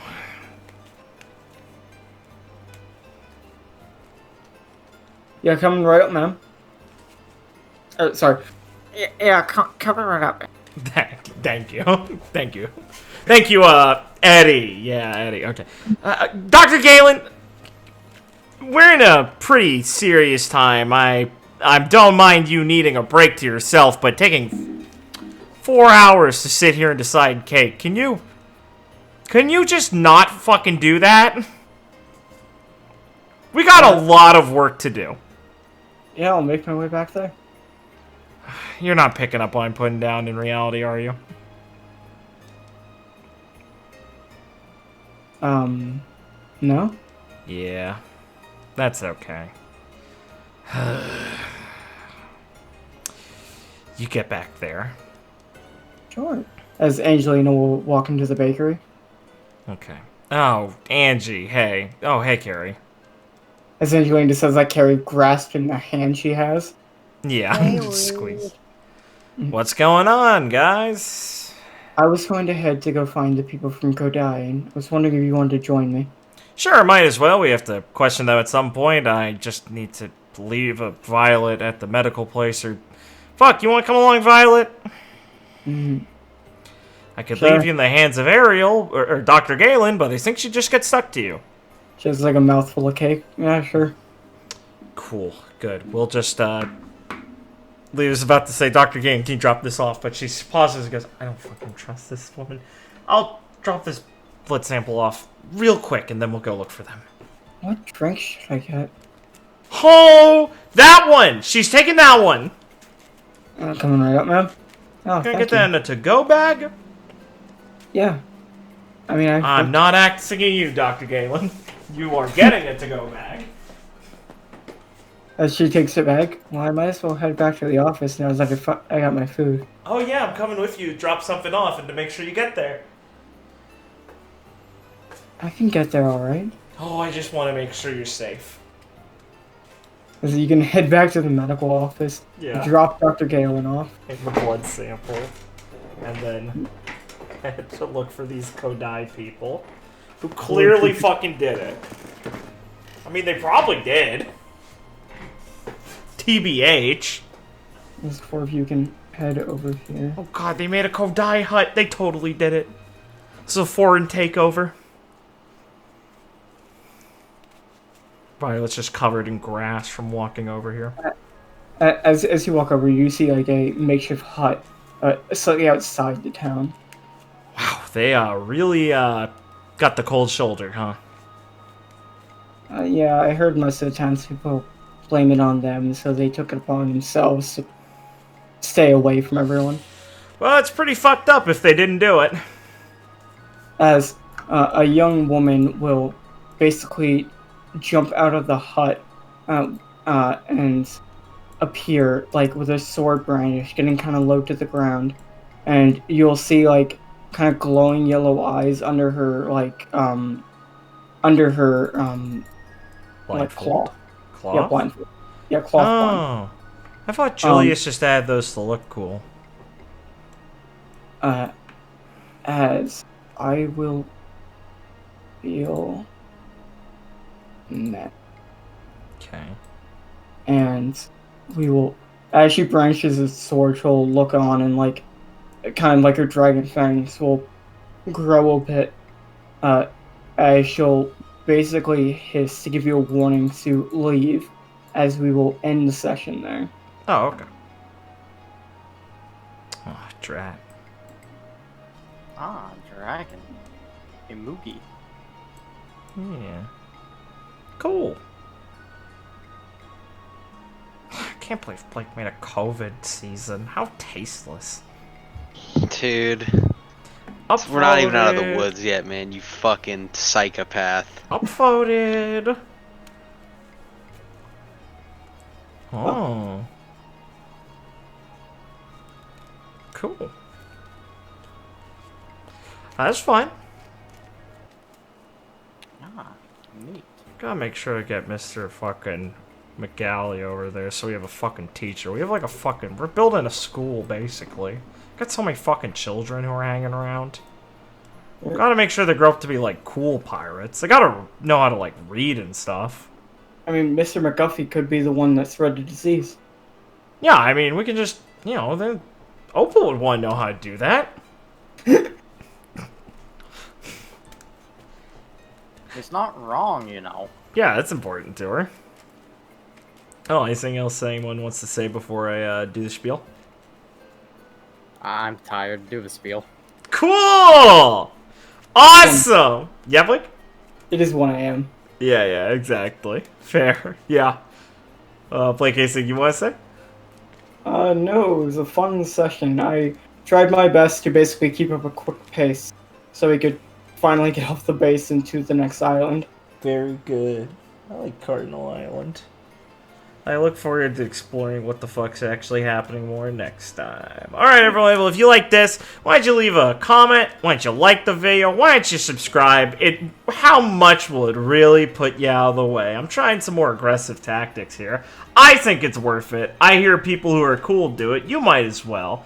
If you really like this content, you've done all that stuff, and you're already such a fucking walking like stack of charisma, well, there's a link down there that you already noticed that will bring you to another channel where we play another game, Records of Remnant, Team Supernova, Adventure in the Ruby Universe, run by myself and played by all the players here. It's a great time. It's got the same kind of vibe, you know, head over there. You'd like it. Tons of more content there. And if you've got both already, well, I already knew that because you're the fucking coolest guy ever. Alright, guys, well, thanks for watching, and we will see you next time. The mystery will be solved next week. Sick. Oh, that's some incentive to keep watching, guys. Catch you later.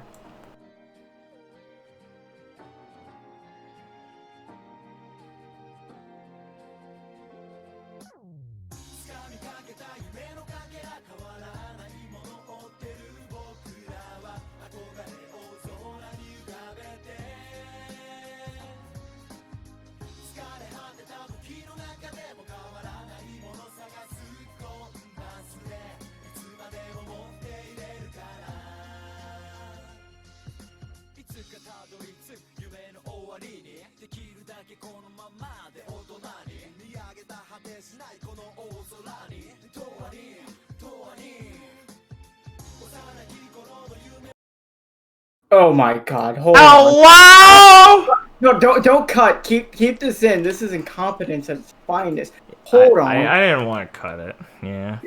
Just hold on. Sorry, this makes this even more ominous. Oh, God. There's a fucking- cutaway? Now hold on. It's not very long. Don't worry. Sick. I'm hype. Yeah. Just give me 1 second. Oh, glad. Cool. Most of the viewers have already turned the video off, but keep going. It's fine. I've done a cutaway after credits before. That's fine. Okay. I'll set the scene. It's some island in the New World. There are a bunch of boats. They're all on fire and broken. Give me a moment.